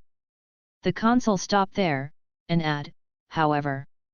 Our experts have pointed out several problems. The first one must be about the entrance which is inside the city. That's exactly right. Other labyrinths have shown that monsters could overflow from it after some years. Therefore, it is necessary to have something to have blockades in case it happens. Additional walls outside the barrier, quite a lot of expense. Since we already have the quarry from 3 years ago, we only need the workers, Yes, and we have just secured women and men slaves who look able from slave dealers. The Earl becomes dubious after hearing the consul. Do we need to buy slaves for this? Don't we have enough labor already? The people have become agitated. We'll use the slaves until temporary walls are complete. After we have finished using them, we could just put them in the mine. Or we could make the obedient ones to be soldiers. The Earl considers the prior investment before deciding. When the labyrinth is able to steadily supply magic cores, the economy of Earldom will most likely quickly grow. Have you blocked the entrance for the time being? Our experts said that it's dangerous to completely block it. The reason? It could ruin a country, they said. You mean the nightmare of Ishtan? I thought it was just a myth. Did it actually happen? There was a country called Ishtan 200 years ago. The country suffered significant damage from monsters that emerged from a labyrinth. The king, who was worried with that, invited a famous magician to seal off the entrance of the labyrinth. For safely closing the labyrinth and made the monster's threat disappear, the king was hailed as the wise king. However, 10 years later, the seal was broken by tsunami of monsters which overflowed from it and destroyed the entire country in a day. Wasn't Ishtan safe for 10 years? Then it should be alright to close it off for a bit while, right? Yes, we can't guarantee it, but it's most likely fine. Alright, then close the labyrinth's entrance after the inner wall's construction is finished. I will arrange it at once. Please sign this document. The consul presents the document which he has prepared it beforehand. The Earl signs while reading it and continues to talk with the consul. There's another problem in regard with the labyrinth. What is it? The dungeon master was the senior demon who had attacked this castle some times ago. The Earl breaks his intense expression, and asks the consul expressionless. Is that definitive? Yes, a magic soldier who participated with the castle's defense was on the spot. Furthermore, the assistant priest of Garlean, Nabinan, testified for the power of the demon. Famu, we don't know the demon's goal, but we've obtained the answers from the oracle. It can't be helped if we're anxious. The consul furrows his brow a bit, but regains his composure. We're obliged to tell the king about the labyrinth. How will you choose the representatives? Yeah, if I'm not mistaken, one of the survivor of the labyrinth is a noble. It's Viscount Belton. Then let's make Belton with several officials to be ones. I understand. I'll send a messenger to inform Viscount Belton. The consul summons his subordinate and tell him to prepare the letter for the Viscount while adjusting his monocle. The report itself has actually been sent to the kingdom with the magic mirror. But it's considered proper for a noble to be the messenger for reporting directly to the king. Were those all the things about the labyrinth? The Earl is confirming while stroking his goatee, which doesn't really suit him. No, I was wondering if we could send inspection teams to the labyrinth city, Selbera. Learning from the pioneer. How many do you suppose we should send? 4 groups consisting of 2 military units groups, a merchants group and a general citizens group would be good. Let's make them bring back the know-how about the public order problem, tax, and structure of Explorer Guild. If possible, I'd like them to invite some high-ranking explorers to investigate our labyrinth's rank. General citizen? Is there any meaning in sending commoners? The Earl asks dubiously. It's my bad for calling them general citizens. I mean to say people who are knowledgeable about the streets. The Earl, who seemingly agree with the consul's answer, exaggeratedly gives permission. Excellent, I'll leave personnel's selection to you. Tell me when you have your candidates. I respectfully accept it. Were you able to grasp the identity of the silver-masked hero? The public call him Hiro, but no one know his identity.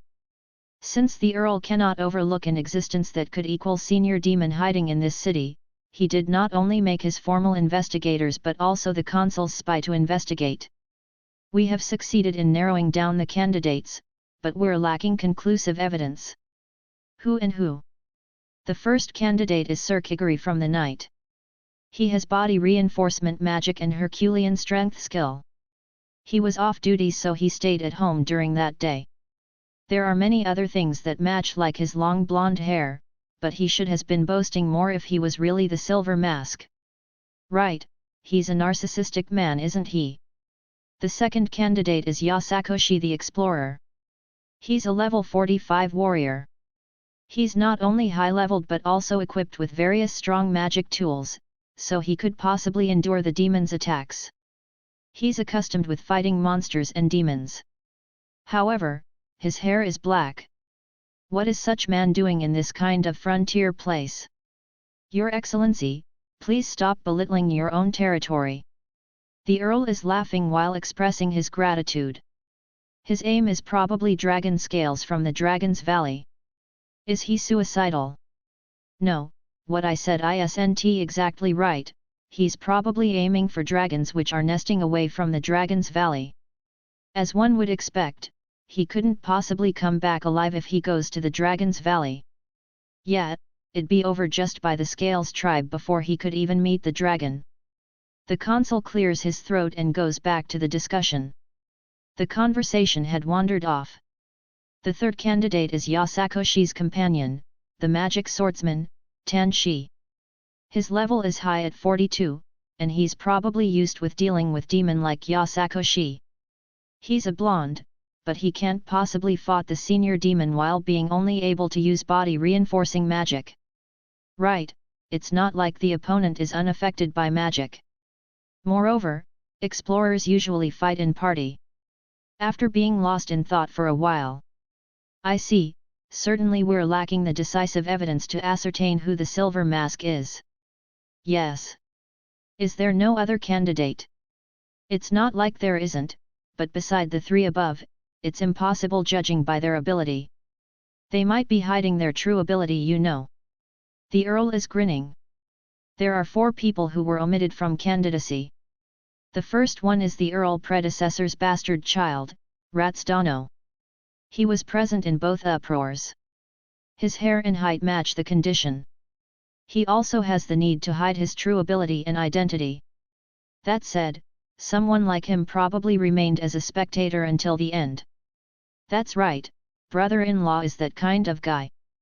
The villainous face of his brother-in-law floats in the Earl's mind. It looks like a villain compared to the real person, probably because of the long discord between them. He's not related with the Silver Mask, but since he was present during both the incident with the demon, the Earl orders the consul to keep an eye on him. The second one is the alchemist, Akabanadano. He wore the same robe as the Silver Mask, he even had the Silver Mask in his house. He was present at the day of the uproar, showing his face on the relief station. Oh? That's suspicious. The consul shakes his head at the Earl's words. However, Silver Mask isn't an uncommon thing. Because it's used during Harvest Festival to ward off demon, there are probably more than 10 shops which sell it. Famu, was it a man who was fighting?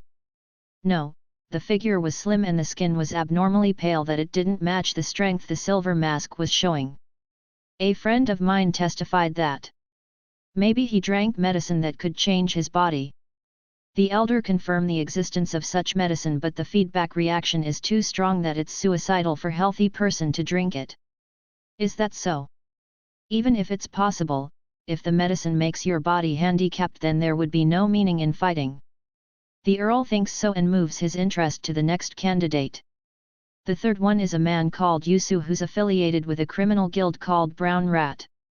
It's a guy who's a polar opposite of a hero. This man had similar physique and hair, and he was confirmed to be present during both uproars.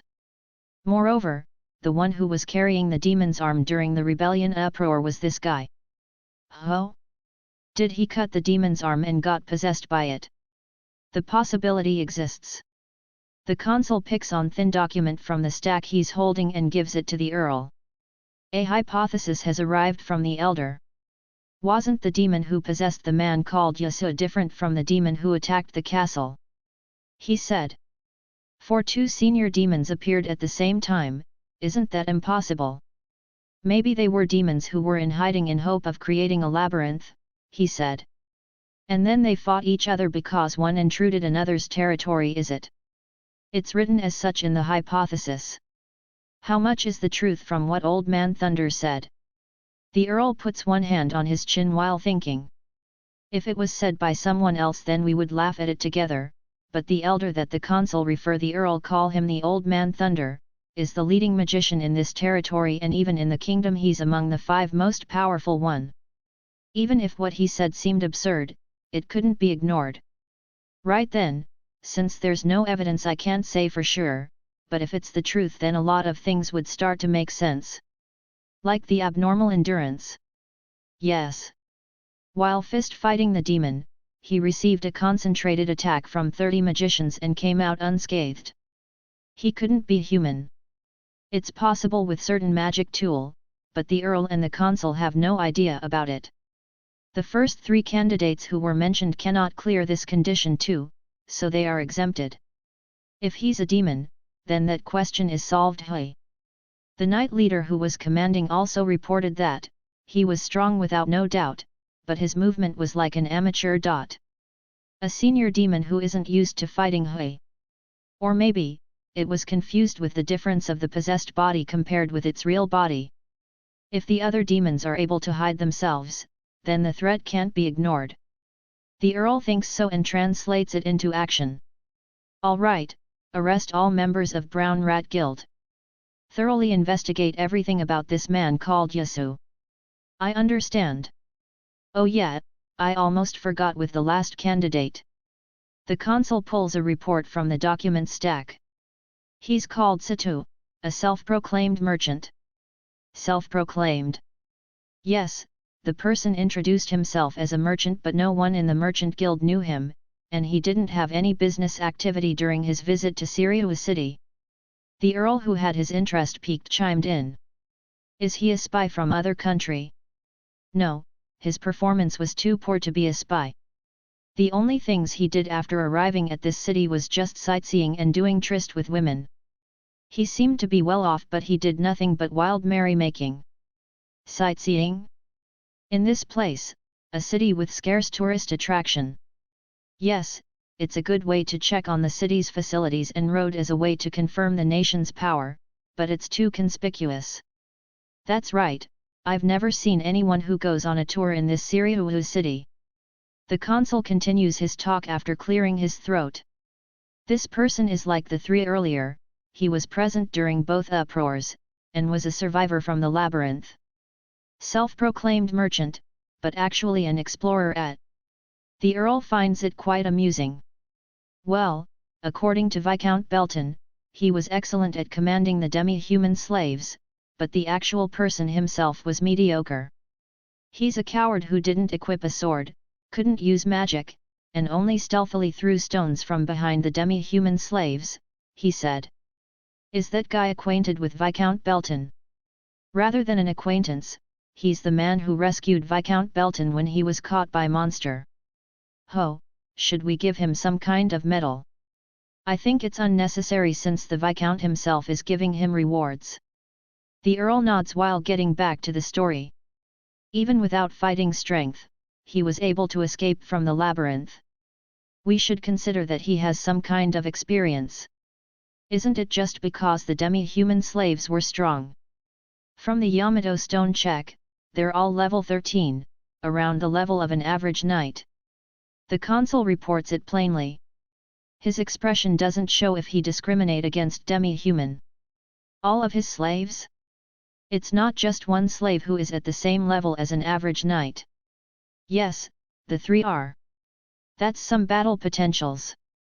Yes, since they're demi-human slaves they're not allowed to have weapons inside the city, so there's no problem with the public order, but it's extraordinary for a self-proclaimed merchant's guards.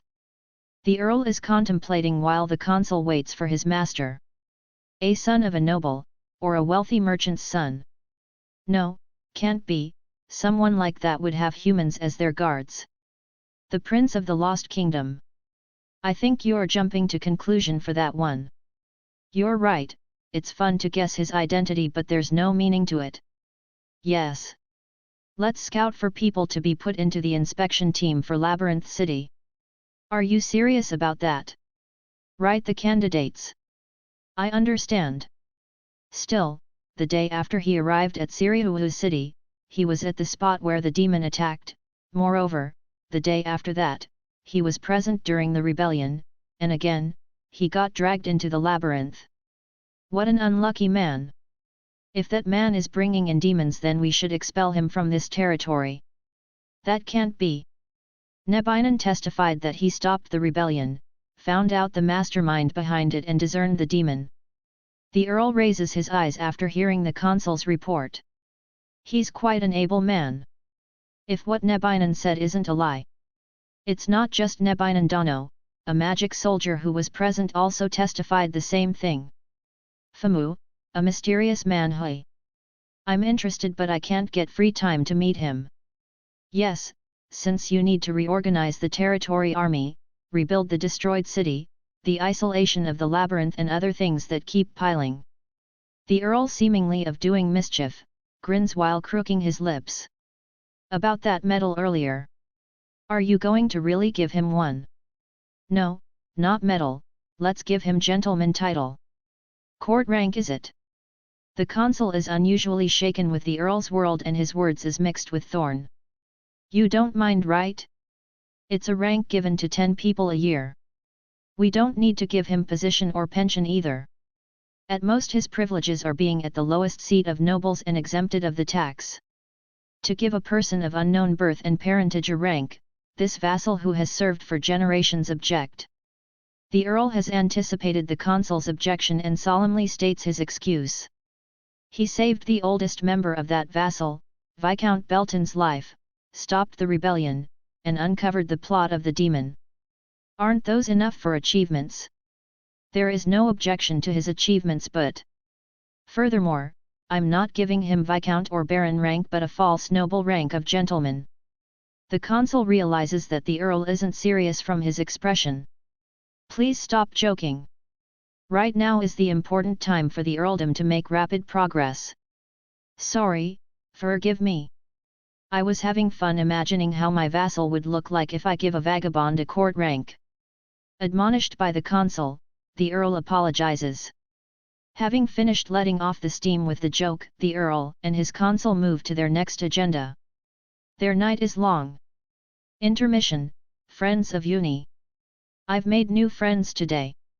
They're demi-human girls called Poka-chan and Tama-chan.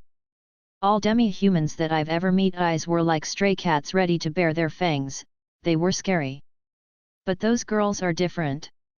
My morning starts early, because I'd get scolded if I don't get to the gate in before the dawn.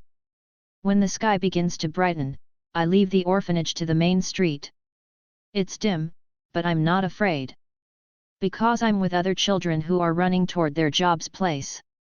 I enter through the back door since the big gate for carriages is closed. The back door is also closed, but for the short me, I can just slip through the small gap. I head to the staff door through the courtyard.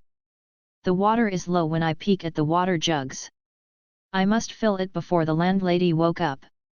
I pick up a bucket and go to the well. Coo, heavy dot.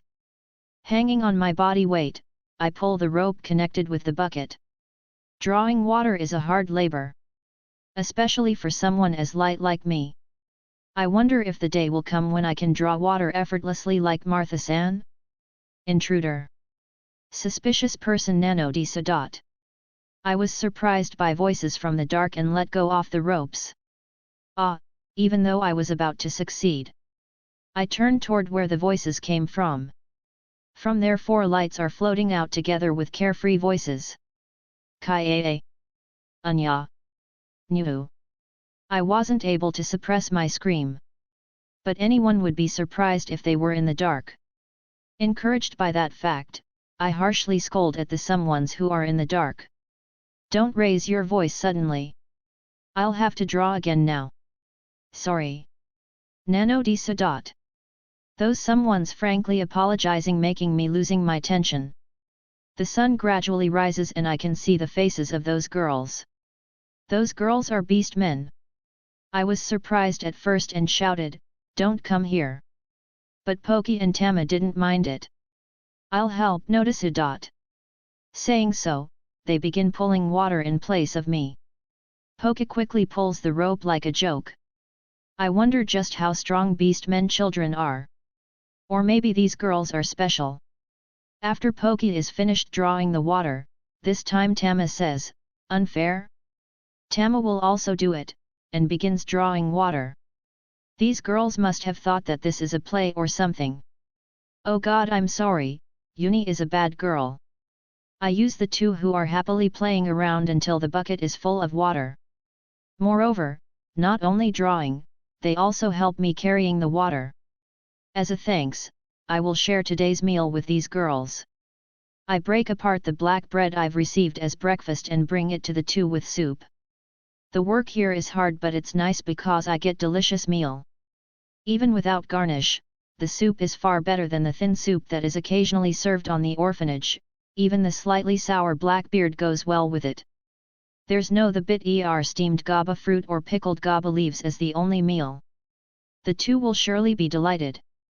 While thinking so, I go to the stable. There's a big lizard man woman beside the two girls there. I'm scared enough to almost drop the soup bowl, but I can't waste the important meal. I frantically bear it. Uni. Nano. Di Sadot. The two girls welcome me. But, wait. Hey, what are those in your hands? Meat? Cheese? Nano di Sadot. No way. That's a lie, right? You can't eat meat even after so many years, right?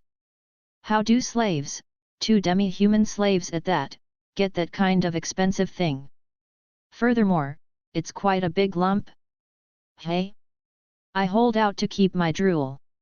It came out a bit, but I immediately wipe it. I thought I'd eat with you together. I'll share you this, giving like I'm above them, would be quite comical. Aira, aren't you the errand girl? What's your name again? Since you're here already, why don't we eat together? From behind the lizard girl, two girls come out. The who started talking is a violet-haired girl of the same age as me, and the other is a black-haired Oni-san with regrettable face. The violet-haired girl talks in a really bossy way that I wonder if she's really the same age as me, but she, Arisa, is. She cut the dried meat and cheese lumps and shares it with me. The lizard girl, called Liza, is going to say something, but Arisa says, "It's fine, the little girl's share is trivial. Master will surely consent. If he's mad, then I'll be the only one who'd get scolded, Mumantai," and Liza-san understands. I don't really understand what Arisa is saying, but now is the time to savor the taste of these meat and cheese. I puff my cheeks like a squirrel while thoroughly enjoying the taste many times over.